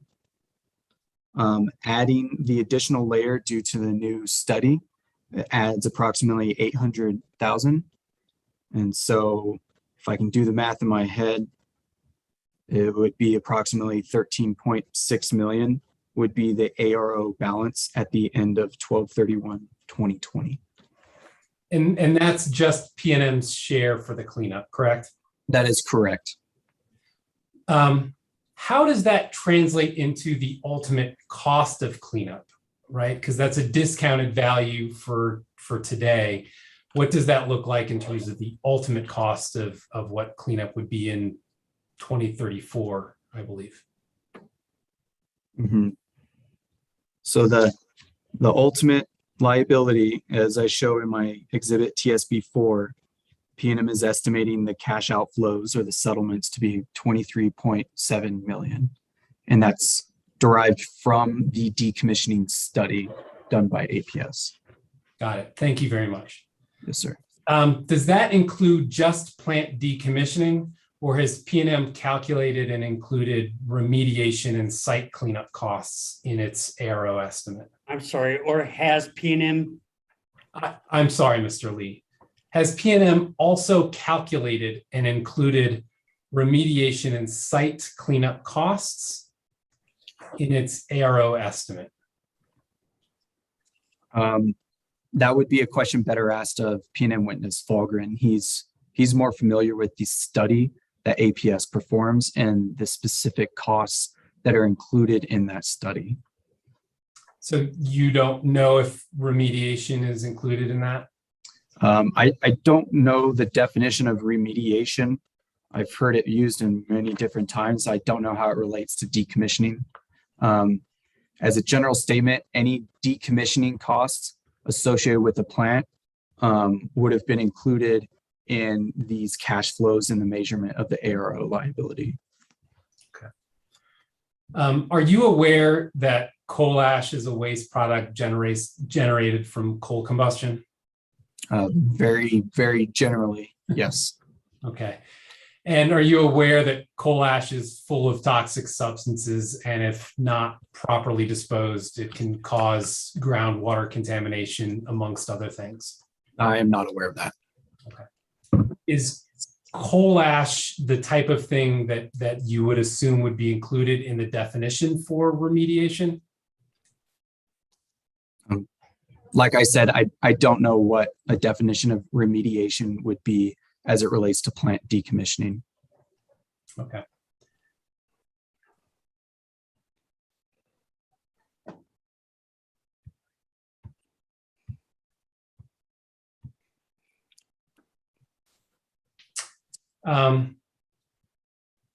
What do you understand about the scope of PNM's obligation for mine reclamation?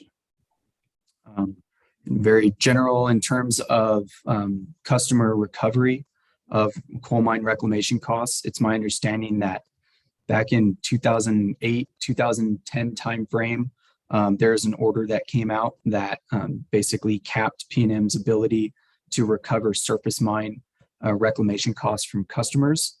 As of, I believe it's August of 2020, PNM has already essentially reached that cap as far as costs. And so in the future, PNM will likely not be able to recover coal mine reclamation costs from customers because it has reached that cap.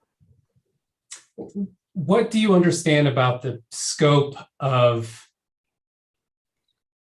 mine reclamation relative to that cap? So what is included in that cap? Do you know? Yeah.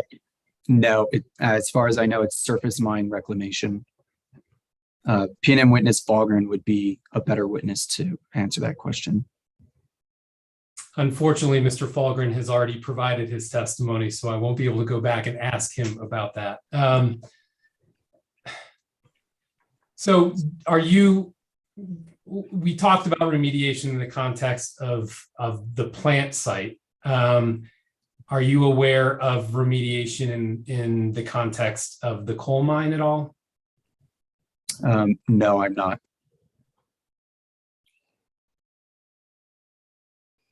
Has PNM included environmental liability costs for Four Corners and Navajo Mine in its financing order in this case?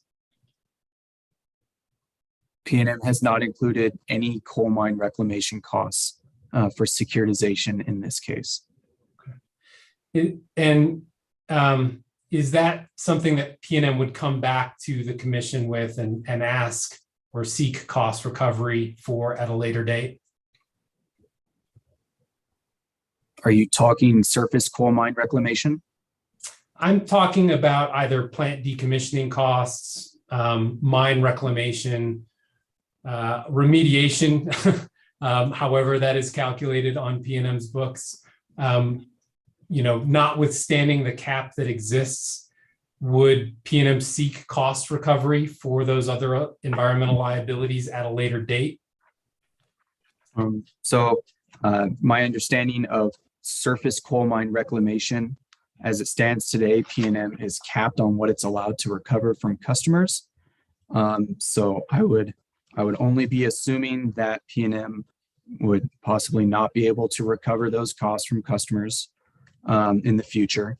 As far as plant decommissioning, I discussed that in my testimony, in my direct testimony, and I will be able to point you to where I discussed that.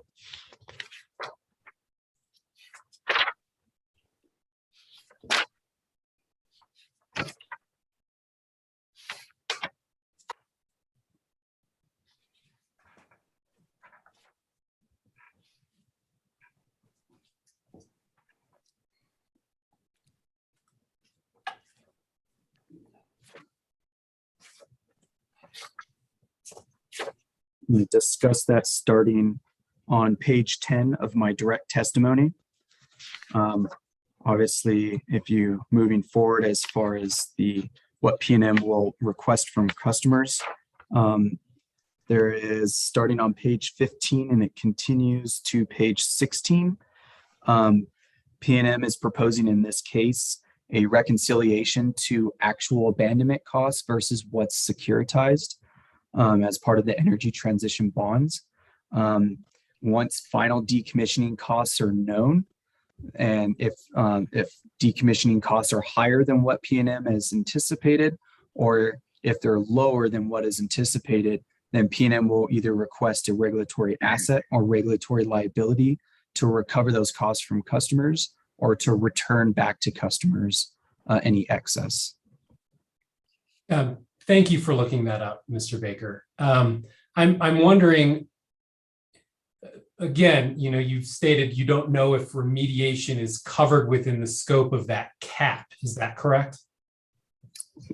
Yeah, I don't know what remediation you would be referring to as far as the cap under coal mine reclamation. Okay, so if I were to tell you that there's significant coal ash that has been dumped in abandoned mine pits, and that falls within the definition of remediation, do you know whether that type of remediation would qualify under the cap, or is that something that PNM could seek recovery for later on? I don't know. So your direct testimony again at page 14, and I believe this begins at at line 1 of page 14. You state that under the PSA, which is the purchase and sale agreement with NTEC, PNM will retain Four Corners decommissioning obligation. Is that correct? That is correct. What do you understand about the scope of that obligation? It's my understanding that the obligation that PNM will retain is the same obligation that it holds today. And I'm assuming that because you talked about the PSA in your testimony, you are familiar with it, at least on a general sense? I will have to admit that I have never read the PSA. In a general sense, I somewhat know some of the provisions in there. Okay. You stated with Mr. German earlier that you prepared your testimony or it was prepared at your discretion. Is that correct? Yes, that is correct. And you speak about the PSA in your testimony. So was that prepared by you or by someone else? That was prepared by me. Okay. Are you aware of the distinction in the PSA between pre-closing and post-closing liabilities? I am not. Okay.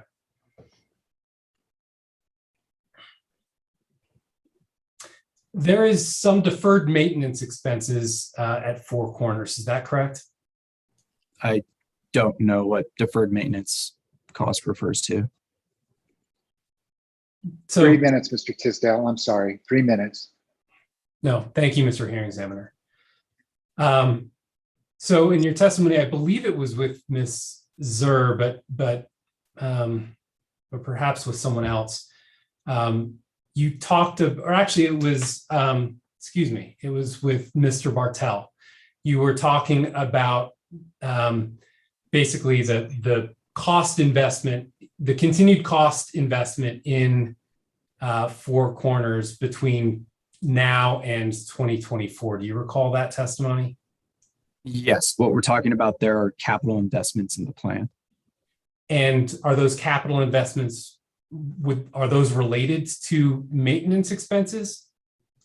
No, O&M or operation and maintenance expense is expensed on the income statement as it's incurred. It's not capitalized as a long-lived asset. Do you have any idea what deferred maintenance, how much that is at this point? When you're talking deferred maintenance, are you talking about capital investment in the plant? Yeah. And commitments that were made to keep the plant in operating condition. And some of those expenses have been deferred. And so I'm wondering about the total value of those deferred maintenance costs. So I'm sorry, I don't distinguish. I actually don't quite understand what you mean when you differentiate deferred maintenance from capital investment. PNM doesn't defer an operating expense on its balance sheet. It only capitalizes capital investments for long-lived assets. Are you referring just normal ongoing capital investments in the plant?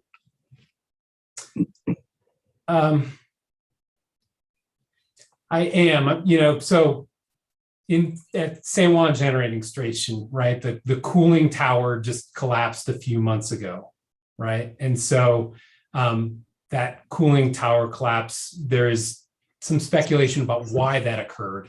But some of that speculation is that maintenance was not kept up at that cooling tower. And so that is the type of thing that I'm talking about, but I think my time is probably up at this point. So I will leave it at that. So thank you for your testimony, Mr. Baker. I appreciate that. Yes, sir. Thank you. Thank you, Mr. Tisdale, and thank you for your restraint. Mr. Medeiros, I would just request that there's probably about an hour here where I might have to hop off of the Zoom link, and I will try to listen in on YouTube, but I might request after that hour to be readmitted. So I just am seeking leave to be able to do that, sir. Of course, I'll be looking for you. Okay. Thank you so much. Thank you, sir. You're welcome. Mr. Nazi, I think you have 5 minutes with Mr. Baker. Thank you, sir. Is it possible for me to move it to 10 and reduce my cross-examination of Brendan Batts to 15?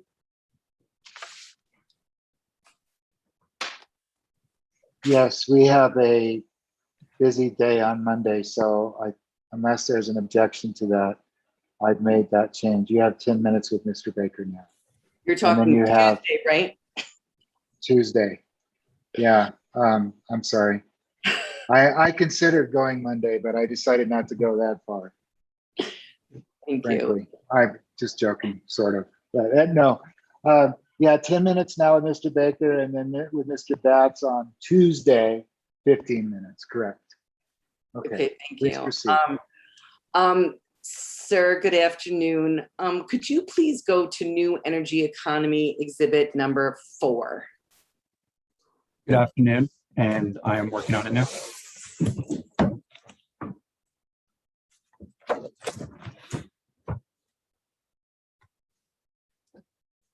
Okay, I believe I'm there. So did you answer New Energy Economy interrogatory 4-3 and 4-4, and then also provide your self-affirmation at the end of this document? Yes, I did. Okay, and could you now go to your rebuttal testimony, please? And could you go to page 9?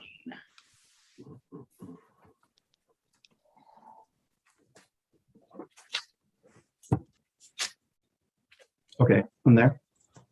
Which page? 9. Okay. Page 9 rebuttal and NEE 4.3 and 4.4, correct? Yes, but I'm actually done with New Energy Economy for at this point, but I want to just ask you about your rebuttal testimony on page 9 and actually on lines 20 and 21.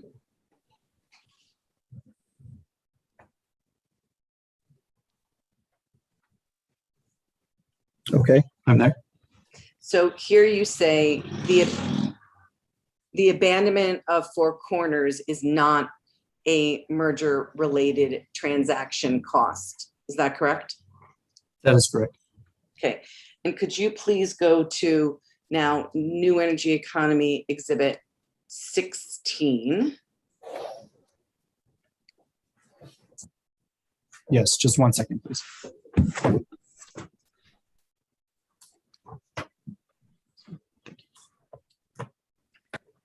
Okay, I have NEE 16. Okay, and it's marked page 256 of this document. It's the second to last page.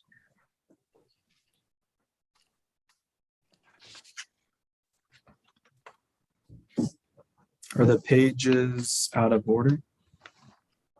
There's only certain pages from this, which is the transcript of the proceeding in case 20-00222 UT, matter of the joint application of Avangrid. And it's the PRC hearing testimony transcript from August 11th, 2021. Do you see that? Yes, I see that. And Mr. Hearing Examiner, I'm going to object. This was one of the pages that was not part of our agreement with Sierra Club. This was. I ruled it admitted yesterday. Okay, I ruled it. I apologize. I didn't realize that applied to all of Exhibit 16. I apologize. The last three pages that I have highlighted here in red, page 196, 255, and 256 were those that were in dispute. I admitted NEE 16, and I referenced it in my ruling too today. Okay. These are the pages that refers to. There is some duplication, apparently, because I'm not sure if this is that exhibit, but anyway, it's admitted. Okay. NEE 4 is not admitted yet, but I'm just flagging that for future reference. thank you, sir. Go ahead. So you know that the joint applicants were PNM, PNMR, Avangrid, and Iberdrola had an application to merge, and that was in 20-00222 UT. Is that right? I'm generally aware of the merger application. I am not 100% positive on who the parties were that made up the joint applicants. But you know that it was Avangrid and Iberdrola and PNM and PNMR, right? I'm generally aware of those parties. Like I said, I don't know if those were the parties that made up the joint applicants. Okay. So do you know that Pedro Azagra Velasquez was a witness in the case? Yes, I am aware of that. Okay. And this, what I'm asking you about is an excerpt from the hearing where Mr. Velasquez gave testimony. Do you understand that? I understand what you just said, yes. Okay. Here, would you, I can read my question and then would you read Mr. Velasquez's answer, which is between lines 14 and 2022. And I asked him, so are you willing to change the merger agreement to remove that four corners divestiture so that 6.19, for instance, that Mr. Marks raised with you, so that there is no question that four corners divestiture is a transition cost of the merger? Could you read that answer, please? I can read the answer that's listed on here. I have never seen this document before, so I mean, I'm just simply reading. Is that all you're asking? Yes, I am. Okay. Again, I think it's not a transition cost. It's more a merger cost, and it is unrelated to this merger case. It has a separate case, and I think when companies like PNM and Iberdrola have agreed and signed a merger agreement, we comply with that. I think that clause was clear over there. It has a purpose. It reflects when we were negotiating and is part of the merger agreement. So does it surprise you that Pedro Azagra Velasquez, who's Iberdrola and Avangrid's representative witness in this case, has a different position than you about if Four Corners divestiture is a cost of the merger? Objection, foundation. Overruled. And you have 3 minutes, Mrs. Nnazi.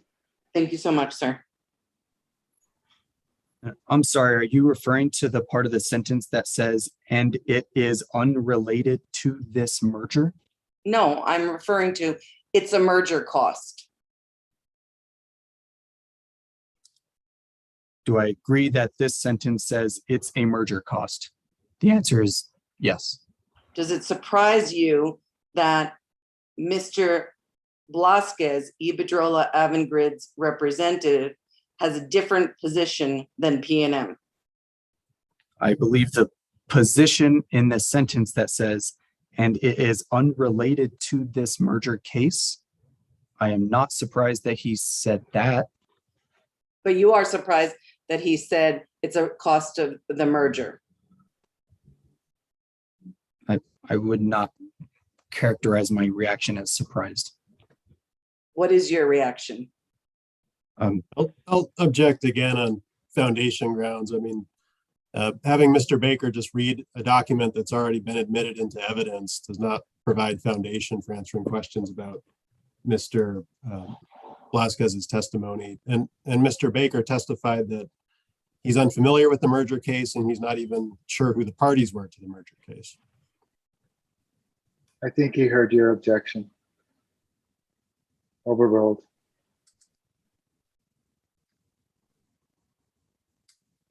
Can you ask your question again? Mr. Velasquez says it's a merger cost. PNM says it's not a merger cost. How do you square that? I'm not familiar with the merger case, and I would not want to speculate on what this witness said. Like I said, I'm not familiar with the case, so I don't have an opinion. Could you please turn to, I have just one or two more questions on your direct testimony, page 17, please. Probably one. Thank you, sir. So page 17, direct testimony. Correct. Line 2 through 14. And my question is, I'm sorry. I got too much going on right now. Page 7, right? 17. 17, thank you. I'm on page 17. And this is about Section 16 Energy Transition Act funds. Okay, that's what I'm asking about. Why has Section 16 funds not been distributed in the San Juan case, even though the hearing examiners in case 19-00195 UT allowed PNM to create a regulatory asset to pre-fund these costs? I don't know. Thank you. Thank you. Thank you, Mr. Nazi. I'm just curious about your question. Wasn't that done in 19-00018 UT?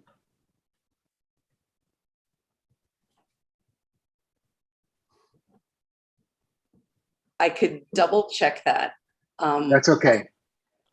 I'll report back to you while I look. Okay. Thank you, Mr. Nazi.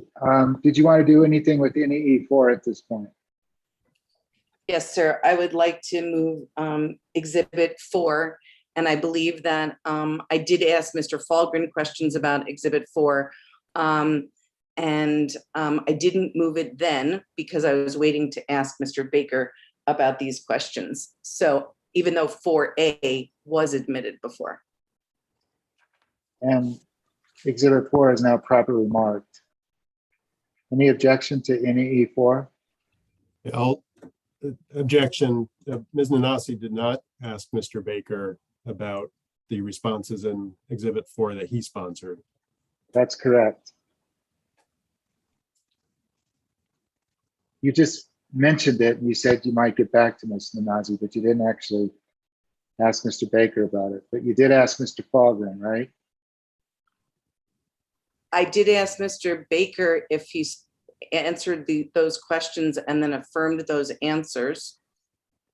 I didn't go into it because I didn't have enough time, but I did ask Mr. and I did ask Mr. Falgren about the questions, and then specifically the exhibit that was attached to as a part of the response to 4.1. But I didn't, when I spoke with Mr. Falgren, I just moved 4A, and now that I have asked the questions about 4 from both witnesses, I'd like to move that exhibit. All right, NEE4 is admitted.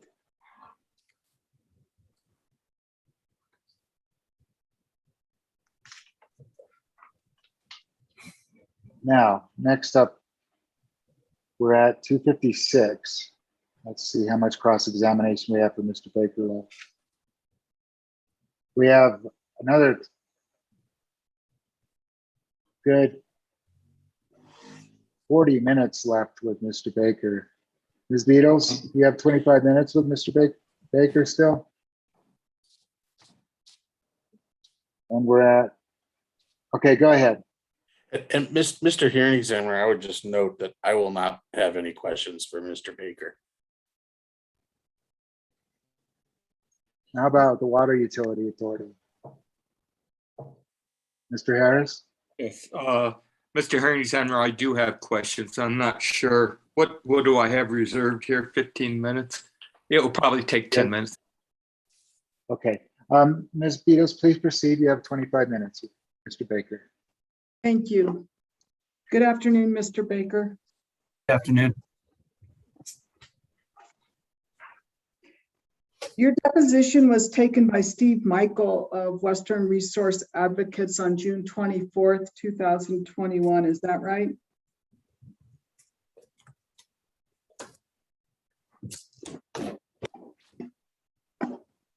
That is correct.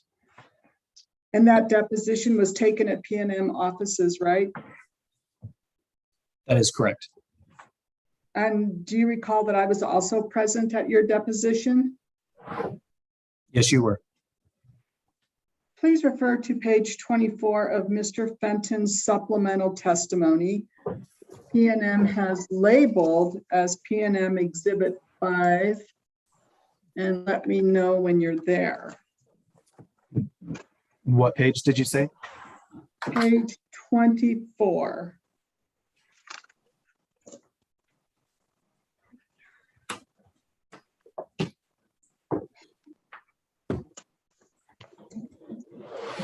Did you say the supplemental testimony of Mark Fenton? Yes, I did. I have that marked as PNM Exhibit 3. Is that okay? It doesn't matter how it's marked for purposes of my questions on cross. Okay. I want to make sure I have the right document.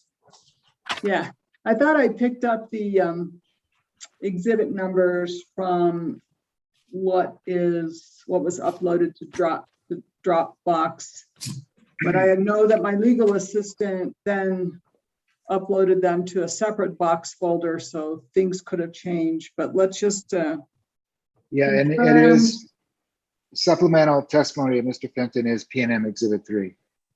Oh, okay. Thank you. So please refer to page 24. I am there. And could you, I need to make sure now that I have it right.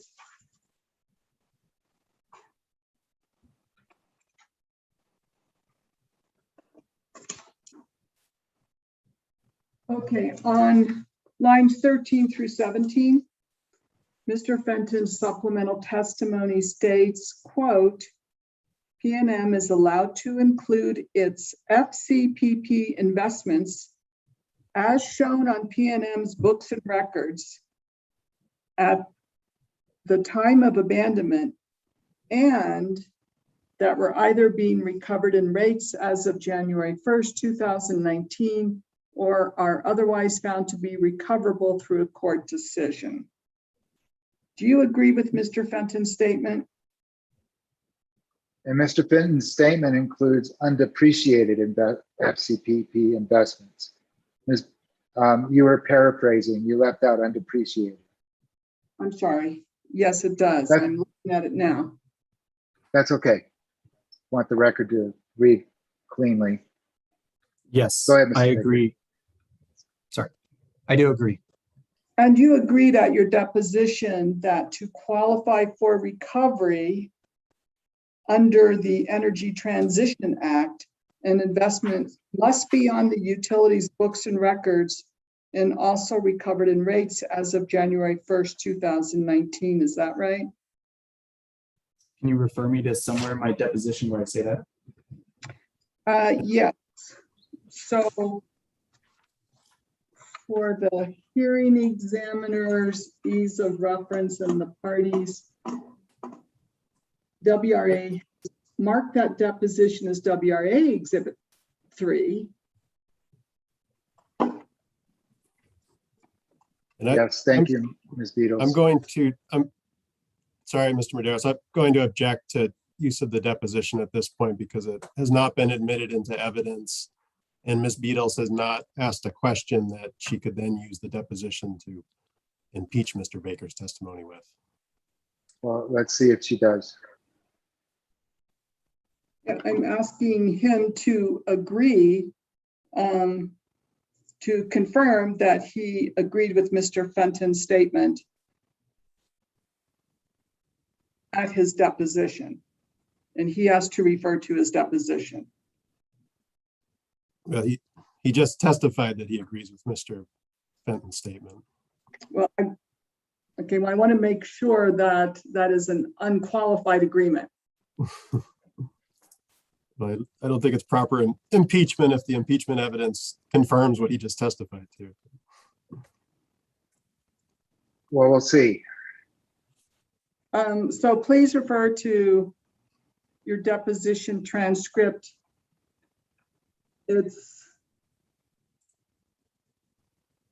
page 3. Sorry, my cursor is blinking wildly. Might be a mouse issue. it's page 5 of his deposition, starting on line 12. But since there's 4 pages of the deposition per each sheet of paper, that would be page 2, I believe, of WRA Exhibit 3. And I'm really sorry, I am having technical issues.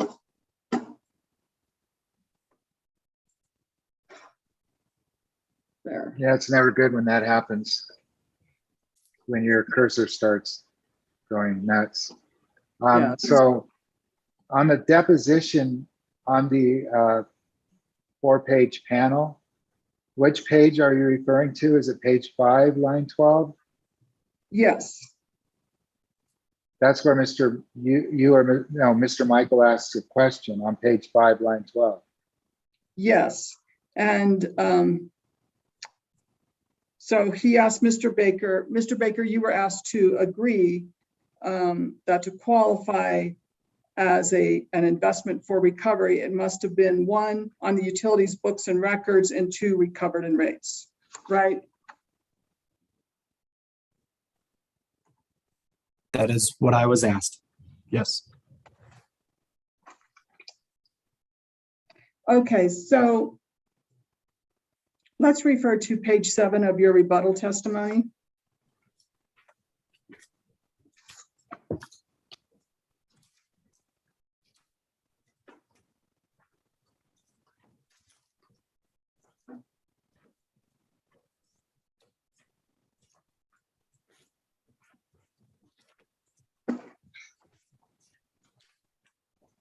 I'm there. And I'm going to do the best I can, but my cursor is not cooperating. I do think I have the documents that I'm going to be referring to in hard copy, and I will do my best to guide you through my questions referring to those documents. All right. Okay. So please refer to page. Ms. Beatles, did you try turning off and on your mouse? Or unplugging it, depending on how it's connected? It's plugged. It's plugged. So try unplugging it and plugging it back in again. If it's a USB.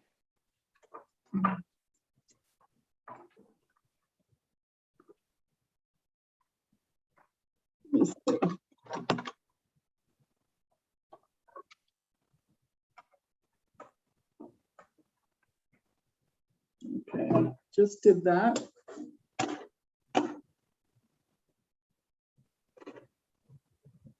Still doing it. It's done this once before, and I logged out of my entire system and logged back in, and it worked.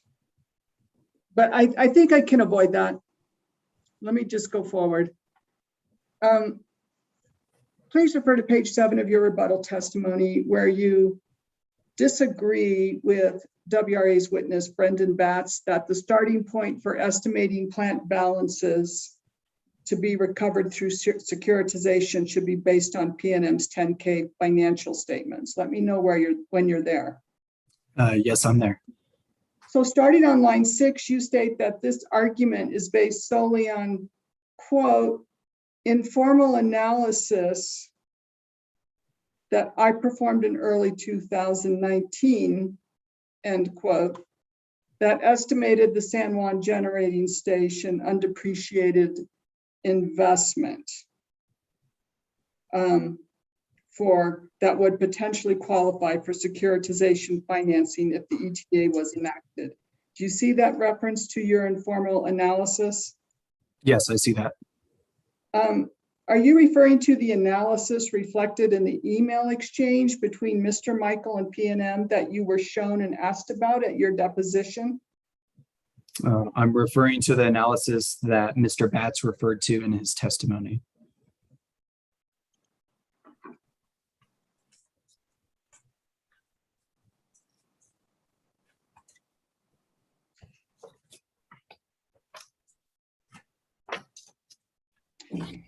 Okay, so he referred to, are you referring to his testimony, page 15?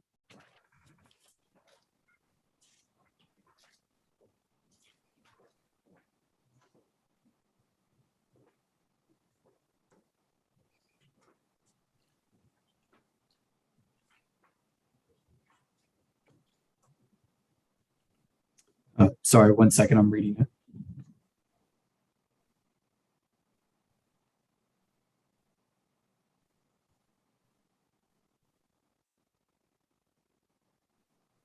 Can you refer me to somewhere on page 15?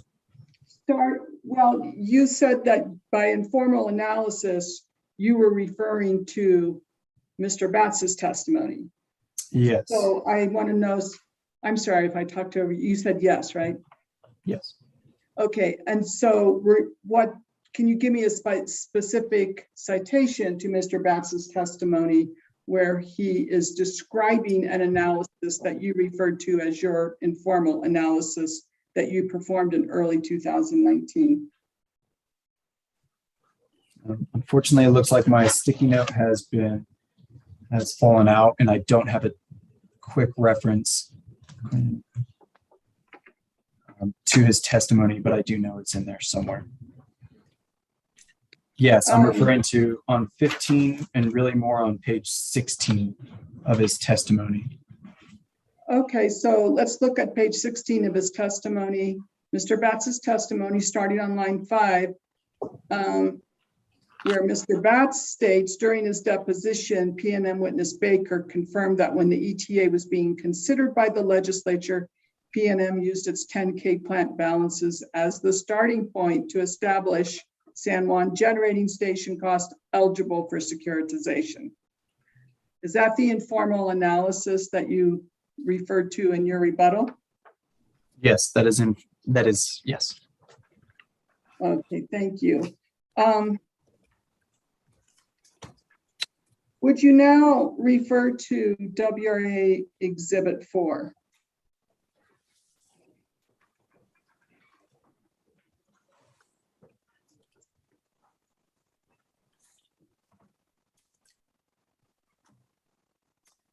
Yes, I am there.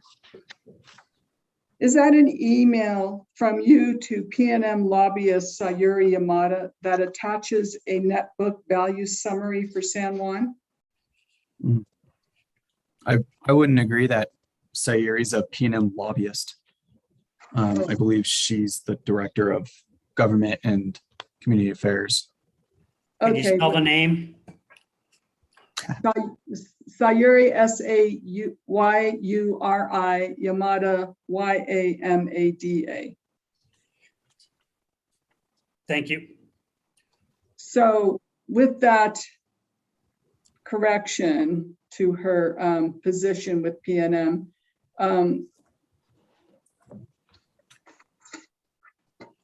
is this an email from you to Sayuri Yamada of PNM that attaches a net book value summary for San Juan? Yes, it is. And the summary is on the second page of this exhibit, right? Yes. And now please refer to WRA Exhibit 5. Okay, I'm there. Now that email incorporates and follows on the email that is WRA Exhibit 4, is that right? That is correct. And you are one of the individuals on this email chain, right? Yes, I am. And referring to WRA Exhibit 5, do you see where Mr. Michael asked for the source documents supporting the net book value calculation?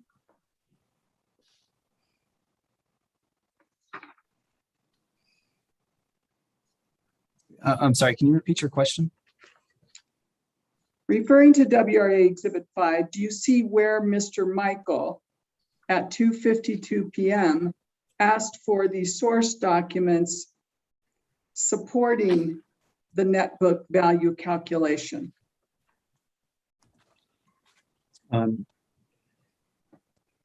Yes, he states, I need the source documents in addition to the calculation.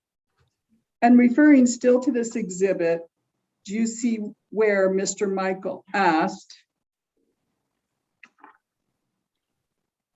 at 3 p.m., he asked that if audited, how would PNM establish the correctness of the amounts the correctness of the $340 million? What document would you point to? Do you see that? Is that the email that starts, if the plant balance for San Juan shows up as a line item in your last rate case filing, that would be perfect. In other words, if you were audited, how would you establish the correctness? Is that what you're referring to? Yes, and so you see that. Yes, I see that. And then do you see later where you referred Mr. Michael to amounts and related write-off information in PNM's SEC 10K and 8K filings to support those amounts?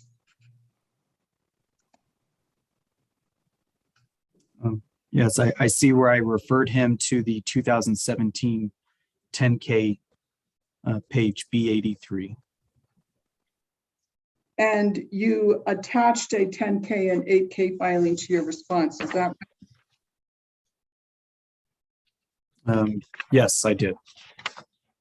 And the reason behind this inquiry was so that legislators could be assured that the 320 million figure for San Juan was not just a claim, but could be substantiated from the books and records. Is that correct? I don't know how Mr. Michaels utilized my work paper. I'm unaware if it was for legislators or just for Mr. Michael. In response to that question at your deposition, you said that appears to what's being discussed. Do you remember that?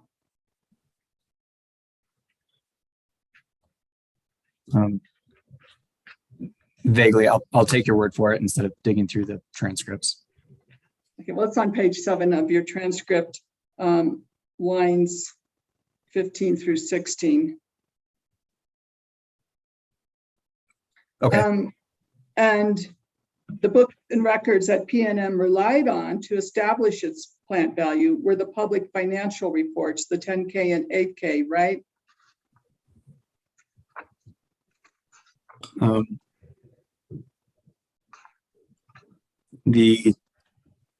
In this email exchange, I relied on the 10K and the 8K to support the estimated 320 million in the email before. That is correct. Thank you.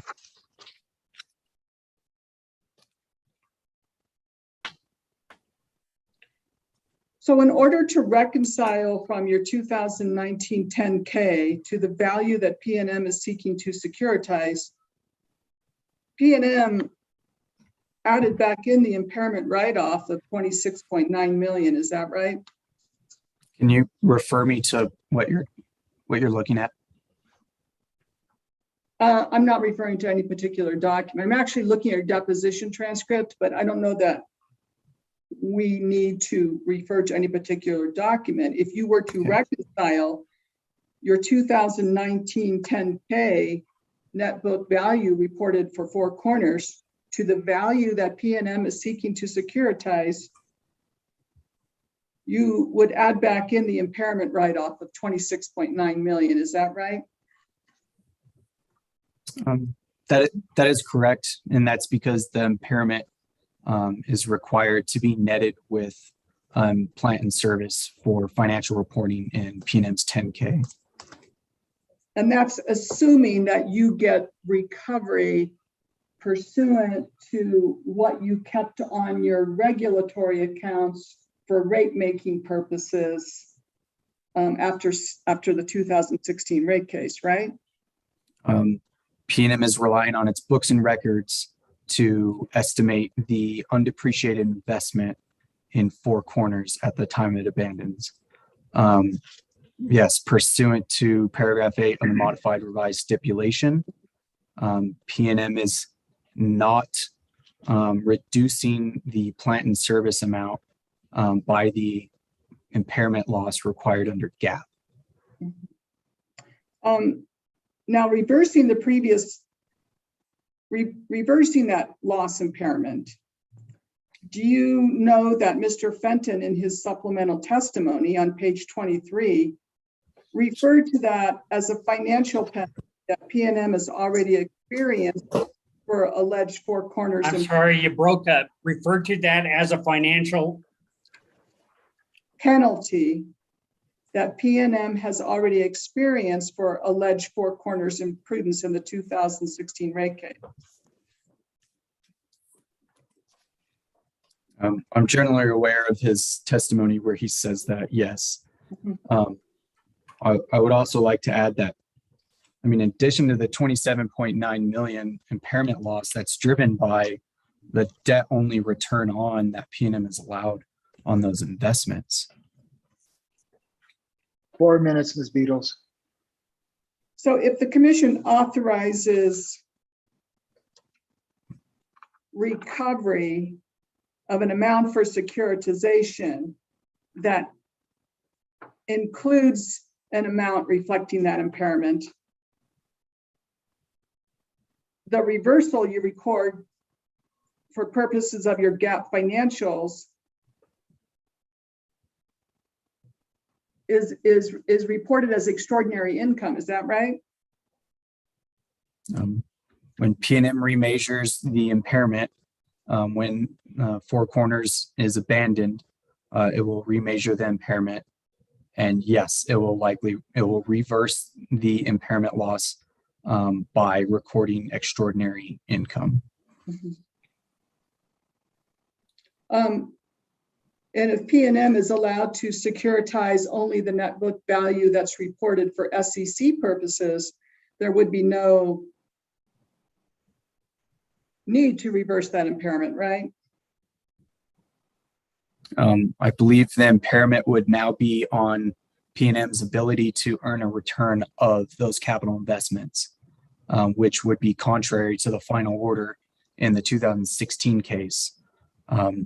But to answer your question, PNM would not reverse the impairment loss if the commission determines that the undepreciated investment that PNM has requested in this case should be reduced by whatever the unamortized impairment loss balance is at that time. Thank you. I have no further questions. Oh, I'm sorry. I do move the admission of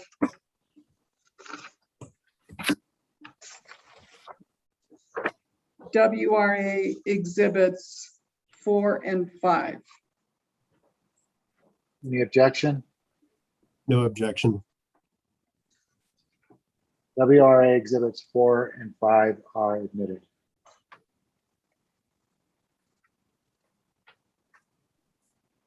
Thank you, Ms. Beatles. Thank you. Okay, Mr. Harris? Thank you, Mr. Hearing Examiner. Just a second here.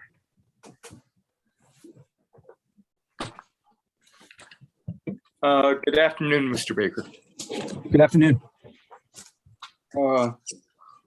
Let's go back to some questions that were asked before relating to your direct testimony, page 10.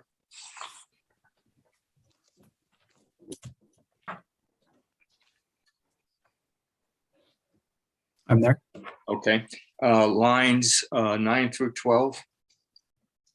Here you state that PNM is seeking recovery of plant decommissioning costs associated with the 2014 Four Corners decommissioning cost study, which considers shutdown of the Four Corners plant in 2031 and have yet to be collected. So my questions relate to that statement. I correctly read it? Did you say 2014? No, I intended to say 2020. Okay. Okay. So my questions relate to that.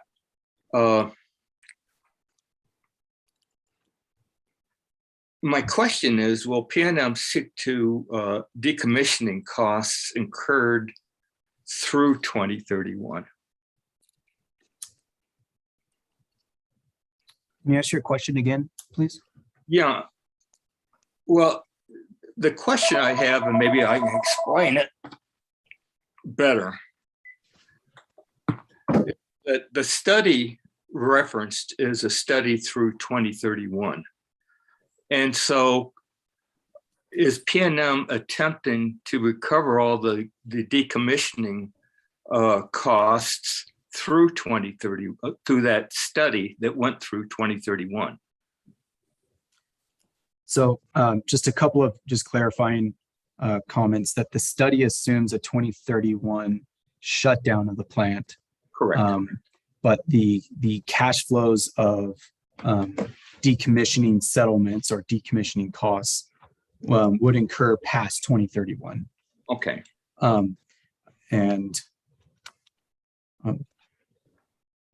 So in my direct testimony, and tell me if I'm getting off base here. In my direct testimony, I lay out that PNM is asking to recover the 4.6 million associated with decommissioning. That's the undepreciated ARC asset at the time PNM abandons Four Corners. And the 4.6 million also includes the incremental accretion expense and ARC depreciation expense between 2020 and 2024. So that's what makes up the 4.6 million. And that's being requested through recovery through securitization. PNM will stop recovering accretion expense from customers at the time PNM abandons Four Corners.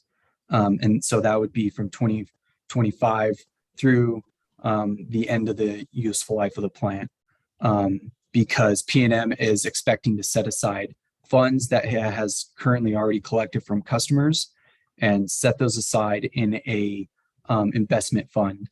And the thought process is that the earnings on the fund will cover accretion. And so PNM customers will benefit from not paying that accretion expense after 2024. Thank you.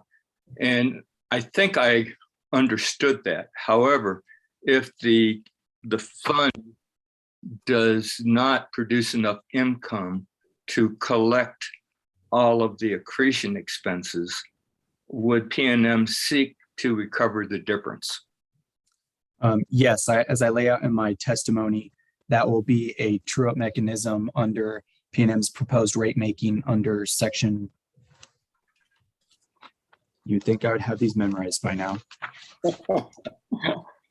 Section 4B10 of the ETA. And so that would be along the same lines as truing up to actual abandonment costs. Okay. And just keep in mind that could be a reg asset, or earnings could exceed accretion. And in that event, PNM would refund that back to customers. Yes, that confirms what I understood. So that would that be if it doesn't, if the fund doesn't accrue enough interest to pay the costs, that would be adjustment to base rates that you refer to in your testimony? Yes, that would be the regulatory asset or liability that PNM would seek to recover through base rates at a debt-only return. I'm sorry, I lost the thread. Can you restate your answer?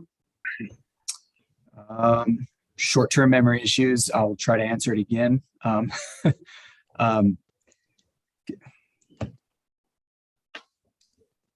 Sorry, I lost my train of thought. Can you ask your question again? Well, or maybe tell me where I left off. The question is whether you would, the company would ask the commission for whatever difference there would be if there was an increase in costs that wasn't covered through base rates as provided in your testimony. Yes, that is correct. Okay. And that would require commission approval sometime in the future, because it's my understanding that the base rates could only be adjusted by commission order. I believe that is the regulatory asset or liability that PNM is seeking recovery of in this case.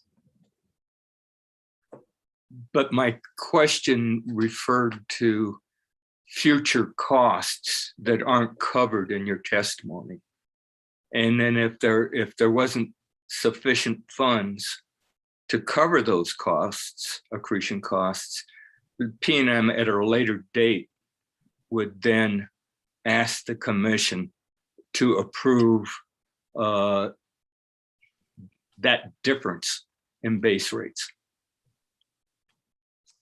I'm not quite sure the regulatory approvals that PNM would need in a future year to either pass back savings back to customers or recover costs. It's my understanding that in this case, PNM is requesting the establishment of the regulatory asset or liability as those actual abandonment costs are known after the bonds are issued. Okay, I'll leave that alone.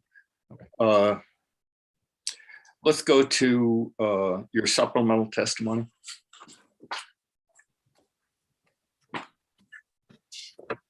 I'm there. Page 12.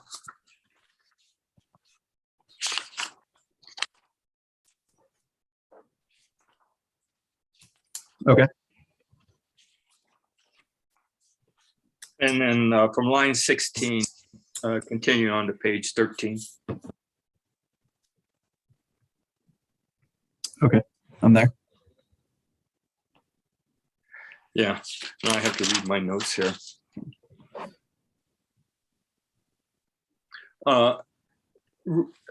The question really relates to, are the rates that you're referring to, are the 16,276 rates, are they still in effect? Yes, they are. Okay.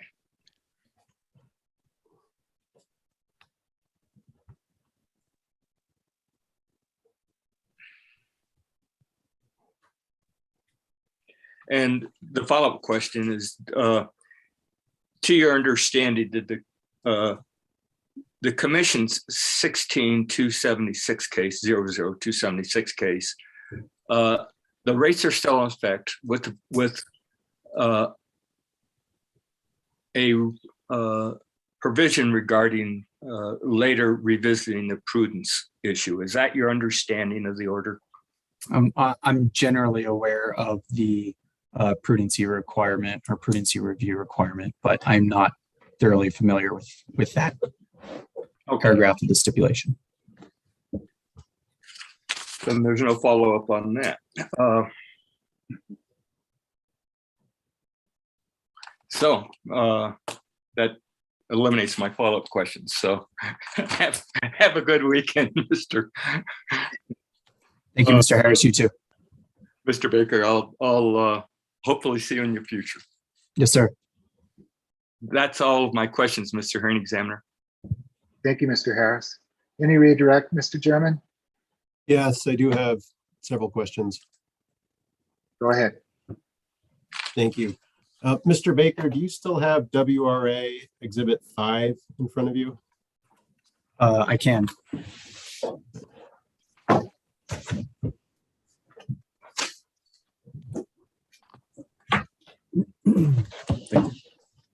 Yes, I'm there. And I believe this is the conversation that Ms. Beatles referred you to, the emailed conversation where you were part of a conversation discussing the amounts of undepreciated investments in San Juan to be recovered through securitized financing. Is that correct? Yes. Okay. Could you turn to the second page of that exhibit and read the first sentence from Henry Monroy, which is the first email that appears on page 2? What starts with "I don't understand"? Right. Okay. I don't understand. The 12/31/18 balance is the company's books and records, general ledger in parentheses. The capital projects and depreciation are our estimated forecast. What documents are you referring to? So in that first sentence, it appears that Mr. Monroy is considering company's books and records to be its general ledger. Do you agree with that comparison? I do, and I believe that's what I stated when questioned by Mrs. as well. And who is Henry Monroy? Henry Monroy is currently the controller of PNM Resources. Great.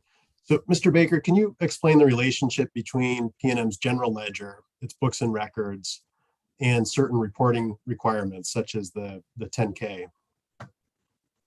Sure. So the PNM's general ledger is PNM's books and records. The financial reporting, such as the 10K, is basically compiled based on the books and records or PNM's general ledger. And is it compiled based on SEC reporting requirements? Yes, for SEC, like on the 10K, it is compiled based on their requirements. Kind of similarly, FERC requires financial reporting differently than the SEC. It's really more of presentation or really how things are shown on those reports.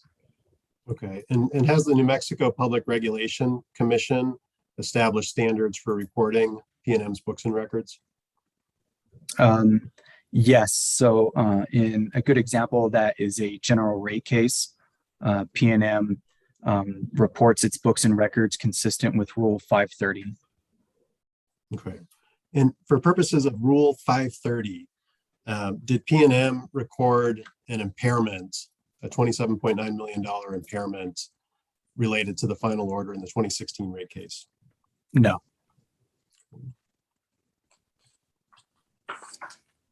And why is that the case? Because Rule 530 requires PNM's plant balances to be based on original cost of plant in service, and account 116, where the impairment loss is shown for GAAP reporting. That account is not a plant in service account, and so it is not included in PNM's plant balances. Okay. And I'm going to refer you to the first page of WRA Exhibit 5. Okay, I'm there. And at the bottom of that page, the last sentence on that page, which I believe you read to Ms. Beatles, it says, if the plant balance for SJGS shows up as a line item in your last rate case filing, that would be perfect. And who sent that statement in an email? That was an email from Mr. Steve Michaels. Okay. And does the 148 million that PNM has included as a result of the 2016 rate case, that PNM has included in this case to recover through securitized financing, does that 148 million show up as a line item in PNM's last rate case? It does show up as a line item that's included in rate base and in supporting work papers that are filed as part of the illustrative cost of service. Okay. And can you point to where that line item is in the record for this case? Sure, I would refer you to my supplemental testimony. Actually, it might be a kind of a roundabout answer, but page 6 of my supplemental testimony, starting on lines 12 through line 14, I list the specific work papers to the illustrative cost of service, where the those 148 million of capital additions are included, and that is PNM Exhibit HEM4, work paper plant. All right, 2. PNM Exhibit HEM. Yes, HEM4, work paper plant -2 gross plant activities, lines 2,719 through 2,738, column J. That specific work paper. Hold on, column A through J, it says, you said J. It says Column AJ. AJ. Yes. I just heard, I heard J, I'm sorry. No, I apologize. That work paper is a direct input into the illustrative cost of service that was attached to the modified revised stipulation that was approved by the commission in the final order.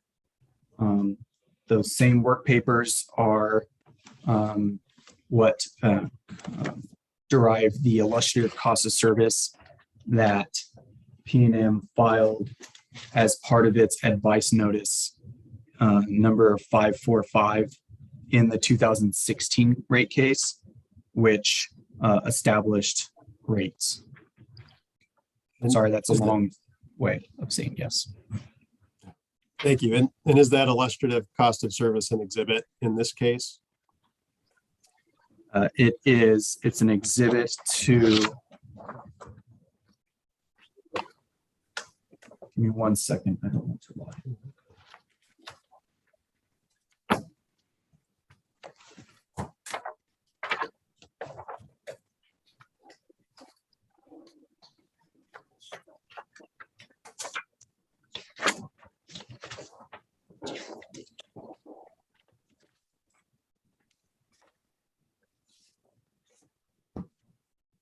It is exhibit PNM exhibit TSB 1 to my March 15th, 2021 supplemental testimony.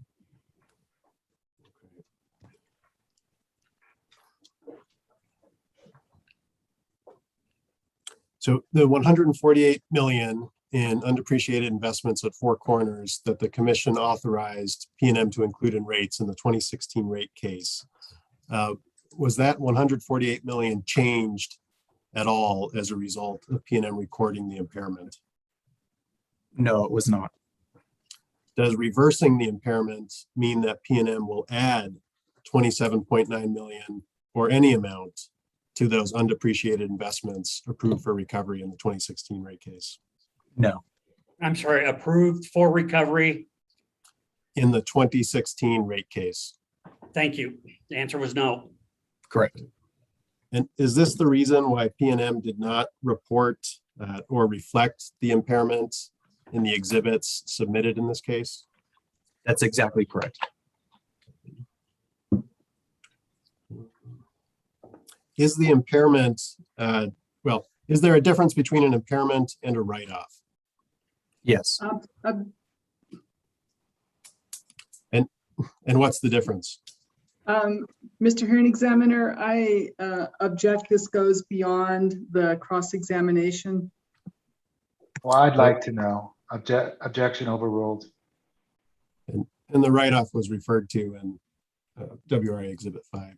But please answer the question, Mr. Baker. What's the difference between a write-off and impairment? So the impairment loss represents a future uncollectability of a return on an asset, whether it's an equity return on or any kind of limited return on basis. A write-off represents the PNM's inability to collect a return of a capital investment. And so in the case of the 2016 rate case, PNM recorded an impairment loss because of the debt only return on, and it did not write off any plant. Okay. So with regard to San Juan Generating Station, were there any impairments associated with that plant? Objection. This goes beyond the cross-examination that was asked of this witness.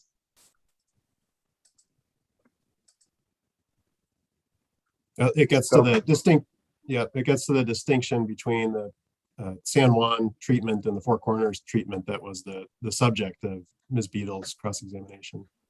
Overruled.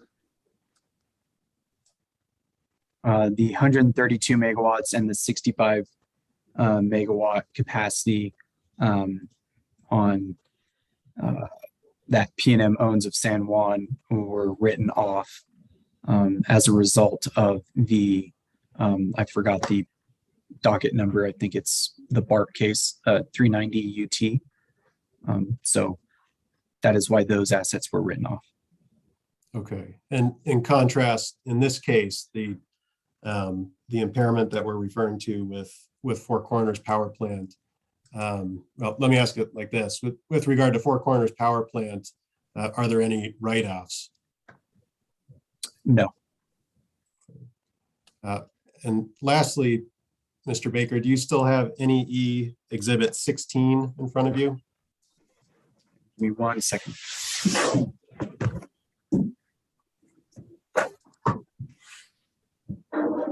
Yes, I have it in front of me.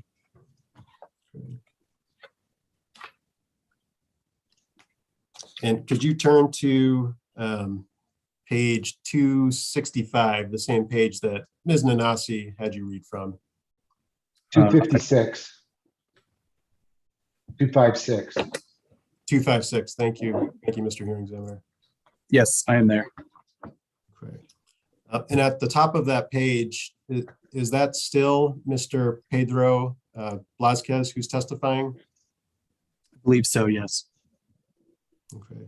Can you read his response, starting with the sentence that begins at the very end of page 255 and continues on to page 256, and then read through the end of the response?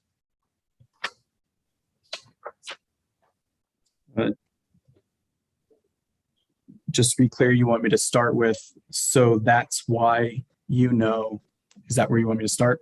Yes. So that's why you know this merger case is about the merger, and we have a separate case to rule on that. I'm sure you know that the ruling of that will be according to regulation, and we will have to abide by the ruling in that other case. I think in this merger case, the example that you are giving me, unrelated to this merger case, they have a separate case to be dealt with. And can you look at page 255 of that same exhibit? Yes. And I'll read the question in the middle of that page that starts on line 7. It says, so if the merger requires the divestiture of Four Corners, and that will result in a $300 million plus interest non-bypassable charge on every ratepayer's monthly bill, isn't that an adverse impact to ratepayers? And then there's an objection that was overruled. And could you please read Mr. Blazquez's response that starts on line 14? Sure.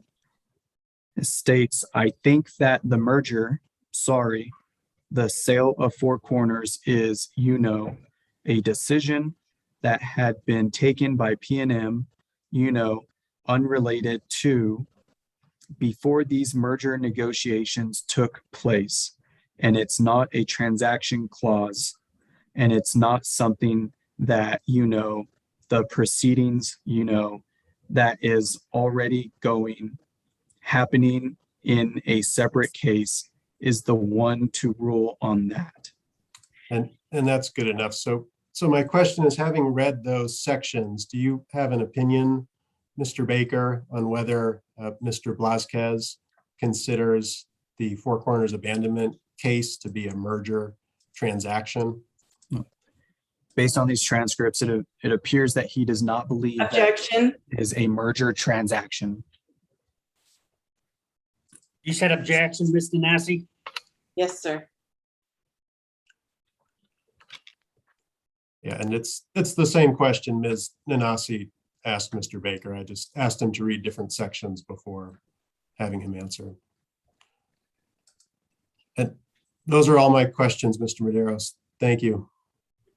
Thank you, Mr. Chairman. Mr. Baker, thank you so much for hanging in there and doing such a great job. Appreciate your testimony. You are excused, and have a great weekend, and hope to see you again soon. Thank you. You too. Take care. Okay. We're going to be in break now until 5 after 4. We'll be back with Mr. Settlage. Right, Mr. German, Yes, Mr. Settlage. will you be presenting him? I will. Just curious. Okay, we'll see you at 5 after the hour. We're in break now.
When you're ready, Judge.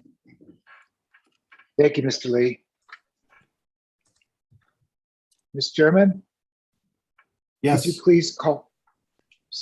please call PNM's last witness for the week? Yes, sir. PNM calls Michael Setledge.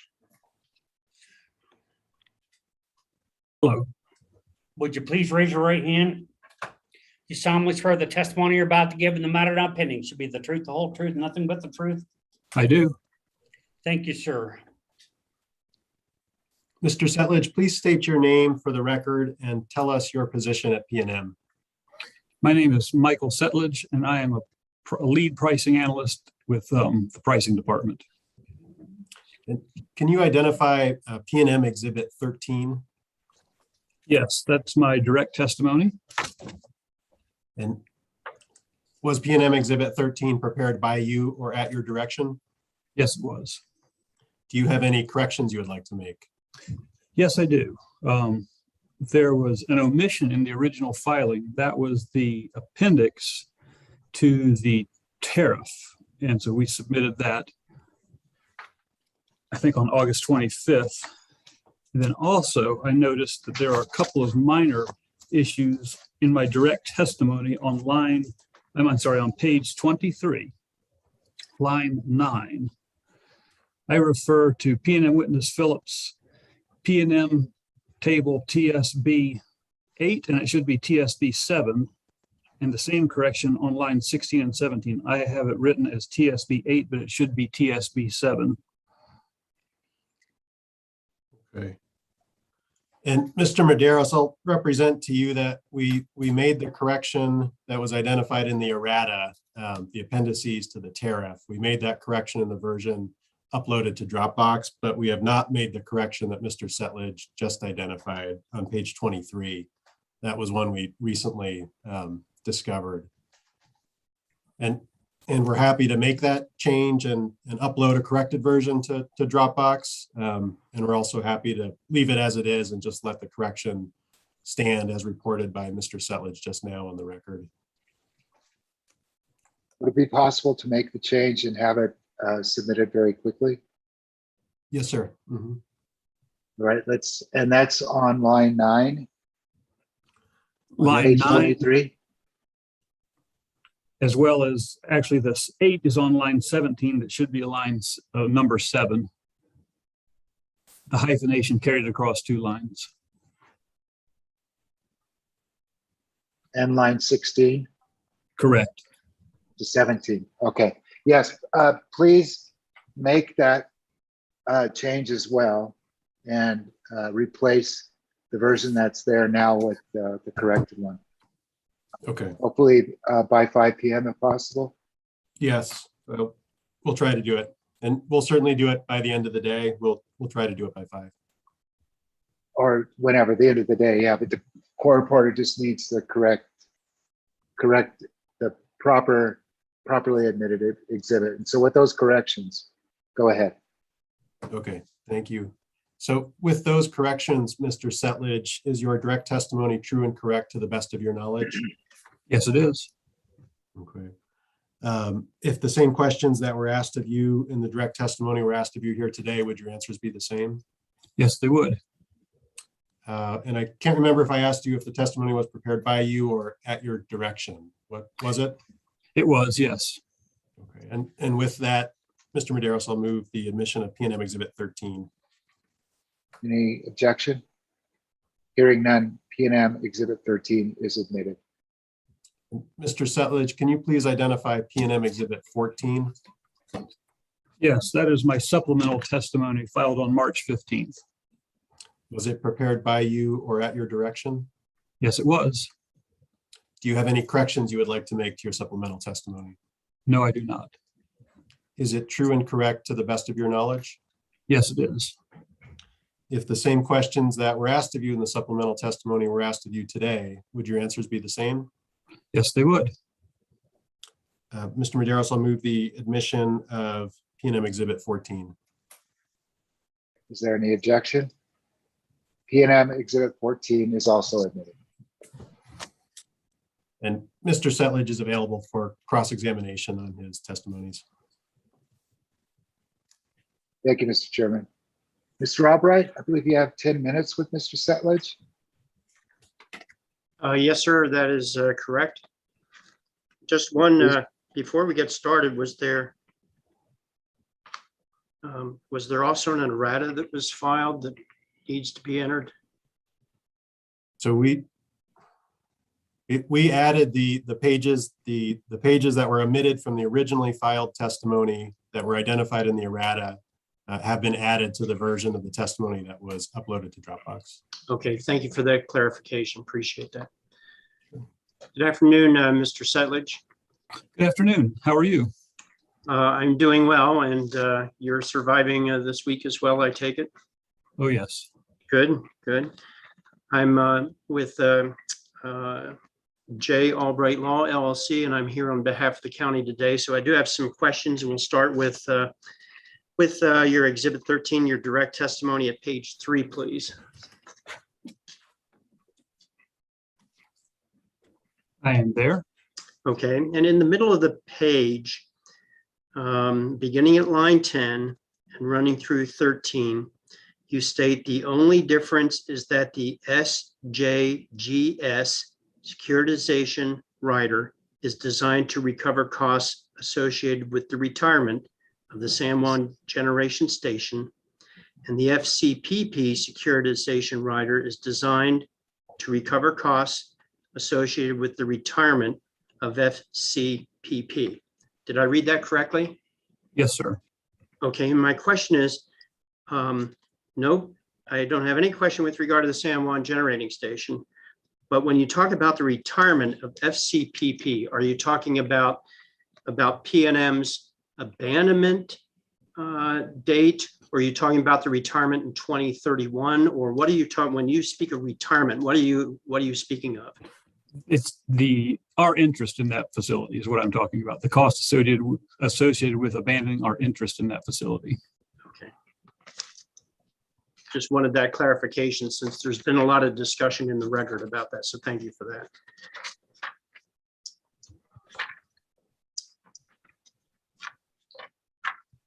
And again, I may skip around a little bit just for the sake of time.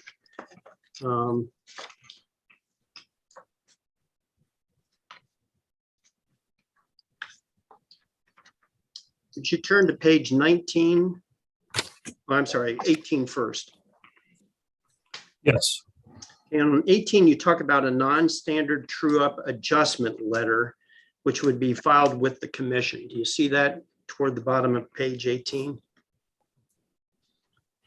Yes, I do. Okay, but I noticed there's no notice to customers included in any of this with regard to any kind of an adjustment letter. So is that by intent or omission or commission, or notice to the commission is great, but customers suddenly see an adjustment or a change made on their bill due to this. So is there any plans to address that? We're planning on making whatever notices are required. I don't know what the exact notices are, but yes, if a notice is supposed to be done, we plan on making that. We're not trying to make any shortcuts to the process. Okay. And the fact that it may or may not have been addressed is something that you wouldn't object to doing? No. Okay. And then a related question on page 19, where you talk about the securitization rider adjustments, and I think you explain that pretty well. But at line 4, you state, going to line 5, you state shortfalls, overages in any rate class are allocated to all rate classes. How would that work? This is intended to cover the case where, well, let's take an extreme case. Suppose one whole rate class were to leave, like a rate class with few customers were to no longer be there. Those costs that should have been that were allocated to that class would be reallocated to all the others. This just says the true up is across every single customer class. And So who makes that? I'm sorry, I didn't mean to interrupt. Oh, no, that's okay. So it's recovered from every customer. It's a non-bypassable charge, so every customer pays. So is that a function that would be served by the special purposes entity, or who would make that decision? I'm the one in, or pricing is the one that does the calculation of what these energy transition charges actually are. And in going through that calculation, it would account for the fact that more or less customers were in a rate class, or even if a whole rate class went away.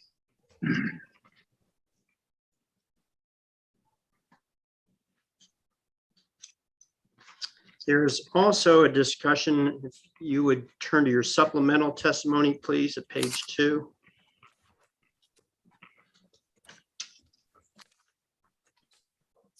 Yes. And in lines 12 to 15, you talk about the rate impacts of recovery of the different tranches of FCPP undepreciated investments through the energy transition bonds. And you indicate that at MJS2, an illustrative calculation of the charge, the ETC, for residential and small power customers. Why only for the residential and small power customers? The residential and small power customers make up a little over 99% of all of our customers. And that's traditionally what we have shown specific rate impacts for, is just those two customer classes, because they're by far the bulk of all of our customers. So it doesn't mean that and the table has only included the residential, at least the one I have here, MJS-2, with regard to the impacts of residential and small power energy transition charge. You see that, the ETC? Yes, that particular exhibit is only for residential and small power. That exhibit. Okay. It impacts on all rate classes. If you see MJS1. I'm sorry, if you can start again, sir. I didn't catch Yes. the beginning. No problem. I'll try to slow down. I see a note on my computer here trying to remind me of that as well. I was saying that PNM exhibit MJS1 supplemental has the similar impacts or calculated impacts for all rate classes on there. Okay, thank you. And then back to your direct testimony again. I wanted to make sure I covered those others, but I had some other questions, time permitting here. So at page 17 of your direct testimony, toward the bottom, you have, will standard true up adjustments ever occur more frequently than semi-annually? Do you see that question? Yes, I do. All right, and you indicate that adjustments will be made at least quarterly during the 2-year period preceding the final maturity date.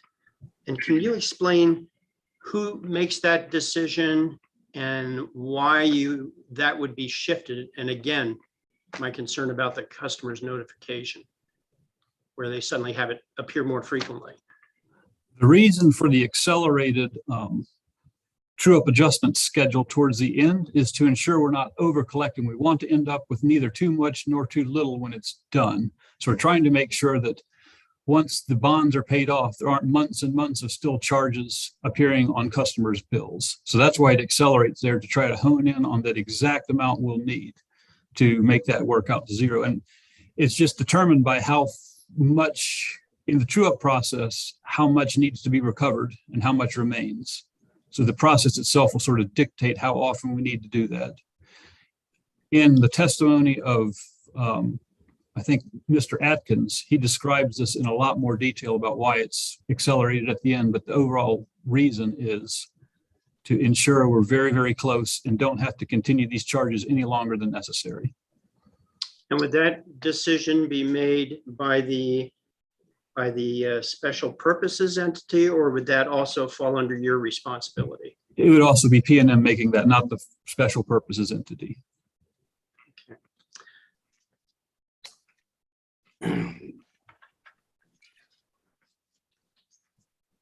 Mr. Setledge, I believe that's all the questions I have. Mr. Hearing Examiner, thank you very much. Mr. Setledge, thank you for your time this afternoon. Appreciate it. Thank you, Mr. Albright. Thank you, sir. Up next, we have Ms. Nnazi. I believe you have 15 minutes with Mr. Setledge. Yes, thank you. Good afternoon, Mr. Setledge. I just want to follow up on what Mr. Albright was just asking. So you said at the end of the maturation period, the true ups are accelerated to make sure that all the funding is there. So is that right? Yes, the frequency of the true ups is accelerated, yes. And it's to make sure that both ratepayers are not paying too much, but also if there's more needed to pay off those bonds than you have to charge more in that last 2-year period. Is that right? That's right. The amount of the charge will be adjusted up or down as necessary. Okay. Could you go to page 3 Of my direct? Yes, please. Yes, I'm there. Okay. So here, I believe that you're discussing that a securitization rider is an energy transition property owned by the special purpose entity, correct? I don't know if I'd characterize it exactly like that. The rider is what PNM will use to collect that charge. The rider is what PNM will use to collect the energy transition charges from the customers. And so those will come to PNM and they will send those to the special purposes entity. Well, so the rider is. Oh, I'm sorry, I didn't know that. I thought you were. Oh, that's okay. The rider is something PNM uses, not the special purpose entity. Okay, and so on page 4, line 8 or 7 and 8, and well, your answer there is the energy transition charge, which will be recovered through the Four Corners securitization rider, is defined as part of the energy transition property that is owned by the special purpose entity, which must fully recover all of the energy transition cost components, correct? Correct. And so I want to ask you about that. Later on page 9, you're talking about delinquent payments. And so I want to ask you about, and goes into 9 and page 9 and 10. So when there are delinquent payments, essentially in the true up process, there is an immediate requirement to have enough money to cover the payments of the bonds, correct? Correct. The purpose of the charge is to collect neither more or less than we need for the next bond payment. Yes. So when there are delinquent payments by certain customers, how will that be accounted for? So that is part of this true up process. Basically, I think the easiest way to think about that is there are always some customers who won't pay, but most of them will. And so the charge, if everybody paid immediately on time, the charge would be lower to everybody else. Because some of them will never pay, it's increased ever so slightly to make up for that. So the delinquency is built into the initial calculation of the energy transition charge. And that's another reason why it's trued up. If we, one way or the other, if it's too much or too little, we make sure it balances out right very quickly.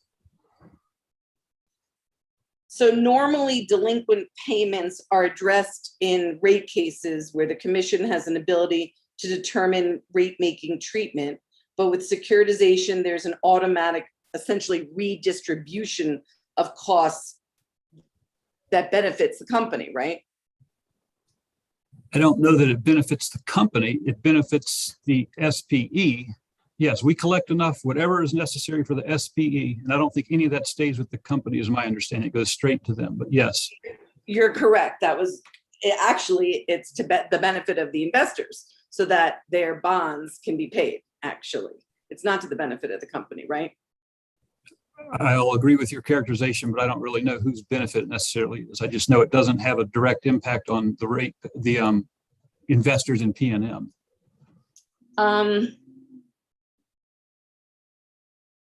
If securitized financing is approved in this case, can the commission reduce rates in a subsequent rate case if it determines that the securitized rider amounts are later determined to be unreasonable? I think that's a little bit, the way I understand it, that's conflating a couple of different issues. The securitization rider is all about recovering the securitization costs, and those would not be in a rate case. The rate case is about recovering all the other costs.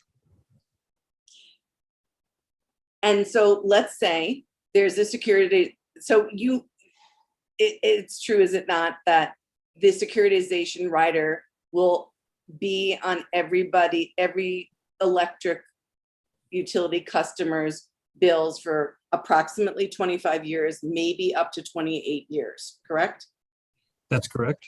Okay, and so if at some future date after the bond is issued, the commission determines that some of the amounts that were included in the securitization rider are later determined to be unreasonable, can they make an adjustment for that in a rate case? I'm not sure. The reason I'm not sure is because once the bonds are issued, and that's what our obligation is. So I don't think there's any way that I'm aware of that you could undo that. The bonds are done. Okay. Could you please look at page 24 of your direct? So I'm particularly interested in the end of line 5 and to 7. And so I think what you're saying here is that there is an impact of the range to residential customers. I imagine this is to average residential customer, correct? Well, this range is for a range of usages. So average would be somewhere in the middle. If you looked at that exhibit, the 600 is what we typically say is average. So this would be encompassed within there. So this $1.32 increase to a decrease of $19.31 is actually the range between I'm residential. sorry, can you start your question again? I lost the numbers. So this $1.32 increase to a decrease of $19.31 is actually the range of impact across the residential ratepayer class? Again, depending on usage, if you will go to my exhibit MJS 7, page 1, and the net impact is shown in column I all the way at the right-hand side. And so that's showing that for a customer that uses 0, that would be line 1. For a customer that uses 2,000, that's line 18. So that's that range I'm talking about. A residential customer could potentially use any amount, but this is just an illustrative example of these particular blocks. Again, 600 is what we typically call a typical or average usage. And so, sir, so the average, which you have highlighted here, that's the 600 kWh usage, is a negative $5.51. What does that represent? Is that just the difference between securitization and if that same amount was collected using the WAC, or what is that? Okay, so column I is actually the impact, which is the new monthly bill. Let's look at column H. So in H is the sum of all the other things. The energy transition charge is always positive. So that's always a charge to customers. The other costs not included in the energy transition is always a credit. There's some non-fuel that are always charges and some fuel impacts that are always credits. assuming non-zero usage. So the net effect of all of those is what that $5.51 is. That's the I'm energy sorry, the transition net effect of all of those. charges and credits is 551 for the 600 megawatt usage level, megawatt And- hour usage level. So in this chart, MJS7, it does not include any new charges that from replacement power. Is that right? No, it does. It includes those. Yes, scenario one replacement resources are included in here. Where- So they would be included in the savings. I'm sorry, the replacements are the columns F and G primarily, non-fuel and fuel impacts. Okay, and can you help me understand from this, now if we go to your supplemental, like, can you have both of those open at the same time? And then go to MJS1 of your supplemental. Hold on just a second. Yeah.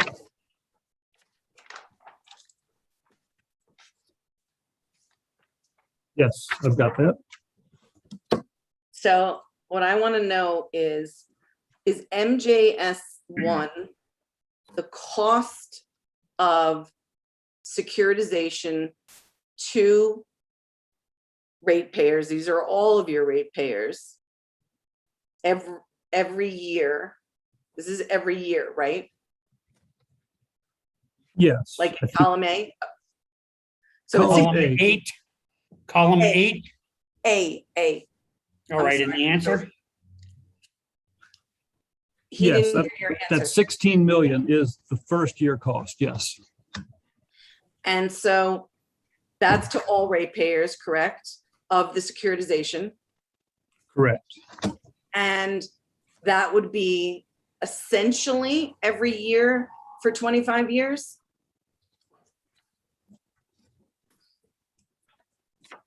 Essentially, yes, that's the first year impacts, but yes, that's essentially what it would be. I haven't calculated due to whatever changes there could be, but yes. Okay.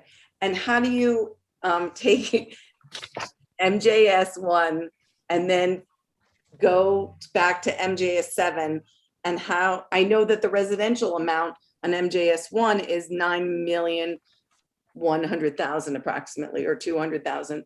And so is MJS7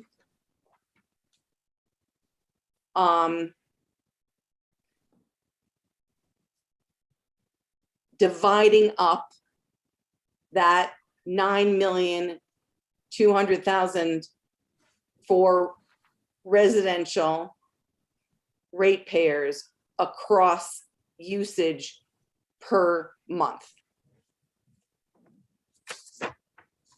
I'm not 100% following you, but so in MJS 7, in my direct testimony, page 1 and 2, the column labeled energy transition charge securitization, the $1.32 for most levels, and finally jumps to $3.44. That is the allocated share of that amount for the residential rate class. Got it. Okay, so basically it's this residential on MJS1. So line 1 is residential.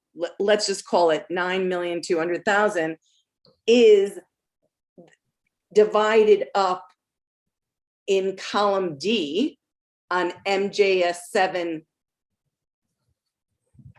Yes. Thank you. Okay, no further questions. Got it. Appreciate that. You're welcome. Thank you, Ms. Nanazi.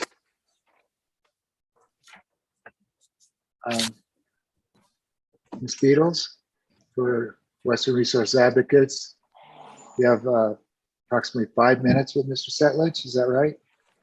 Not anymore. Thank you, Mr. Hearing Examiner. Not anymore? Yeah, my questions have already been addressed by Mr. Albright and Ms. Nanasi, so. Great, okay. Thank you, Mr. Albright and Ms. Nanazi. How about Mr. Harris? You can thank me too, Mr. Herning. I have no questions. I thank you, and I thank Ms. Beatles as well. And next I'm going to thank Mr. Borman, but he has 15 minutes first. Well, you may or may not thank me, but I have no questions for Mr. Settlage. Well, I definitely thank you. Okay. Any redirect, Mr. Chairman? Yes, and I'll try to be brief, just on one line of questioning that Mr. Albright had. Mr. Settlage, do you have the Energy Transition Act in front of you? I do. Can you turn to section 6, which is entitled Adjustment Mechanism? Yes, I'm there.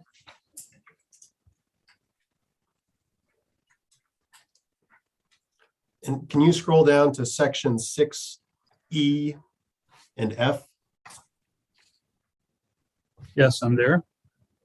And would you agree with me that those two sections spell out the PRC procedure for acceptance of adjustments to the energy transition charge? And you can take your time to read those sections if you need. Could you just please restate the sections that you referred to? Yeah, it's sections E and F.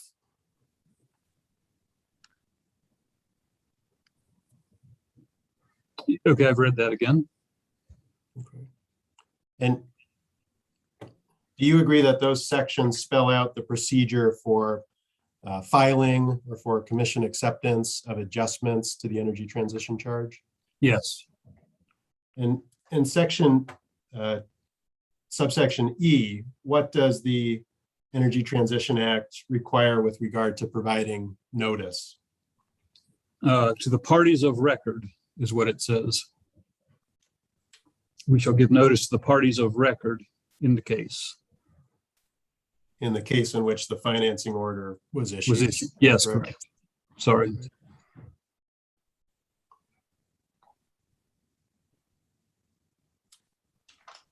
And can you scroll down to subsection G?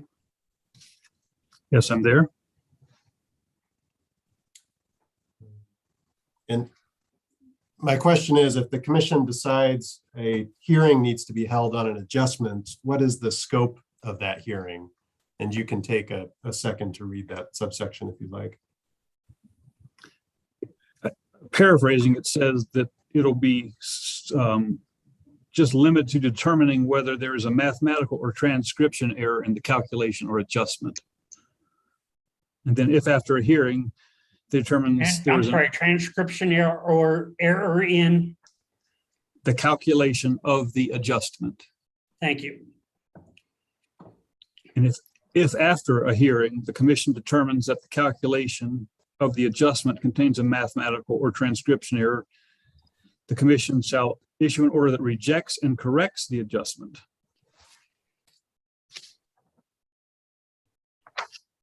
And last question, if you could look at the sentence that immediately precedes subsection G. So it's the very last sentence in subsection F2. Trying to figure out where that one even starts. It's a long sentence. It is, and I'm really just going to ask you about the last clause there that starts, provided that the suspension. Yeah, provided that the suspension shall be for a period not to exceed 60 days from the date the qualifying utility filed the calculation of the adjustment. Okay, so do you understand that provision to mean that if the commission decides to suspend an adjustment filing, the suspension period shall not be longer than 60 days? That's what I understand, yes. Great. Those are my only questions. Thank you, Mr. Settlage, and thank you, Mr. Hearing Examiner. Thank you, Mr. German. Mr. Settlage, good to see you again. Thank you very much. And thank you for finishing our week on a strong note. Appreciate it. Thank you very much. Thank you, sir. Have a good weekend. Thank you. Thank you. Now, everybody else, want to talk about, first, I'll try to address any questions that council may have. Did I see any hands? Any questions? Okay. According to pre-hearing order, the first witness up on Tuesday, September 7th, will be Brendan Batts, followed by Mr. Graves, and then Elizabeth Eden. That's our Tuesday lineup for next week.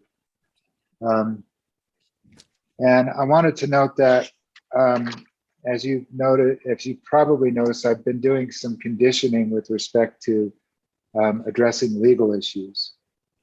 And my thinking at this point is that on or about Friday, after the presentation of evidence, when we're setting the briefing schedule, I'd also like the parties to be prepared to address the specific legal issues that necessarily must be addressed in this case. And so I don't want to call it an oral argument, but I think it's a dialogue or a discussion that we need to have in order to narrow down and make nail down the issues that need to be addressed and have me understand exactly what I should be asking you to brief. So be prepared for that on Friday at the end of the hearing, that we have that discussion. And if you want to call it a preview, a preliminary argument that previews your briefs, I'm happy to do that. I think it'd be useful time to do some of that discussion with you. Do you have any questions regarding that? I do. So, yeah, sorry. So is the idea that we would discuss the relevance of certain legal arguments to the case rather than argue the substance or what we ultimately think the law is, or what we ultimately think the commission should decide in the case? Or is it more broad than that? It's broad. It's pretty wide open at this point. For instance, what I've talked about is weighing the commission's rate-making authority and application of rate-making principles broadly. And bear in mind who I kind of talked to about this. Today, for instance, this morning, Ms. Crane and I talked about this. And then balancing that against how the Energy Transition Act requirements and architecture may change what the commission can do, if anything, if it can change. In this case, in this abandonment and financing order case, both with respect to, for instance, determining the prudence of the different buckets of investments that are in the Baker testimony. I think there are 4, essentially. That are in the what adjustment? The 4 buckets of investments that are in the Baker supplemental testimony, I should say. Thank you, sir. Yeah, I'm sorry for that. And also what happens once some of those buckets of rates, categories of investments, have been placed in rates. I'm rambling a little bit here. It's late on a Friday and I haven't had much sleep during the week because very little secret, this reverses my whole schedule, these hearings. So I get a little punch drunk toward the end of the week, and I apologize for that. But just if you have questions about it, just think about that. I want to make sure that the issues are formulated. And of course, you can brief whatever you want to brief that you think is material, and I'll address it. But got some significant issues here, and I want to make sure that we're all working off the same, to the extent we can, the same sheet of music at the end of the hearing and going into briefing. Are there any questions regarding that? Okay, looking at the tiles, I don't see anything at this point other than please let us go and have a weekend. I'm sorry, Mr. Medeiros, but at risk of delaying that, I did have one final question. So the oral argument that you're talking about, would the result of that argument be that you would then issue an order identifying specific legal issues that need to be briefed? Is that Possibly. I think I will issue a briefing order. How in depth it goes on briefing, I don't know yet. I haven't decided that yet, but I'd like to at least explore that and see where we go with it. I may end up at the end of the day, throw up my hands and be so frustrated and say, just, here's a briefing schedule and a briefing order. Just go ahead and brief what you think is important. Hopefully not. Hopefully we can sort of maybe reach a consensus on, there are these critical issues that need to be addressed. There are going to be many more issues, probably fewer than in the last abandonment case, because some of those issues have been addressed already in 1918. But there will be other issues as well, obviously. But there are some core fundamental issues going to prudence. And one of the other, again, I think I mentioned that. Does the commission have the authority to even evaluate the prudence of certain of the investments that, for instance, are already in rates?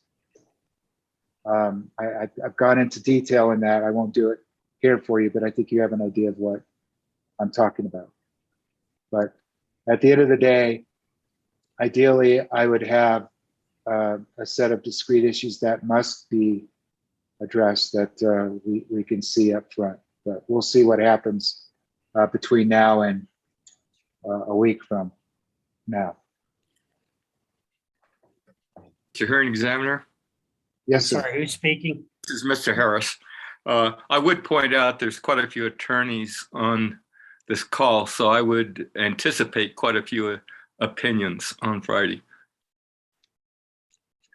Yeah, I understand that. That's why I have a little bit of trepidation proposing this, but at the end of the day, I'd rather err on this side than not. And I think that, I don't know if you were on for the decoupling oral argument.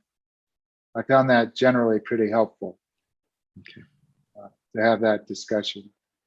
And interestingly, one of the witnesses today talked about the regulatory compact and then backed off. But that regulatory compact, going back to case 2146 part 2, and then going forward, gets into some fundamental rate making authority issues. And so query whether that's something that we need to be attuned to, and whether the Energy Transition Act, as opposed to perhaps the Efficient Use of Energy Act, the Energy Transition Act altered somewhat that the commission's rate making authority, or limited it in some regard. I don't know yet, but it's something to consider over the next week, and then maybe talk about after the witnesses have been presented next Friday. Is there anything else? Mr. Hearing Examiner, Yes. as you know, I was involved in the decoupling. I think you called it oral argument, and then it turned into a discussion. So I'm wondering if you want us to be prepared for 10 minutes or something each, and then you open it up, then you have discussion. Like, I'm just trying to figure out what you're imagining this oral argument would be like. I will put some structure around it, probably give you some idea, hopefully Thursday, about what I'm thinking about giving folks. I don't know yet, but hopefully by that point I'll say I want to really focus on these issues, and I want you all to opine on those. But I don't know yet. Part of the issue in the decoupling proceeding is that we had a commissioner involved in asking questions, if you recall, Ms. Namazi, is that correct? Yes, sir. And so that opened up a little bit toward the end, a little bit of a dialogue, which was good, which is fine. But I don't know yet, but there'll be some structure around it. I will build some structure so that it doesn't become a frustrating free-for-all for everybody. But I don't know yet. It's still gelling.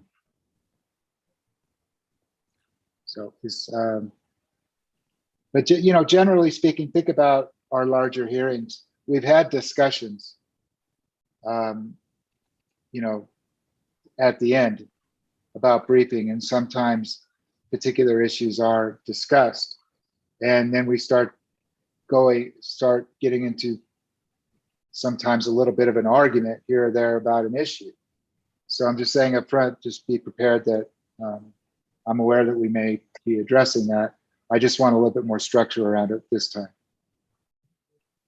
If we didn't have the time, which we may on Friday, I might not even be suggesting this, but I think that we'll have some time, and it may be to the benefit of everybody if we have an idea of put a finer point on the issues, if you will, if we possibly can. Anybody else have any questions? Okay, with nothing else to address, the first week of hearings in case 21-00017-UT have concluded. And I wish everyone a great long Labor Day weekend. I will see everybody at 9 a.m. on Tuesday, September 7th, with the presentation first off of WRA's witness, and then we'll go back to PNM's last two witnesses. Take care, everyone. Have a great weekend. Thank you. Thank you very much. Thank you, Mr. Lee. Mr. Lee, thank you so much. You bet, are Judge. You are truly the best. It feels like I was struggling at the end here today. I was too. You were not, I was. All right. Are you looking at the real time every so often? I'm looking at it. If I'm looking like this, I'm looking at my iPad. Yeah, and All you right. can tell that. If you see me just making a mess, that's a good point to step in and say, slow down. If you wouldn't mind doing that, that'd be helpful. I will, but I will say that it's brave for a court reporter to share real time with the judge or the hearing examiner or the ALJ. And I just remarked to my wife last night how remarkable it is that you get this down as accurately as you do at the first cut. Can I tell you, and I don't mean to keep you because I know you're tired, but if I had an understanding of what was actually happening, it would be much better. I just need to do this as much as possible so I can learn what's going on and know the direction people are heading, so I don't have to interrupt so much. Is there anything I can share with you that might help? I can't think of anything. I just need to do it. That's the way I learn. I've got to do it 50 times before I've figured out what the impact of securitization. I think I figured it out up to now, but no. And I really enjoy working with you. You run a tight ship. Well, thank you, Mr. Lee. But you make it very easy. I mean, it's just invaluable. You truly are the best. Thank you. And I'll say that to the entire world out there, to the extent we're still on YouTube. Right. So, David, have a great weekend. If you need anything, don't hesitate. Okay. You bet.